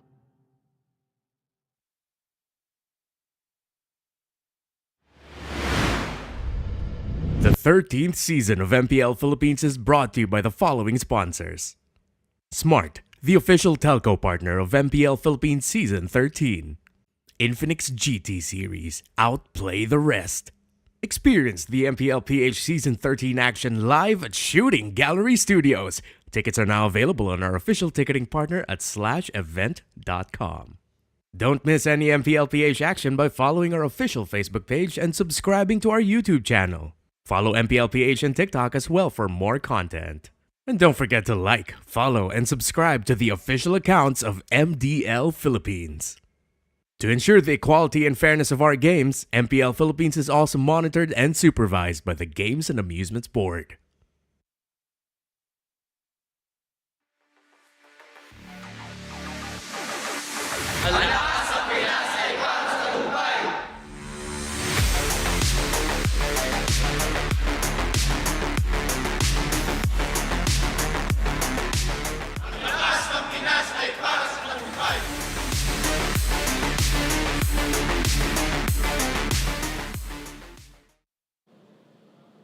Welcome back to MPL Philippines with the San Duo. Okay, meron tayong question of the day. Ang tanong natin, ano nga ba yung ginagawa nyo pag mainit? This time, pag mainit yung situation, yung usapan, or mainit yung ulo, anong ginagawa nyo? Ako po, sinisimula ko po yung araw ko ng inom ng iced coffee. Ng iced coffee. Para kumalma po ako. Para kumalma. Okay, pag hindi nag-work yung iced coffee para kumalma, mainit. Oh, anong gusto mo? When you take a break, anong ginagawa mo? Ano po, swimming po. Nagsiswimming. Opo. Pero alam ko, di ba, nakikita ko kasi yung stories mo palagi. Lagi kang may pinopost ng mga K-pop girls, right? So, anong favorite na pinapakinggan, nakikinig ka pag mainit? Opo. Oh, sino doon? Sino favorite? The Seraphim po. Seraphim? The Seraphim. Okay. Dahil? Wala lang po. Parang feel ko nasa Korea ako pag pinapakinggan ko eh. Nakapunta ka na ba ng Korea? Once po. Once. Uulitin mo ulit. Sino yung next na pupuntahan mo doon? Kahit sino po, basta makapunta po ako. Basta makapunta. Ikaw naman, Sanji, pag mainit ang usapan, mainit yung ulo, anong ginagawa mo? Ano po, nagpapalamig po sa Antarctica. Sa Antarctica? Opo. Yung totoo, nakapunta ka na ba? Once. Once? Okay, sige nga. Describe Antarctica. Yung mga kaibigan ko pong polar bear doon, kinakausap ko po sila lagi pag mainit. Okay, pagpunta mo doon, i-describe mo, sige nga, kunyari nasa Antarctica tayo ngayon. Tinawagan kita sa phone, okay? Sige, let's carry that conversation. Kinausap kita, "Uy, Sanji, kamusta dyan? Ano yung nakikita mo sa Antarctica?" Puro yelo po. Yung yellow! Yung yellow. Ano ba to? White, clear yellow? Ano bang type of yellow? Oh, ikaw yung nakapunta, hindi sila eh. Ikaw yung sumagot. Iceberg po. Iceberg! Nakakita ka ng iceberg. Once. Once. Napunta tayo sa dagat, sa Antarctica. Okay, kayo nga ba, ano nga ba yung ginagawa nyo pag mainit yung ulo nyo or mainit yung situation? Pero ngayon, pupunta naman tayo sa panig ng Blacklist International. Hans, ikaw naman. Alright, maraming salamat, Mara Aquino. I just wanna ask Yue this time. Yue, pag mainit ba, paano ka nagpapalamig? Tumatapat sa aircon. Tumatapat sa aircon, pero may iba pang ginagawa, di ba? Meron pa. Parang okay. Lapit mo nga, boss. Parang okay. Parang okay yung skin mo. May skincare ka ba? Meron. Meron. Okay. So, kailangan nating isa-isahin to. Kasi sa totoo lang, hindi ako nagsiskincare. So, kailangan kong matuto. O, yun o. Paano? Isa pa nga. Okay. O, Yue, ilatag mo sa akin ang skincare routine mo. Isa-isahin mo at bakit importante siyang ilagay. Una, cleanser. Cleanser. Guys, that's number 1. Okay, bakit mahalaga ang cleanser? Para malinis yung mukha. Tama naman. Para malinis ang mukha. Number 2. Toner. Toner. Mga bagay na ngayon ko lang naririnig. Kasi? Para sa pores ata yun, sa pores. Para sa pores. Okay. Number 3. Serum. Serum. Okay? So, meron tayong, ano yung number 1? Cleanser. 2? Toner. 3? Serum. Bakit serum? Siya depende sa type. Depende sa type. Ano ba yung type? Sa akin kasi type pang pores din, tas pang sa mga blackheads. Ganun. Para sa mga blackheads. Okay. Meron pa pang-apat? Meron pa Meron pa pang-apat. Okay. Pang-apat. Moisturizer. Moisturizer. Okay. Bakit kailangan i-uwi ng moisturizer? Para pag hindi mag-dry din yung mga face. Para hindi mag-dry yung pores. So yung pangalawa, para sa pores. Yung pang-apat, para hindi mag-dry yung pores. Tama. Meron pa. Yung pang-apat, para hindi mag-dry yung mga skin. Di ba kinorek niya pa ako? That's how you know. Okay, number 5. Sunscreen. Sunscreen. Oh, sunscreen, di ba pang ano lang ba yun? O misconception lang yun na hindi porket na lalagyan ka ng sikat ng araw. Pang sikat ng araw lang ba yun o hindi? Hindi, dapat kahit nasa loob ng bahay naglalagay. Okay. That's a wrap. Okay, salamat, Yue. Sensui, ikaw ba? Ano bang ginagawa mo anong ginagawa mo para magpalamig? Nagsiswimming ako dun sa bootcamp. Nagsiswimming ka ba ng naka-jacket? Hindi. Hindi. Tanggalin mo na yan. Alisin mo na yan. Okay. Mga kaibigan, maraming salamat po. You've learned skincare and swimming right here on MPL Philippines. Casters, pasok. It's us, the We Bear Bros, OSX, Naisu, and Renmar Santa Cruz, who just came out of Nice's back. Why'd you have to say it like that? I didn't know you were going to go with that. And it's the last match of the night. It's Blacklist International and Echo. Welcome back to the English desk. It's still MPL Philippines Week 3, and we're on to our last match. To translate things to our international viewers, Mara and Hans were just asking the players, what do you do on a hot sunny day or even in a hot day? Start with you. What was their answer? So why was that the question and then we were talking about face care back there? Maybe it cools the face of you for some point? Yeah, man. In hot days when the sun is harsh, a good skincare routine is important. Wash your face. Wash your face. Keep it clean. Maintain that, the Master Poggy thing in you. JP and Haji, the ultimate team players. Because to give you a background, before playing as roamers for Blacklist and Echo, for their teams, JP and Haji was used to play as cores. Yeah. Well, what is a core? What is a core, Mr. Analyst? What is a core? Well, these days we often use the term jungler. But in the earlier days of MLBB, we say core. Oh, damn! wow. What the hell? Oh, you know what? I'm going to let this go. Ooh, that was good. All right. I was like... Y'all see that in other countries? Heck, that's how you start a strawberry milkshake blender. Yeah. So the reason why we say course, what the heck, is because look at the heroes. For JP in the Sunsparks era, Gushin, Ling. For Smart Omegas, Haji, when he was still back in Omega, Season 7, Ling, Yisan Shin, Granger. Course, because during that time, the junglers were the main carry, the main component of the lineups, the main damage dealers, the win conditions for every team.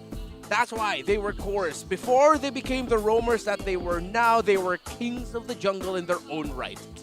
Love to, when you think about it, when they make that transition, it makes sense, right? These players that used to play core or jungler, and then they go and transition to being roamers, I feel like that's a great transition because now you know what you need to do for your junglers now currently to set them up for success throughout the game. Yeah, and these two players are multiple-time champions in MPL Philippines. JP, one of the first ever back-to-back MPL PH champions with Sunsparks. And we have a saying here in the Philippines, Sana all. Sana Sana all. Hope all. We hope that you were players like JP, like Haji, who knew how to adjust to their roles and not just forcing specific one, even though you know other people already. Like, huge shout outs to the alt lockers out there in our ranked games. Please be mindful of the transition. And yeah, the transition comes to this. Our referees. Here are our marshals who will officiate the match. The ensure defense of the games. Chico, Jeff, Patrick, and that awesome guy. You know what? They all pick the fill role, by the way, for their RGs. Wow. That's half.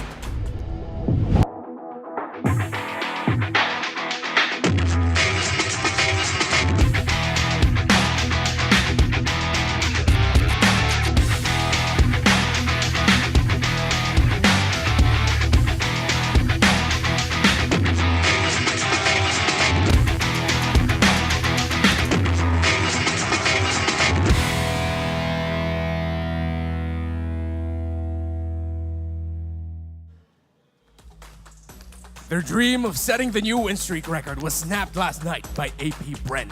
But after a legendary duel against the reigning world champs, the Echo Express looked to restart their engines hot against their rivals. Get loud and proud for Echo!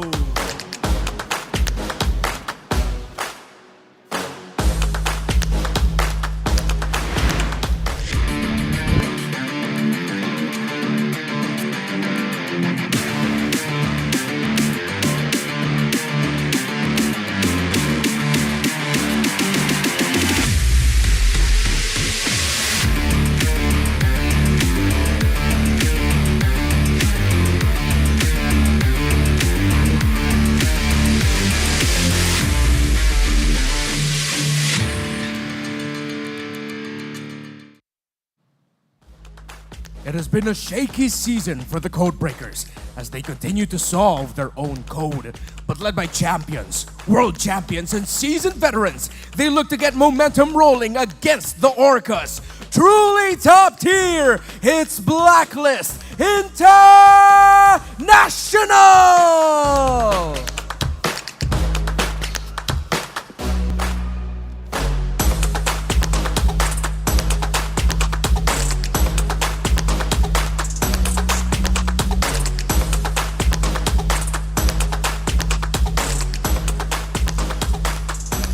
And their coaches, Coach Tic Tac and Coach Bonchan.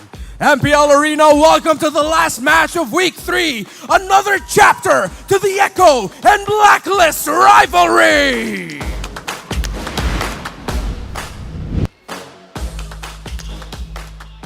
And the lineup is up for Echo.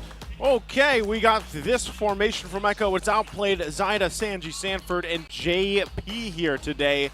This lineup, we've seen them before. They found success as well before, and they're going to make it work. I think with this lineup, though, we really have to paint a picture for Zyda. He has to be able to pull this off against what we talked about before, you know, in the jungle specifically, winning those retry battles against a very Sensui Instinct, Ultra Instinct player. Not only that, but the Sansan duo themselves, they have to pull things off through that by putting pressure on the map. Yeah, and Blacklist International will be rocking Oheb, Sensui, Yue, Edward, and Haji. I'm glad that you mentioned there the Ultra Instinct of Sensui. Zyda has been tremendous for a long time now. The 2 seasons in MPL Philippines where he became a champion, and now here in MPL Philippines so far, undefeated in Nolan. You have 2 junglers with different play styles in terms of what kind of heroes they love to play in the jungle. The difference is Zyda has that Nolan, which needs to be respected by Blacklist, but they're shared in the tanky junglers as well. But Zyda's a little bit more aggressive. He likes trying to look for kills and finding advantage before he fully goes in. And one thing also to note that also, Sensui also plays the Nolan. And you've mentioned about the Sensui instincts. It's all about how they contest with the major objectives, the Lord Steals. At some point, we call him the Man of Steel on getting that major objectives in. Look at this ratio from the team head-to-head. A lot of differences, but mostly Blacklist is always with the kill participation, always a one unit rotating, and always about the objectives against Echo. With that, I would say for what we've seen from Blacklist International so far is them still trying to find their footing, at least in this season, you know, making things work here. And as we take a look at the head-to-head between the roamers, like we talked about earlier, how they transition from core to now roam, these guys play in a huge role. I mean, very similar even in the hero pool. But with this, it comes down to Haji for the most part. He is a playmaker in that roam role, and it's worked for them. And JP, he can be the same. It's just he adjusts a little bit to the playstyle, especially when you throw out Outplayed and Zyda here. That's kind of the biggest difference we have to watch here from Echo in this matchup. Yeah, and as we look at the Infinix keys to victory for Echo, Zy, dance your way to victory. Play around Zyda. Allow him to shine. He's been doing it so far in the games that he's played this season, the 2 matches that he's helped win for Echo. So go ahead and do it. And while for Blacklist International, same thing for your jungler. Channel Sensui's Ultra Instinct. Allow him to get space, be able to rotate with him so much better and so much cleaner so that you can get those objectives. And again, reset, then fight again. These two teams are great at the objective team fights, at the reset and fighting again. Just when you thought they'd lose a fight, suddenly out of nowhere they'll pull a play to make sure that they get something back. Yep, this is a match of 2 world champions. Yeah. Echo and Blacklist International. Again, yesterday, both came from a loss. But now we're about to see some hungrier and motivational team who's going to get that points right away. Again, we're at the 3rd week of the regular season. A lot of things could be still at stake and could be taken away. But right now, this is your chance to join the MPL Philippines live stream. Viewer rewards are now available. Come and watch MPL Philippines and TikTok to join the goodie bag lottery and be one of the lucky winners. All you guys have to do is head over to TikTok, wherever you're watching, head over there. Go to the official page of MPL Philippines on TikTok. It's at MPL PH_official. Click the official live stream and make sure you check up on your top left corner to join the goodie bag lottery. We've been doing this all week long for you guys. Yeah. We love to give thanks to our lovely viewers. And there's no part of the script that's built for the analysts, so I'm feeling kind of left out, so I'll just say, please do everything they said. Yep, because right now, even for you who's watching us right now on YouTube, Facebook, Filipino, or English, comment down your discussions. Is the meta going to work? What lineup would actually show for these 2 teams? Yep, they're really on a rush to get the first pick. We're on to the draft. Blue side goes with Echo, and red side goes with Blacklist International. But this blue side specifically is in favor for Echo. Yeah. Looking at the bans first up before we acknowledge the Fredrin pick. By the way, Novaria, Vexano, Lilia, all available. Carry also still available as well. And please, don't forget who's gonna win this. Get a chance to win 1,000 MLBB diamonds. Sweet. Is it #Echo, #Black, wherever you're watching in the official YouTube streams of MPL Philippines, whether it's in the English, Filipino, MLBB Esports Official, Mobile Legends Bang Bang North America, oh, not in North America, Mobile Legends Bang Bang, MPL Philippines, wherever, comment #Echo or #BLCK for a chance to win 1,000 diamonds. We'll be picking 2. Yeah, we'll be picking 2. With your game and server ID, we'll pick 4 commenters. 2 from the Filipino stream, and since you're here in English, 2 from here as well. Drafts. Okay, Echo, of course, if you're Blacklist, you have to take out the Matilda, and then the Nolan, they're respecting Zyda, and they'll take out the Angela as well. One of the most highest banned heroes for teams going up against Echo is Matilda and actually that Angela. So now Echo are going to be taking away a comfort pick from Haji. They get the Minotaur for themselves. When you're up against a high dash lineup, you have the Arla that you're going up against. You want to pick up the Minotaur to potentially force out dashes earlier. For Echo, wow, they're going to be going for the Valentina, so they have a chance to be able to take away the Astral Echo as well, get information. But then at the same time, you have the Arlot ultimate that you can steal. I think we've caught up. Let's go. Yeah, I think it's a good placing as well. That was fast. Thank you so much, Renmar. He gets a breath now. Yeah. Go and breathe. Because right now with the placements on the first pick of the Valentina, whoa, Akai. Probably Sensui Instincts right on the bat here, taking the Akai on their 3rd pick. I think with the settlement of having the 1st or 2nd pick, Valentina sets everything up. Because this actually says like, okay, make sure you don't have extra ultis we can copy because that sets up everything for Blacklist International. Because for stats, is concerned with the mid laners, specifically for Yue, 10 flat KDA. He's got a pretty good KDA. Yeah, footed of 40% and kill participation of 87%. Kindness is the surest path to ruination. The other thing with the Sakai pickup, though, is now for Echo, when you have the Valentina, you have a couple options. I mean, all three of these heroes, actually, you could pick up for. We've seen this before where Valentines actually opt to take the Akai ultimate, the heavy spin, so that they keep people away from the objectives. You know, sometimes that happens, whether that's to do that, to get the lockdown, and then not to mention, even though with the final slash you copy that, that can work really well with the setup potential they already have with a Minotaur. Yeah. For Blacklist International, a part of me is more inclined to think that they actually prioritize their jungle and roam in mid already. So part of me is thinking that this is already roam Arlot, considering that looking at their tendencies in terms of what they prioritize in the draft, that's usually the case. But they like to play around the roam EXP laner swing. So there's still a chance that this is an EXP lane Arlot. But if ever it's going to be going into the roam, I wouldn't mind it. So far with what we've seen in Echo, the roam Arlot would be great. And we saw a roam Arlot do great in the previous series, so might as well. And then you can have Edward, if he's not going to be rocking something tankier to help handle with the front line, maybe they're just going to face Echo with damage. If there's a room for it later on, they can go something like along the lines of a Benne, a Paquito, MVP winning performances by Edward on those heroes. And if it's also available, if the backline looks exposed on the side of Echo, they could still go, oh, not CC. Terizla is still an option. Yep. Something to have the punish penalty zone set from Terizla, because the ban of Echo focusing on the Harith. One thing that stood up in my head right now with the Akai pick, Claude. Yep. A perfect combo to make this work.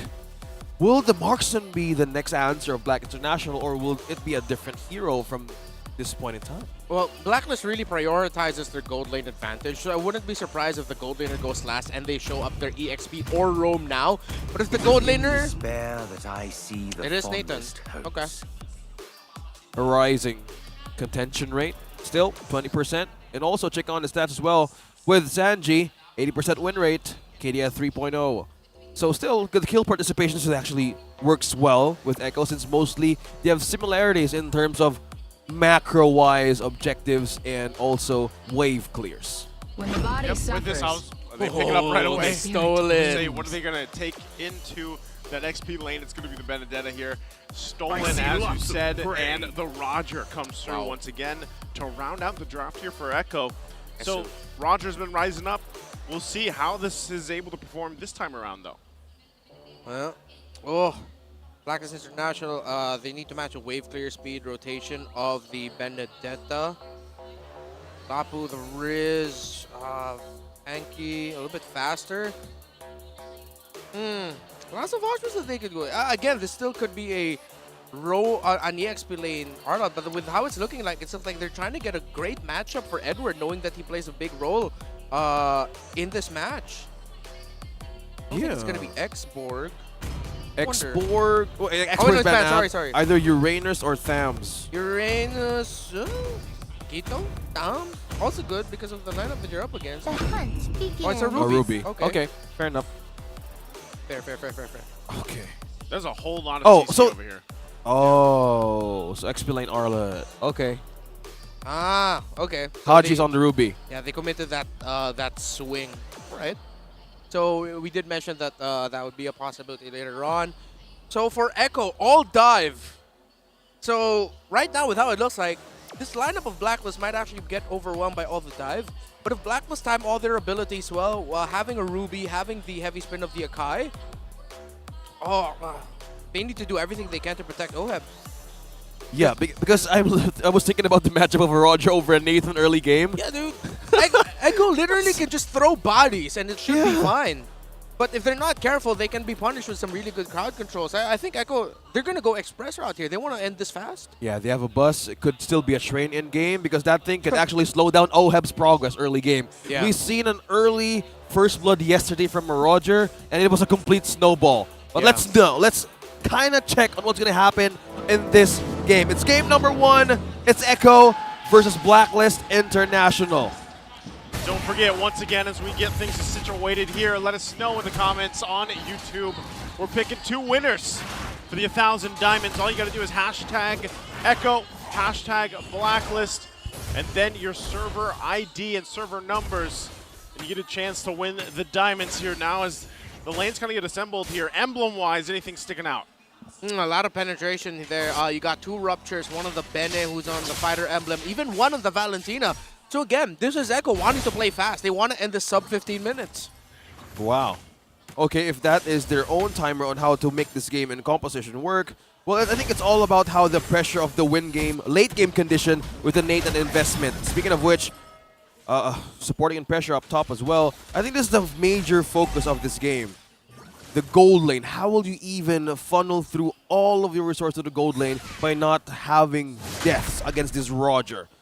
Because Outplay, we've seen him do amazing things with different marksman hero picks, but this thing specifically up against a Nathan, he could be more quicker this time, game-wise.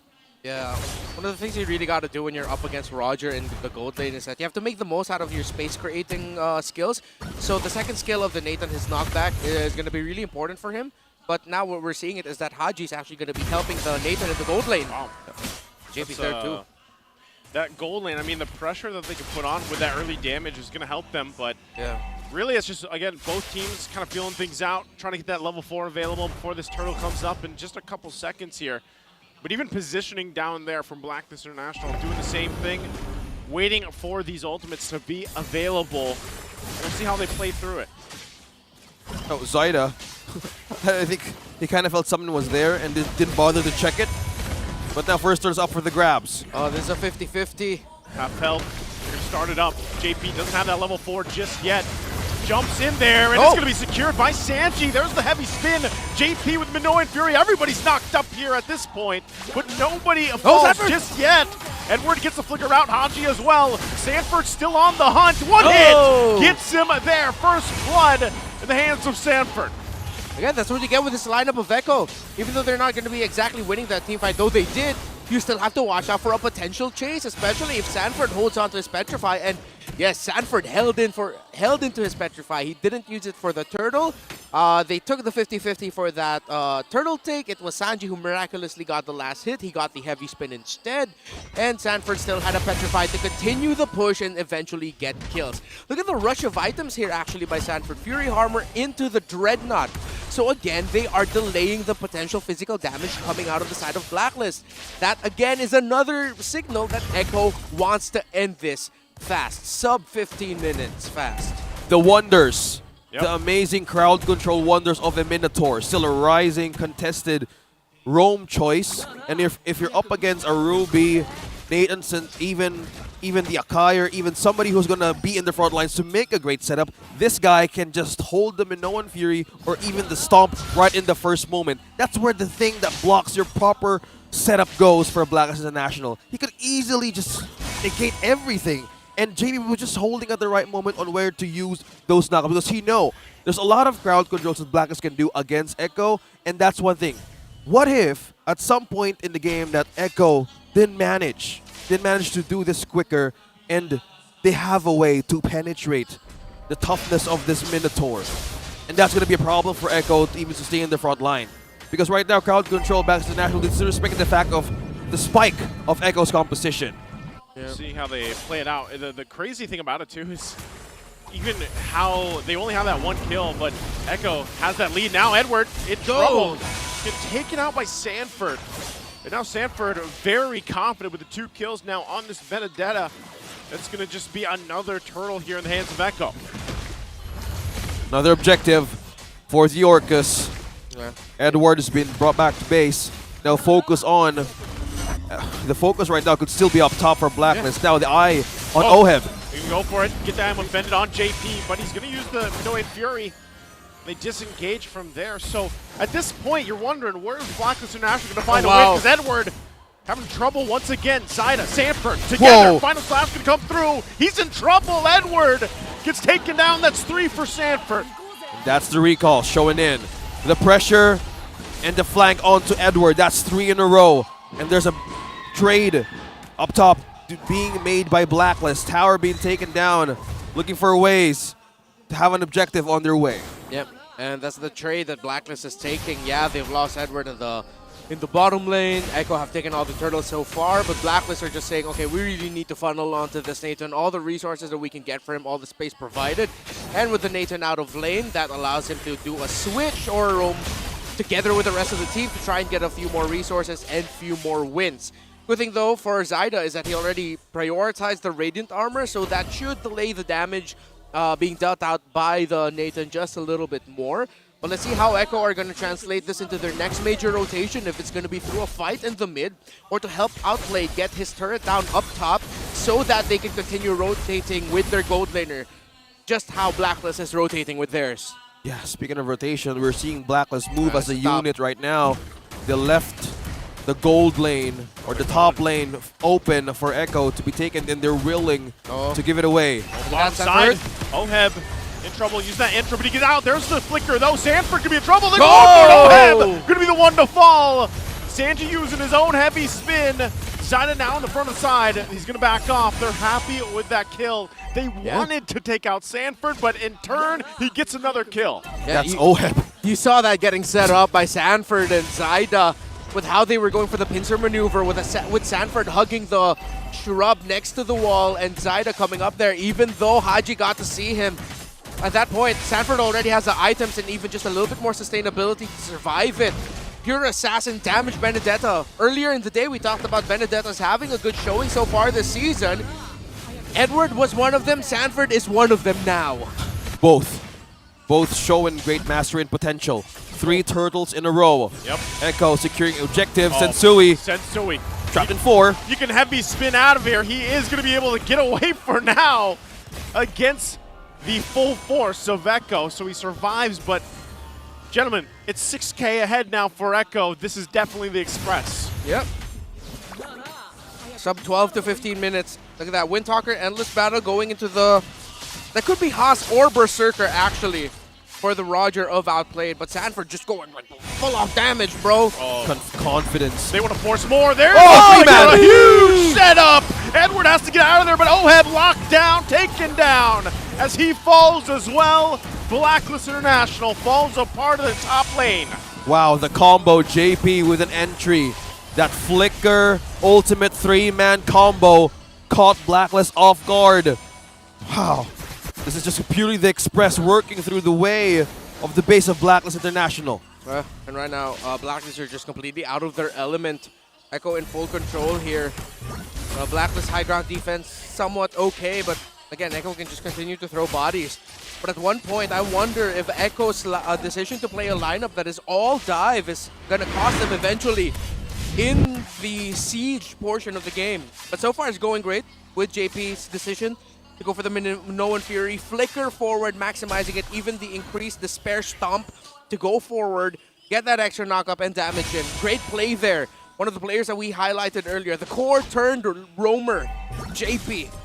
A world champion and 2-time MPL Philippines champion at that. Yeah, experience. Excuse me. 3? Oh, wait, no, he was in MDL that time. Yep. 2, yeah. That experience and just mastery showing with JP. The story of these 2 roamers who transitioned in a different role, now serving both of the greatest teams in the world, Echo and Blacklist International. Now they're in a match. Now Echo is on the lead, another objective. Will this be an advantage for Echo this time? And Blacklist seems they're not contesting at all. Yeah, they can.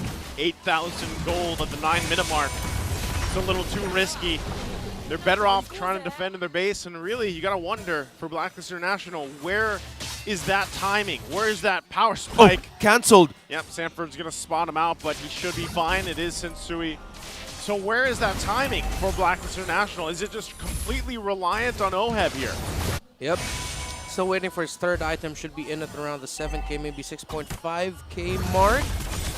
Let's see, but even with that, only 1 Radiant Armor you have to deal with, but Zyda does play as a frontliner anyway. All the dive capabilities, JP still on the way to another Radiant Armor for the team. Already going up to an endless battle is Sanford. Tough, man. Echo just... Classic Echo Express. Yep. On a 10K gold lead. Once again, you guys mentioned this with the lineup as we loaded into this game, that Echo wanted to end it early, wanted to do it fast, and that's exactly what they've done up to this point. 10 minutes in, Lord top side. It is only the first one of the game. Can Blacklist International hold on? This is definitely going to be a forced situation from Echo here. Even with JP, have that flicker available. Waiting for the moment, he's going to get pulled. Is he going to pop it off? Can't get it just yet. JP's the one to fall. Sanford jumps in the backside. UA has to flicker out. They're still holding it together. Satsui's down though. No! But Blacklist International finds something, stays alive, and Sanji that falls. 4 down for Echo. What a defense from Blacklist International. The pull by Haji. Haji with the play. JP had his own great play as a roamer with the Minoan Fury, the spare stomp. But with how Haji did that, if I'm not mistaken, he used the dash after the first skill. Remember the passive with the Ruby, after she casts skill, she dashes in the direction being pointed at.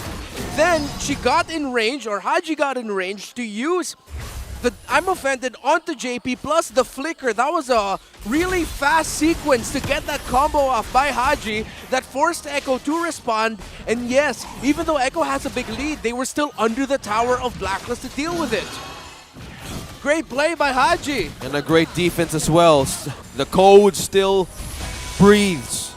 They're breathing now to find a way to recover into this game. Now the gold deficit's probably from now it's half from 10k gold.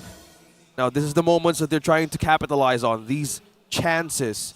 Because at that point, this is the make or break play, because as you've said, you guys back in the draft, they're relying on Ode for damage in the late game potential, win game condition. So in order to make that work, you need something to pull somebody in or take something out of Echo. Still got to be careful here though. For sure. And one of the big reasons why they have to be careful, although Blacklist still has to be careful, but again, you get the Ruby last pick. Instead of going for the roam Arlong, you decide to roam the Ruby instead. Going back to MPL Philippines Season 11, we made a big deal about how Ruby was one of the heroes that you pick up if you want to break the tempo of your opponents, especially their team fights. Great for compositions that love to dive. Because one, don't run Wolf King, which again, you get that cooldown really quickly, is going to disrupt the tempo of the dive heroes that you're fighting against. Well, even with this, the tempo or not, they got to deal with the Lord. Sanford going to get swept up. They jump in with the Minoan Fury. Outplayed looking for his own entry point. Who gets Still this going Lord? for it. Edward going to be in trouble. Outplayed gets the kill. Who got the Lord? No! It's Zaida that gets that, and another member of Blacklist will fall to Outplayed. And once again, they find themselves on the defense. Sanji with the final slash as the Valentina, perfectly timed. Final slash, and at the animation of the slight, if I'm knocked back, or is it a knock up on the Arlot? He was crowd control system, so we couldn't get the retribution off in time, and it was Zaida who did it. It was just few seconds that we are seeing Sanji not getting any ultimate at all from Blacklist International. Yeah. He just timed it right, just being unpredictable. But what ultimate was by just getting the perfect ultimate for his team, and that was just completely a win for Echo, and the lead is growing back on their own way. Yeah, that's true. He's been juggling ultimates all game. So we said in the draft, even with those first 3 picks from Blacklist International, Sanji's going to have his picking in terms of ultimates, and we've seen it here. He's holding on to that final slash once again. Can they pull it off? There it is, forcing that flicker. Under the turret they go. Minoan Fury as well. Under the turret, they fall. Sanford the one to go down. So Blacklist International still working. Haji gets the pull with the I'm Offended. And with that, they'll find another successful defense for Blacklist International. Again, the very risky thing. If you wait in the middle, well, no, okay. So again, the very risky thing. If you have a lineup that's just pure dive, not a lot of range. Yes, we know that the Roger can go into human form to be able to damage from range as well, but this is essentially a dive comp. And Blacklist International, knowing their condition, they can push forward. Yep. Haji! Oh, great pull. Goes in, takes out Sanji. A great use with the conceal, the I'm Offended combination. And now it's Echo, even with a lead, with their backs against the wall for now, until they can readjust here. Yeah, speaking of adjustment, it's 2 turrets down from Echo. A great way to bounce back. Blacklist International. So with this dive composition, at this point in the game, in the late game, this is where their composition shines. Yeah, this window of opportunity for Echo to win this game in a safe manner is closing faster and faster as Blacklist is catching up. At this point in the game, Blacklist is better with their hero lineup to face to what Echo can throw at them. Despite all the dive in the world, Blacklist will have the damage.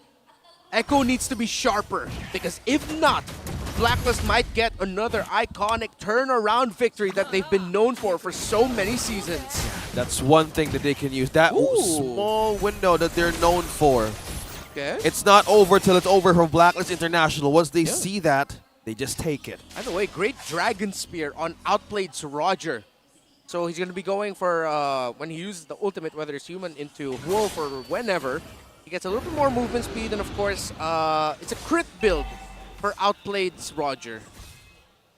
Critical hits. Yeah. Outplayed, just completely building with all of his might and damage. Now, Lord is up. Echo and Blacklist. This is still... Yes, go ahead. Real quick, good item pickup right now by Yue. Already has a glowing wand. So, should help with the tanky front line of Echo. So, Blacklist definitely has the damage that they need already. Sanji has the ultimate of the Arlot. The final slash is onto the mid laner of Echo. Yeah. Look at the positioning of Sanford before just going in. He's just making sure of the waves from mid to bottom. Again, this is a Benedetta. The split push and the capability of Sanford. This is completely still high of a split against Blacklist International. Yeah. Watch minion wave management. Echo's just going to get the minion waves up top naturally. Sanford there too, behind enemy lines. Spotted. Going for the initiation. JP could be in trouble. Couldn't get it off in time with the backside. Oheb could be in trouble. Sanford going for the kill. Immortality gonna be popped. Outplayed. Trying to get Oheb. He will find him. Oh, but the shot from Yue will get him down as well. But it's not enough. Outplayed still going to be up. Gets another kill. Make it a triple. Can he grab Edward? Immortality going to be popped here. Can Yue do? Can't keep them together. And that is going to be it. Echo charging towards the base, and they'll take this game #1 against Blacklist International. Classic Echo Express. Taking this game quicker, but that was some sort of hiccups, but still they managed to end this through against Blacklist International. Still, we were seeing some hopes from the code bounce back. Poetic as well that it was the two MPL to MDL graduates, back to MPL players, who ended that game #1 for Echo.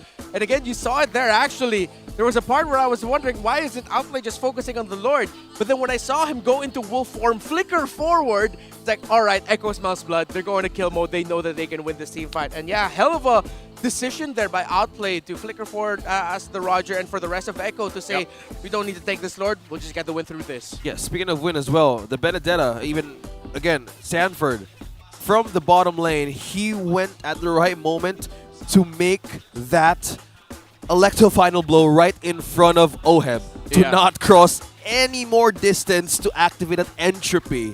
And he just completely sealed the deal. From that moment, yeah, he sacrificed more of his time, but it was just complete with the great control against Blacklist International. No more extra damage from that Lord take. It was a great play, great initiation, and at the same time, it took the Echo Express a little more stops to get to their destination. Got scary there for the Echo Express, but MVP of game #1's Outplayed. The MVP of that match, outplayed Blacklist International. Let's break it down a bit for the analysis for this game, Renmar. Yeah, great performance here in the Roger, and again, it was his call. Yeah, you could smell it where it was like, oh, I don't need to take this Lord. I'm just going to go ahead and join in the fight.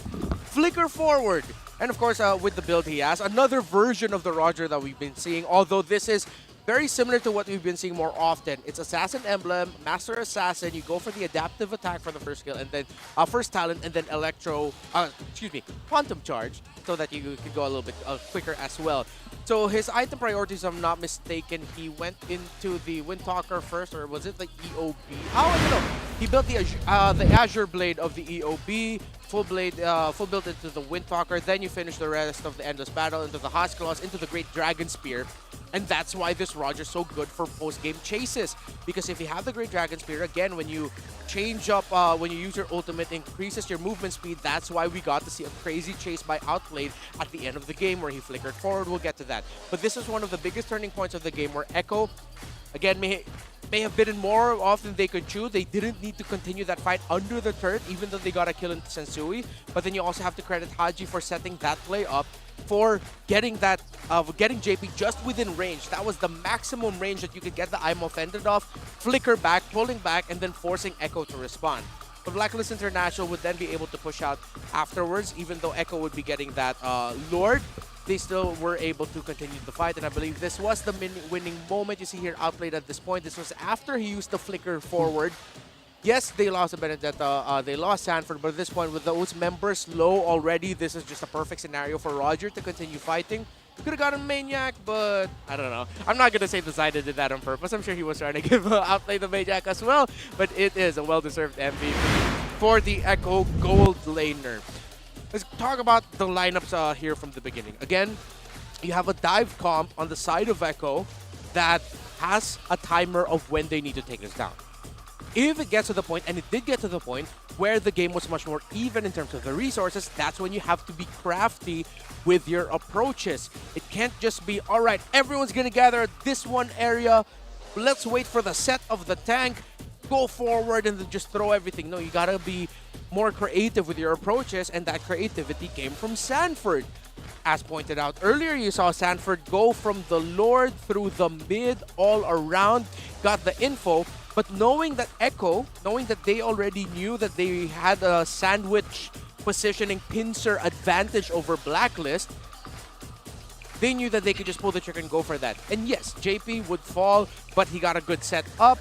And then the rest of Echo is just going to follow. If your Minotaur is down, you still have a secondary frontliner tank in the Fredrin that also deals a fair amount of damage. You also have Sanford dashing in and out, being a nuisance to Blacklist, and of course you have the Roger to clean things up. Up against a lineup that again is built to protect the Nathan and to help him shine. If the Blacklist formation gets penetrated or they lose that, and they lose their key frontliners quickly, then the Nathan isn't gonna have a good time here. 100% kill participation for OHEB because again, they're playing around that Nathan and they're playing around the Novaria as well. Mainly magic damage, but with 2 sources of main magic damage, 2 Radiant Armors on the side of Echo, the lead that they were able to build, it's just gonna be tough for that lineup.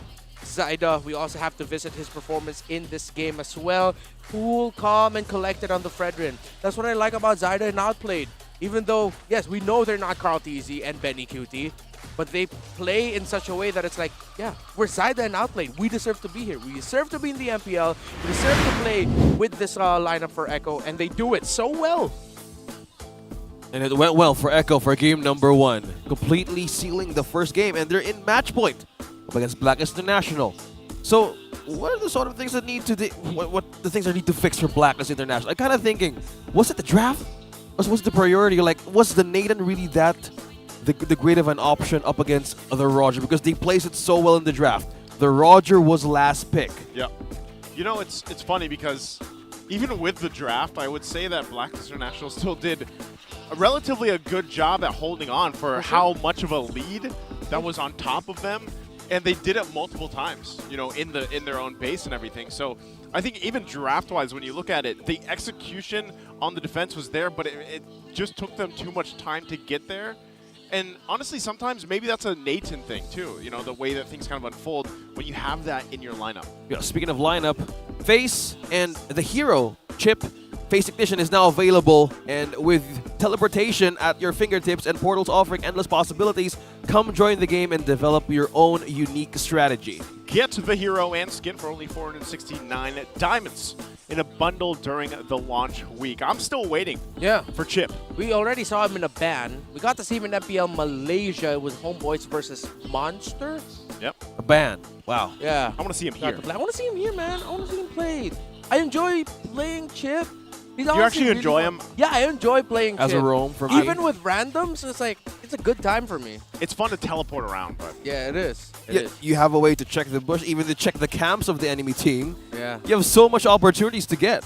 And again, since we're talking about competition, it's here at the Gakki Show up in MPL Philippines. Assemble your own community tournament and be part of the E-Project Esports for everyone, and show the world what you're capable in esports prowess. Enjoy tournament access mode, free in-game items, diamonds, and more. You can go ahead and register by scanning the QR down below.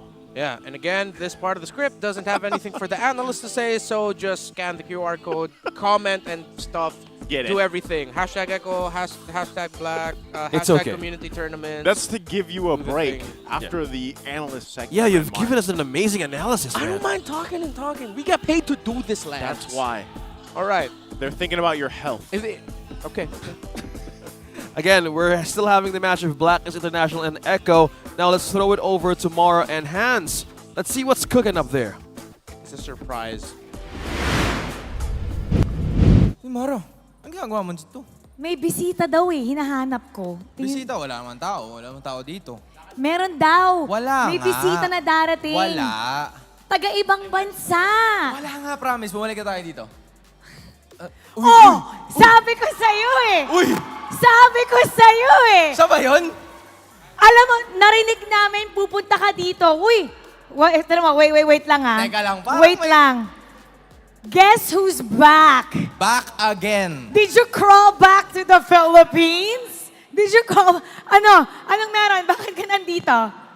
Pahinga pa po kasi doon eh. So, Ah, uwi ko muna. nagpahinga. Wag mo muna silang pansinin dyan ha. Dyan lang Okay. sila, alam mo yun. Yan, syempre. Kasi kakabalik niya lang ng MPL Arena eh. So, ayun. Oh, kamusta Guys, naman? welcome back nyo naman. Welcome back nyo naman. I-welcome back naman natin. Kamusta doon? Kamusta doon sa Indonesia? Okay lang po, masaya naman po. Masaya? Intense po, intense. Tense.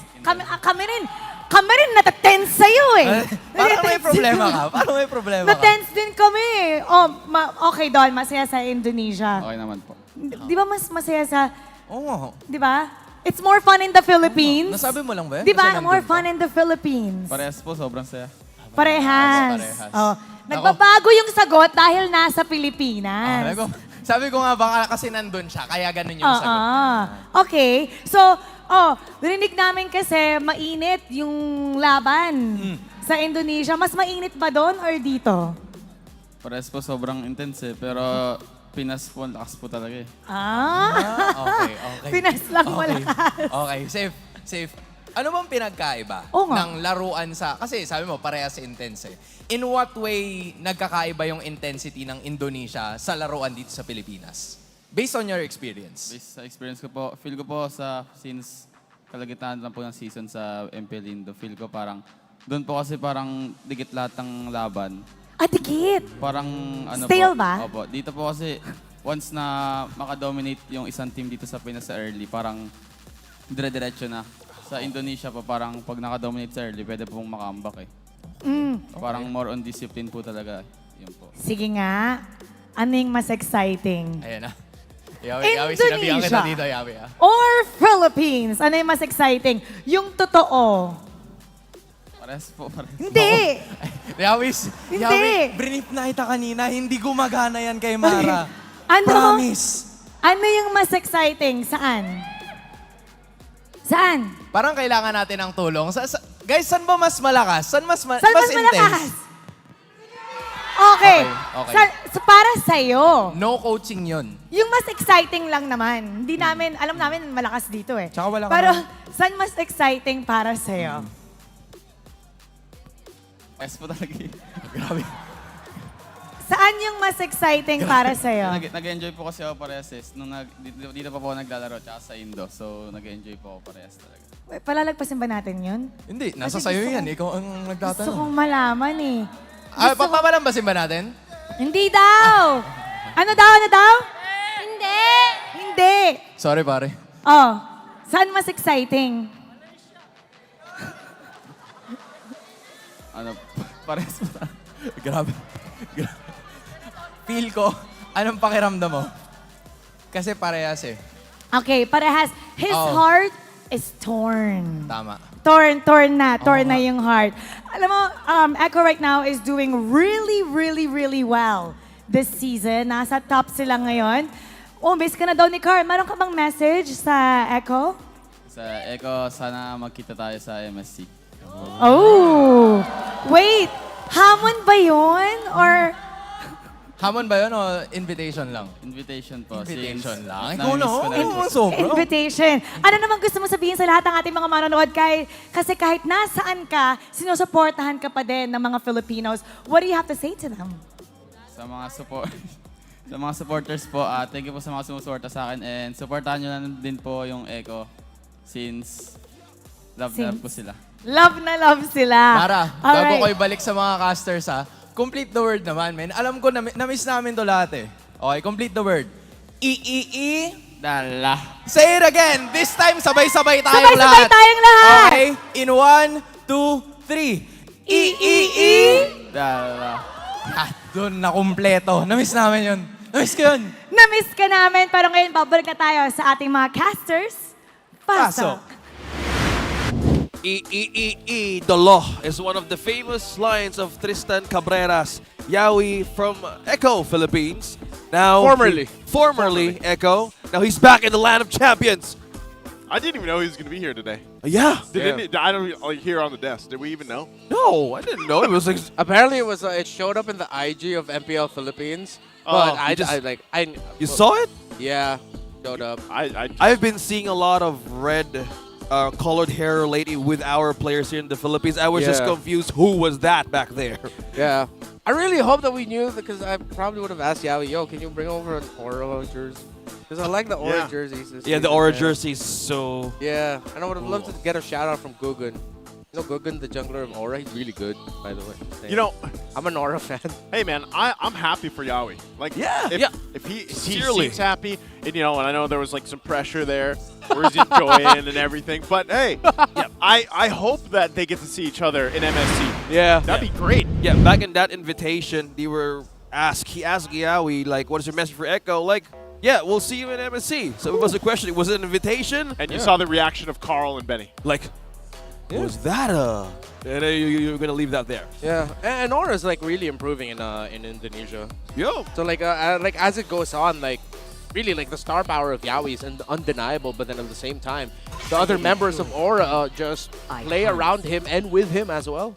Yeah, and now as we go back in the draft, let's see how this goes, because 100% win rate goes to Echo, this time being on the red. A bit of a difference for Black International this time, but they will have a chance to prioritize what they need to push this to a game number 3. What's the need right now for the priority of Blacklist International? There's a lot. There's a lot. Because they took out their own Nolan. I don't think they're going to go Faramir. I want to see a lineup that tries to match the early aggression, honestly. Just in case Roger shows up again? Yeah, no, something that can help set the tempo as well. Don't just draft a lineup that's built to be like, all right, we're going to, not passive, but like wait until our power spike. It's going to be risky if they're just going to let Echo like control majority of the game and try to turn it around again. Yeah, I mean, when you think about their last draft again, Nathan and having the Navaria, you need time. You know, you need time for that to build up. Yeah, you have great utility with even the Navaria pick, but still, you kind of want to build around that. So, priority-wise, what are we thinking for Blacklist? Like Box or Arlet. Choose my own path. Well, that's our lot. Yeah. Locked in. And then... Still flexible, though, technically. Very true. Like Rome, XP. If they want to go faster, Echo can just go for the traditional carry. Barrett's red side. Usually picked up there. Oh, no, but they're still going to be running the Minotaurs. The falling stars brought us here. And Novaria, okay. So still rocking that combo. Yeah, you have that contention rate. Yeah. It's a different mid laner, yeah. 81%. You get Vision, you get the poke in the mid lane, also the setup. I think the Minotaur overall is one of the biggest problems if you're up against a team who's dive and who is like momentum-based, dependently on the tank or even dependent on the marksman damage. Yeah. If I'm Blacklist, take Valentina and maybe the Barretts now. Yeah. Or Baksha. Protection from the rain. I would love to see the Valentina if it wasn't banned. I think that would have been oh, excuse me, right, yes. Yeah. But so they go the Lilia. Yeah. Still a Thank good you, option. But, dude, based off what we saw earlier from JP on this Minotaur, he was a huge part of the success that they found early on for the momentum. And so in a way, you're like Blacklist International, how are you going to stop that from happening again? Because JP was making play after play. And it's great to see, because why would you not want to pick Roam and play Roam in your games when you see stuff like that? Like, you have the setup potential, especially with the Minotaur, and the way he was utilizing the Flicker, Minoy, and the Fury combination was great. So as we get through this first phase, typical, the Barretts is going to be picked up as well here. But look at the stat of JP. 100% win rate with this Minotaur. 10.0 average assist. Yep, he's been setting up trampolines all over the map, and even for team fights, it's a big of a problem for anyone. Now they're partnering up with the Barretts. There's so much ways to get in with the crowd control. But the picker of the Lilia, I think it makes so much sense if you want to go up against like forcing a lot of resources out of the team. Because it has been a problem throughout our games that how you even go with the front line of this team who has a lot of frontline security. As they take up the Diggy and the Benedetta, I think this secures more of their team fighting capability as well as their back end. Yeah, to put it simply, man, like, Blacklist International knew they were going to pick up the Basha. So the most obvious choice for Echo is to pick up the Barretts into the third pick. So to preempt that, they already pick up the Lilia. Again, when you're up against heroes such as the Barretts, you want to pick up the Lilia. So it was a great choice by Blacklist International to do that. EXP laner, I want to see something a little bit more kill-focused for Sanford again. The Barretts and the Minotaur are going to be more than enough in terms of the sustainability of their lineup. And Blacklist is reading into that too. That's why they banned the Benedetta and the Paquito. You called it, man. Yeah, called the carry earlier, like a little bit too early. I think we're actually starting to see teams not chasing the high priority picks too fast anymore. Like, they're more than willing now to just like, okay, I'll go for Minotaur instead, and then we'll chase the OP meta heroes later on, because teams are starting to understand. So now Claude, a little bit more for the late game, but then they have the Baksha, which I like a little bit more. So what kind of roamer is it going to be for Haji? Grok's going to be available if they want to roll for it, if that's going to be it. If they want pick off, they can go Kaja. I think Suppress would do them good. They already have that. Oh, but no, it is the Grok. Yuzhong? Oh, wait, no. It's Paquito. Time to drop the beat of the flag. Joy. Oh, it's a Joy! Okay. That's crazy to see that Joy's only been picked up Second twice. time being picked up here in MPL Philippines. It's Joy Jungle. Okay, up against Baksha.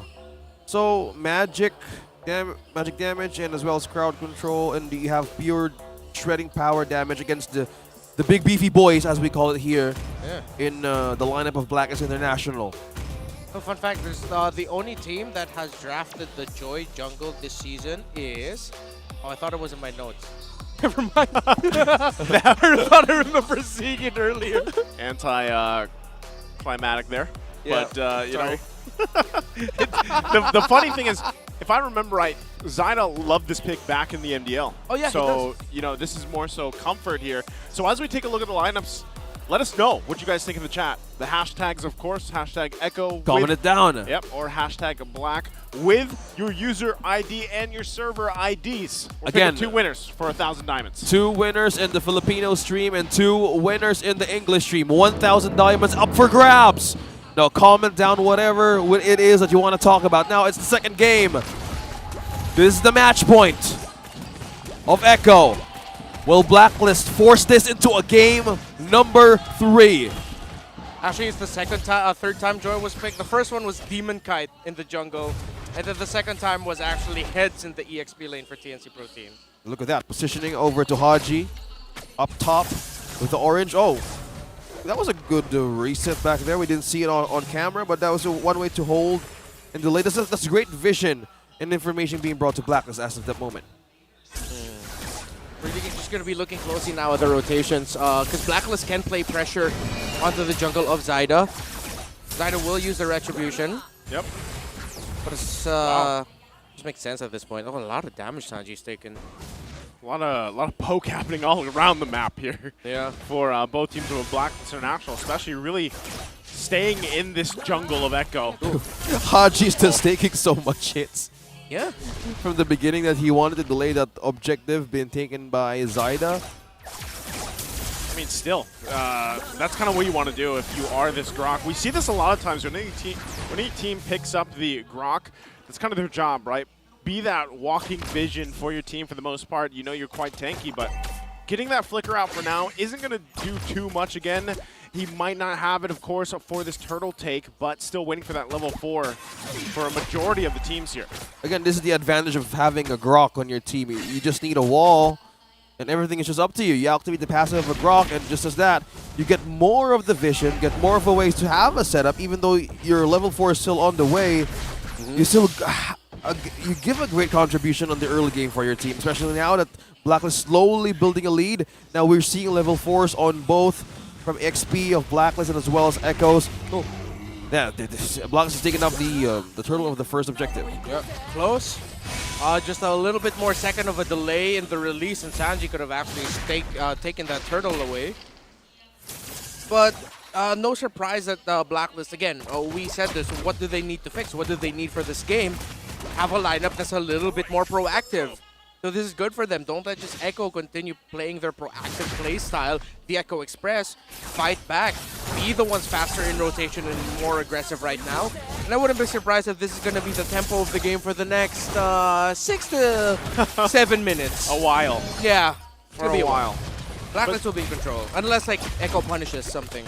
Yep, and the thing about finding a punishment is really it's JP right now, because Sanford in the XP lane, you're not going to expect too much unless he has that flicker available, like we saw previously with Barrett being picked in that XP lane.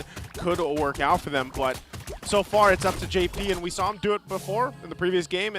You know, he's probably going to expect to do that now, but I feel like this lineup from Blacklist International will be able to deal with that a lot better this time around. Yeah, we see JP slowly trying to cut some lanes up top against Edward, as well as getting his waves up top. Meanwhile, on bottom, Blacklist sees a way to even pressure outplay in JP here. And it's an interesting decision actually by Echo that they are mainly sending JP to help out the gold laner. It's sort of like an understanding by Echo that they also know that Blacklist wants to help out their gold laner, because if the Claude can get out of the lane fast and farm fast, then they continue playing faster, and then they'll have an even longer time of controlling the game. And it's quite risky, because if ever Blacklist decided to turn things around and say, you know what, let's pressure Zyda's jungle instead, similar to this, then it's going to be a bad time for Zyda, and maybe that's going to force an even bigger lead for Blacklist. So it's now Echo trying to decide, like, which is the lesser of two evils, helping our gold or helping our jungle. Yeah, pick your poison. Yeah, pick your poison, exactly. Yeah, a reset now coming in. Oh, that's big. Oh, a major reset onto this turtle.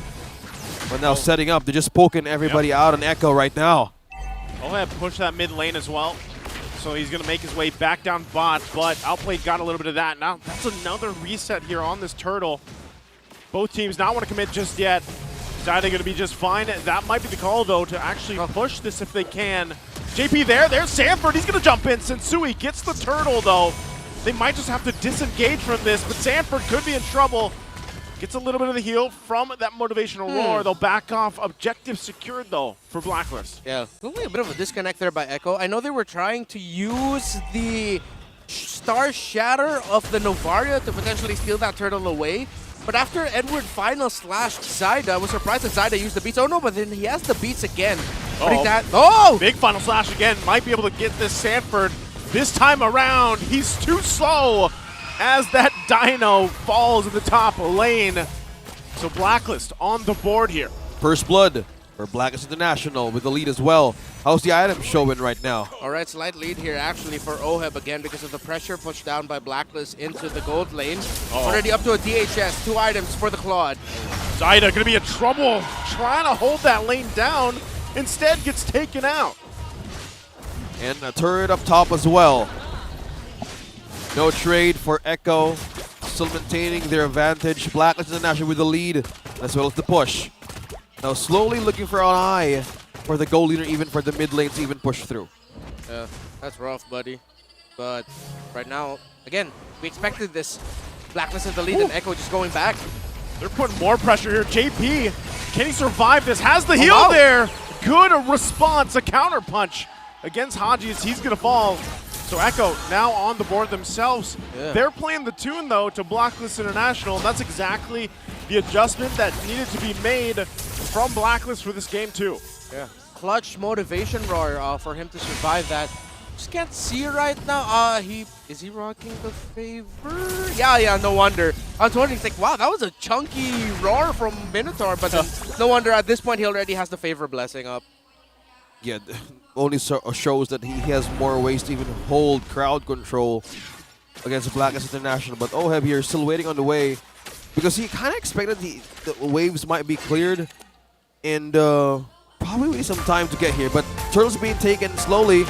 Echo, Zaida secures the objective. Yep, they had the information. I mean, he didn't have the retro available, but now in the bot lane, Oheb gets taken out. Well, that's 2. And that's a win for Echo. That's a trade for both. I mean, across the map, they get a kill plus the turtle. Echo finds some wins. Yeah, for a moment, it looked like Blacklist were off their map rotation timing. Yeah. Zaida got the turtle without a problem. Echo got the gank in the bottom lane. That was just a better rotation by Echo, and Blacklist looked sort of like, oh, wait. Oh, it's like they got caught with their pants down. That's bad. Could be fun sometimes, but in this scenario, yes, it's bad. And they need to avoid that because if they do it once more, it's a kind of like you don't want to have that vulnerability, right? Because if you get that, there's a lot of openings. Either Sanford can take it, even JP could have an opening with ult. There's so much crowd control you need to think of, and as well as the Astral Echo of Sanji. So much ways to utilize hitbox, such as this. Well, they're going to hold it down. Echo came down, still holding on to this bottom turret. JP taking the brunt of damage, will be fine though. Still, it's surprising how much focus has been on pushing that tier 1 in the bottom, and they haven't been able to get it yet. So Echo holds on to that. 40 seconds away from that Lord to spawn. Alright. So now Echo have a lot more room in this what we're talking about. At some point, Blacklist's lead is gonna lose its way if they lose their way. Now Echo are in a much better position to keep this game much more competitive. Still trying to look around here of where they could potentially find an opening because you still have tower in the bottom lane. You have to break for Blacklist. Both mid towers still up. In terms of the rotational timings, no one's showing that they're going to get a big win anytime. This might be a fight around the Lord, but look, the Roamer and the Gold Laner for both teams are in the bottom. So yeah, it's going to come from a Lord fight, win or loss. Depending on that situation, I think team fight prowess will actually be checked on who's actually going to win up against one another, especially with the Lord is up for this moment. Blacklist and Echo, Sanji, I didn't pick up right there. Okay, let's see if Blacklist are going to go for their 3-2 or 4-1 split. But JP's covering the bot, so Oheb's going to be joining in the Lord. Blacklist are going to push this out, okay. Yeah, Sanford holding that front down for now. They're still going to keep outplayed down there, handling that. They want to hold on to that tier 1. Still clears the wave there and will make his way for this fight. Ouch. Okay, that's the initiation. Edward slowly waiting for the ones. Who's going to get this first damage on the Lord? A reset just happened. It's just completely back and forth. It's waiting for the right moment to strike. Okay, there's a lot of ways they're respecting the frontline threat of one another. Yeah. Either Edward's final slash, either Sanford's initiation with the Tonus welcome. He's stacked right now. A lot more ways to sustain the front line. Okay. So nobody's taking the first move here, and they're just waiting for somebody to make a mistake. Yeah.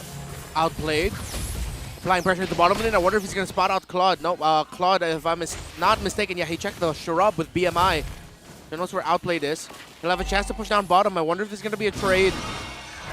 See if they trade it out. Again, Oheb's still there on the bottom side, going to make his way up. Echo knows this. They're giving the go on this Lord. Yeah. They're going to do it very quickly, the best they can. JP, though, jumps in. They Goes got in him. with his owners welcome. Who's going to grab the Lord? Here comes down Oh! to it. Sensui with the Ultra Instinct. But can they win the team fight? It's outplayed. Still running for his life. It's only Haji that fell, but 3 down for Echo. Oh, massive error for Echo. They got the bite there onto the box shot, but they couldn't whittle down the Lord quickly enough so that not Sanford, excuse me, Zaida get the retry. Damage, Oheb. Zaida wasn't even, Zaida couldn't even retry. His retry isn't off cooldown, so he wasn't able to, I don't know if he wasn't able to press it. Let's look at the replay. Hopefully we can see it. Let's have a look back at what happened back there. Yeah, because that was a massive miscal. Eyes on Zaida. Zaida is there by the Lord. He gets, he was stunned. Stunned, final slash by Edward. Just a lot of stuff. I believe it could also have been a wild charge by Haji, because that was a long stun. Oh, yeah. Makes sense. He was stunned. All right. Wow. Good call there. Just looking at back now, the Blacklist International has the lead, 3.4K. Now the table is with them, 5-3 standing. Third being taken up top with the Lord and with the minions just pushing through. Now this is the threat of the Arlet as well. So where are you going to place yourselves in this kind of situation, just being in the front line? I think this time around they have more ways to have surprises with their own crowd controls, especially with their ultimates. And now it's in their favor. Again, it isn't a overly cautious lineup. It's a lineup that can be proactive. And that's what they've been doing so far. Again, consider that Sensui was going into that Lord fight with a big gold deficit. Zyda has been eating well, and he has a great damage. The Blacklist were just able to surprise, as you mentioned, OSX, and chain their crowd controls together. Earlier, this was like around 5,900 for Sensui and around 7,000 for Zyda. Or around 7,200 to 7,300. So that's a big climb for Sensui to just be like neck and neck with him already. Yep. Oheb's done an amazing job at just farming up too. Yeah. For the most part, how he's pushing these lanes, and you know, you saw how much damage potential he has already at this point. So that's going to be something that Echo kind of has to keep under control and look out for, especially when it comes to even this, fighting for resources alone, just trying to get these buffs, still waiting for that Lord to come up in less than a minute. So it's taken here as Echo now kind of has to readjust, but still, they can find work here. Outplayed hasn't gone down. He stayed alive pretty well. Yep. But that's the thing. Positioning is the key when it comes to this next Lord fight. Yeah, how is the late game of Echo? I think despite the lead being in Blacklist International's hands, I think there's still a way to make this work in the late. Because again, they have the carry, they have the joy. Yeah. So there's more ways to even utilize. Again, you mentioned spacing, but how is this for their late game win condition? Well, in terms of the late game, I honestly prefer the late game of Blacklist just a little bit more, considering with how mobile the Claude can be in a team fight, and with a Malefic Roar up already, and it's still level 15, about to be for Outplayed. Like, Oheb's a level ahead of him. There's the final slash. Sanford again. Daytona's welcome into the wall. JP jumps in. They're trying to capitalize on it. JP will find Oheb. Zyda gets the kill, though. 2 down for Blacklist International. Echo finds a punish. And now this is going to be the Lord for Echo here to turn the table. Hachi and Edward, how did Sanford manage to live that moment? Bro, JP is one crazy MFer. Minoan Fury. Minoan Furies for days. Minoan Furier. Yeah, man. Yep. MFs for days. JP, my goodness. What a player. He got Oheb. And then Zyda was said, all right, thank you, Daddy. I got this now. Whew. And yes, if you don't know, like their nickname for Daddy, JP is Daddy. Okay? Daddy JP. He is a dad in real life. He is a dad in real life. Yep, exactly. Amazing layering of skills, the setup, and in that moment, everybody still lives for Echo. Not even Purify was waiting for Sanji. 5-man defense right up top here. Can Blacklist defend? That's the Lord push. Lord push there. Still going to be worked on, holding on to the turret. Zyda! Right now, Zyda jumping to the backside. Whoa, Zyda, dang. Hey, he just wanted to have some music for that. He's out of there. So I was kind of imagining him just being in a music festival. It's like, hey, I'm just going to pass through. literally just pass through. Want to vibe with some EDM. It's like there's a big EDM festival going on. There's a guy with a boombox who shows up out of nowhere. Hey, we do know the Lord can dance, actually, right? Yeah, We've all seen the clip. Yeah. He just needs some music. And Joy is here to give that. Oh my goodness. Star Shatter hurts for that Grok. And now we're seeing more of the pushes coming from Echo. Lead is now with them. Now this doesn't surprise us, right? I think this is one thing that's annoying for a Minotaur, is like that motivation or roar, the continuous knockup. Well, Zyda is doing it again. Wow. As I share sentiments here for the Minotaur, a lot of ways that actually crowd control could be the threat here. Whoa. That was a big, totally normal, not major deal Astral Echo by Sanji. Yeah. He only got 4. Even if it was 5, still normal. If you know, you know. For the people to think. Some people might be out of context. Comment it down. Comment it down. If you know, you know. Yeah, if you know, you know. It's a reference to a thing that's happened. Oh, there's another one. Totally normal Astral Echo onto 5. What a placement. Everybody just spotted right onto the map here. Yeah. Secure the orange as well. Yeah, all the information given. It stopped the sequence by Blacklist. Totally normal. If you know, you know. Yeah. Comment down. And again, we're reminding you about the TikTok goodie bags. Yeah. Comment down. Comment down. If you're watching on TikTok, be ready for a TikTok goodie bag, reminding you that if the base is about to explode, go ahead, and you might be part of the lottery of the TikTok goodie bag. Yeah. Please join us on the MLBB PH Net Facebook group. It's a room of, it's a great page for a healthy discussion. Healthy discussion. Yeah, That's no, the it's key true. word. It's true. I learned from our community, you know. I read a lot of the comments and their analysis, and there's a few nuggets of gold and diamonds there too, you know. Yeah, of course. Well, the community. Let's find out exactly what they'll say about this. Next Lord up here. This could be the game-winning one. Yeah, big normal Astral Echo again. As big. Okay, it's going to reset. Big setups, though, are the important thing for this one. Okay, Lord still waiting for the music to start. Yep. Still waiting for the right moment, but right now they're being very cautious in their next move. Blacklist and Echo with this kind of lead, with this kind of sustain, and even the -1 from Blacklist. Yeah, they need to be prepared for that. Yeah. Items being bought. Sensui has an immortality. Edward picked up the Twilight armor. Blacklist have to deal with no, they don't need to deal with that minion wave. That's going to be fine. It's not going to threaten their tower.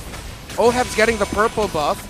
Still finding position. Echo are going to try to force something with this, with how fast they're whittling down the Lord already. Wow, Sensui just spotted Zaida. Oh! Gonna come through. They get the knockup. JP, though, still looking for it. Goes in. There's the flicker. Oheb, though. Edward's the one to fall. Can they turn it around? Sensui falls as well. Zaida got the Lord, though. And Echo looking to punish further. Haji has to get out of there with the conceal.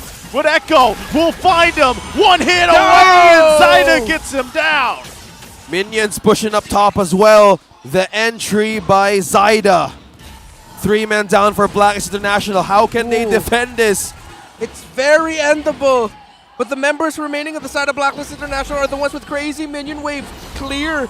It will take a miracle. Let's see. See if they can do it. 2 members left alive here to defend the base. Yue keeping up front, but he's going to take too much. Black Shoes is there as well, but base the is crystals open. he worked on, outplayed, goes for it, and Echo will sweep Blacklist International. The Echo Express once again. A clean take onto this series, winning against Blacklist International. The micro, the macro plays. Insane, amazing performance from each player of Echo. Another chapter added to the rivalry.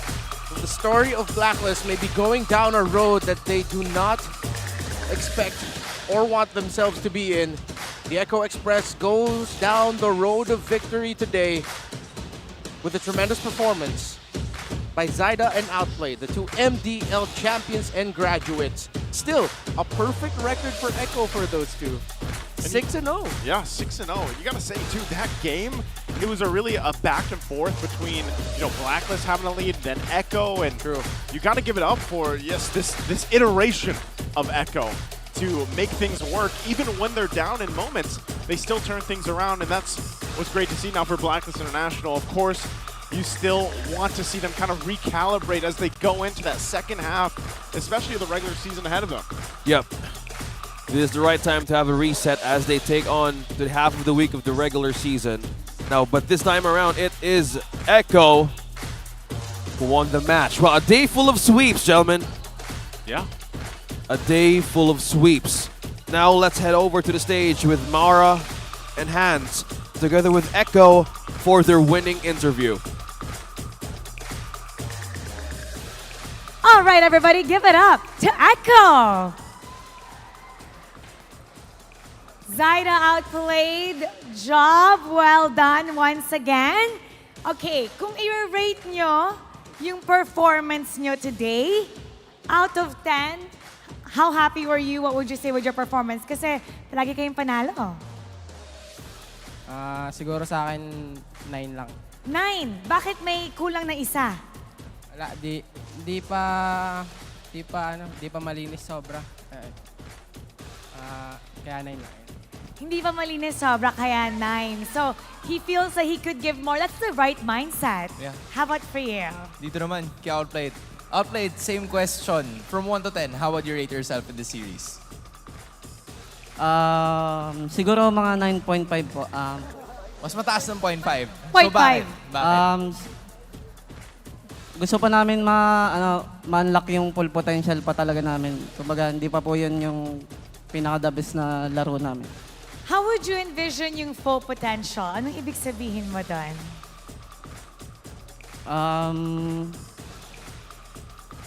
Yung sa chemistry pa po, gusto pa namin magkaroon ng mas magandang chemistry. Better chemistry. I think it's also the same question that I have for Sanford. Kasi, Ford, ito yung mga moments na, of course, nagkakaroon ng switches at isa ka sa mga mainstays. So how do you stay ready dun sa mga adjustments na ginagawa nyo every time Zaida or Outplayed is playing and Carl or Benny is playing? Paano yung adjustment na ginagawa nyo madalas? Siguro kung ano po yung ginagawa ko kapag kalaro ko sila Carl and Benny, ganun din po yung gagawin ko sa kanila. And siguro, medyo nakapanibago lang kasi medyo yung shot caller dito is si Carl po talaga. And pag wala po talaga silang dalawa, parang kailangan namin mag-step up tatlo. So this time, sino usually yung shot caller kapag wala si Carl? Shot caller naman po sila pero Okay. parang sa amin tatlo pa rin po yung final call, parang ganun. That's a nice thing to know. And I'm sure you saw Yawi kanina. You guys have been together in a previous team before. Nanonood siya sa inyo. Actually, that was so nice na he came all the way here to watch your game. Na-miss mo ba si Yawi? Opo. Kaya shoutout ko po yung biggest fan namin. Lumipat pa siya galing Indonesia. So, thank you. Anong gusto mo? Anong gusto mo sabihin kay Yawi right now? Sana magkita kami sa MSC. Yes! Sana talaga magkita kayo sa MSC. Ito, kumpletuhin. Kasi nakita natin sa kanyang videos in the previous team. Paano? Pinipigilan ka dati. Pinipigilan ka dati, di ba? Kasi si Yawi yun. You know what I mean. So, kumpletuhin mo na. Ikaw na gumawa. Dala. I hope Yawi's here to hear that. May satisfaction. Now, our MVP of this game, no other than si Zaida. Okay, Zaida, anong gusto mo sabihin sa lahat ng mga supporters nyo? Thank you po sa suporta kahit hindi main 5 ng Echo yung naglaro. Salamat. Well, pang main 5 naman ang iyong laro. Congratulations once again to Echo. Let's give him a round of applause. You may now take your bow and take your walk of victory. I love how both Zaida and Outplayed, in the midst of all of their fans, very humble pa rin sila towards what they want. Yung improvement, hindi tumitigil in this series alone. Yes, and I love how even Yawi coming from Indonesia is here still to support Echo. They call them their biggest fan. Yes. So, tingnan natin kung ano nga ba yung magiging interaction nila mamaya. Siguradong they're gonna have such a nice dinner later on. But now, we're gonna break that game down for you. So we're gonna go back to our casters. Pasok. Thank you so much, Hans and Mara, to give light on our international viewers who just watched that interview. Well, it's a great way to share that right now there's still an adjustment period for the new, a different roster or a different line for the Echo this time around because Carl Tizzy was in the back, right? So this time, there was an adjustment on who is the shot caller this time. Yes. And now with Zaida and Outplayed being in this team and having the bounce back on the 2-0 this time from all of the losses they went through, I think they're still working on with the chemistry and more of the synergy. I think it's a great work from this moment. Yeah. And as we look at the MVP of the game, it's gonna be Zaida as the jungler for Echo, 6-2-1 as the with his KDA there. And of course, he's gonna get that win there in the end with his decision to fight out and be able to time his entry really well as the Joy. Again, not the easiest game for a Joy, but he can make the most out of, well, just finding his openings. Again, my mind goes back to that one play he did. He timed with JP, wherein JP forced out a really good Minoan Fury. And since Oheb was caught into it, you saw Zyda was like, all right, I see him. And that was the first double kill he got of the game. He also got a good turtle into there early on when Echo got their cross-map play. And that was one of the things that evened out the game there for both of these two teams and gave Echo more of a fighting chance. Although he would lose the stretcher battle, mainly because he was stunned. Blacklist International handled it so well. Eventually, Echo would fight back, and this was the play I was talking about. The crazy MF by JP. The Minoan Fury landing onto 3, knocking up 3, or landing onto 4, knocking up 3, and then they were able to find Oheb and Sensui, taking them down, and then Echo continued the ball from there. Watch Jide again and how he would play into this. He would eventually win the retry battle because, if I'm not mistaken, they were able to get Sensui down. And Echo just snowballed from there and then continue until it was this. Members of Echo just marching with the Lord and ending it. Win. Well-deserved MVP for Zyda. And again, it's another series wherein Zyda and Outplayed became the MVPs for Echo in a 2-0 sweep win. Their current record with Echo is 6-0. So if there are a lot of doubts from the viewers out there with how Outplayed and Zyda play with Echo, again, these are two MDL Philippines champions for the first 2 seasons. They've played with Echo in tournaments abroad. They have international experience. They aren't the bona fide stars yet, but they're quickly getting their name known around the world as, well, they're not Carl Teasy, they're Benny Cutie. They're not Benny Cutie, but they are who they are, and you have to respect Outplayed and Zyda, and this series really showed it. Again, we have to go back to how Blacklist International played here. You got to commend the fact that they played a more proactive lineup, something that can invade jungles, really get their gold laner out of the lane quickly, be able to farm up, and really speed up the process of them getting victories across the map so that they aren't going to be playing a more careful style wherein Echo is going to be the one determining the tempo of it all while Blacklist is just looking for the counterplay. And it's good that Blacklist tried to go for that. Just unfortunate for them that they fell down in one crucial Lord fight there in the end. And again, that's the tale of teams here in the Philippines, where just one Lord fight taken the wrong time, the lack of minion wave control, not being able to get the key targets down in Lord fights means you could end it in just one fight. Congratulations to Zyda and Outplay, still continuing to impress here in MPL Philippines, gentlemen. Love to see it. Thank you so much, Random, for that analysis. And that is just Echo completely with a sweep, bouncing back from yesterday's loss. And this heat map shows how he actually taken care of most of the lanes from the gold lane, providing pressure as well for, again, Outplayed. Love to see this iteration, like I said, of Echo, whether it's Benny Cutie, whether it's Carl Teasy, and they were kind of talking to Yaoi earlier when they had the game with Oheb, but last time we saw this, they look like proud Titos, or like proud dads. Oh my god, are Benny Cutie, Carl Teasy, and Yaoi in their Tito era now? Their uncle era? Okay, sorry. Benny Cutie is a uncles? father. He's an actual Yeah, dad. he is. He's an actual dad. His daughter's name is Wanwan. That's true. That is. Wanea. See? Good to know. Yeah, and maybe there still could be a guiding voice back there, even though when they're in the back. So let's see how that goes. But wait, fun's not over yet, because we're now looking for the smart game face of the day. MPL Arena, be the next smart game face of the day winner. All you guys have to do is flash the hashtag #ThePowerOfSmart on your device in a green background, and then put your game face on to win a redeemable in-game code. Is this our winner? Is Let's this it? see. Oh, no. We're still looking. I'm just going to say Leo isn't here, so you guys can't force me to follow the polls of the winning polls. That's a Leo thing. Yeah. That's a Leo guy thing. He has a great to project his face. By the way, Naisu was looking for this.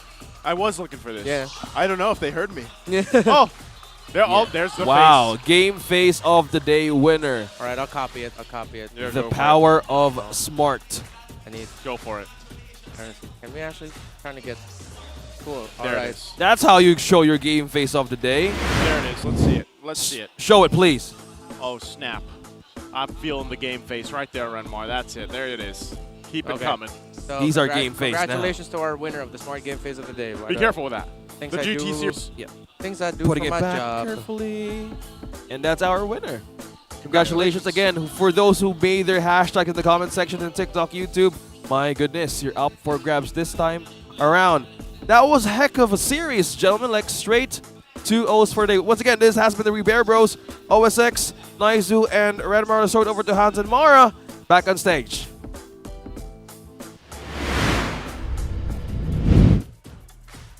What a week we've had this week. Mainit na linggo ang nagdaan dito sa tahanan ng pinakamalalakas na Mobile Legends Bang Bang players sa buong mundo. Mara, I think sa dami ng nakita nating mga laban ngayong linggo. Ano ba sa tingin mo yung pinaka-favorite mo? Lahat. Lahat favorite ko. But I have to say, it would be the star match. Echo versus Brand. Super intense. It's nice to see the two strongest team at the top of the standings go head-to-head. I Ikaw think, naman. para sa akin, yung mga touching moments. Kasi yung bonding, especially kanina, ONIC versus TNC, si Raizen tsaka si Coach Wynot had a special moment. I think they've exchanged some kind words. And I think we need to see a lot more of that. In the midst of all of the heat and all of the action, Exactly. we need to see more of that. And with Yawi coming here. That's it. It's nice to see that Yawi came to support Echo, that regardless kung ano man yung mga mainit na usapan, all jokes aside, they're still supporting each other. It's nice to have him And back. he's here to support Philippines. So that's really, really nice. So next week, magsisimula na ang ikalawang bahagi ng regular season. Marami pa tayong dapat abangan. Kaya kita-kits, muli ako po si Mara Aquino. And my name is Hans Galeria. Nagpapaalalang, magkakaiba man ang ating pinagdadaanan, sama-sama pa rin tayo para sa tagumpay. Keep it good vibes, everybody. And see you next week.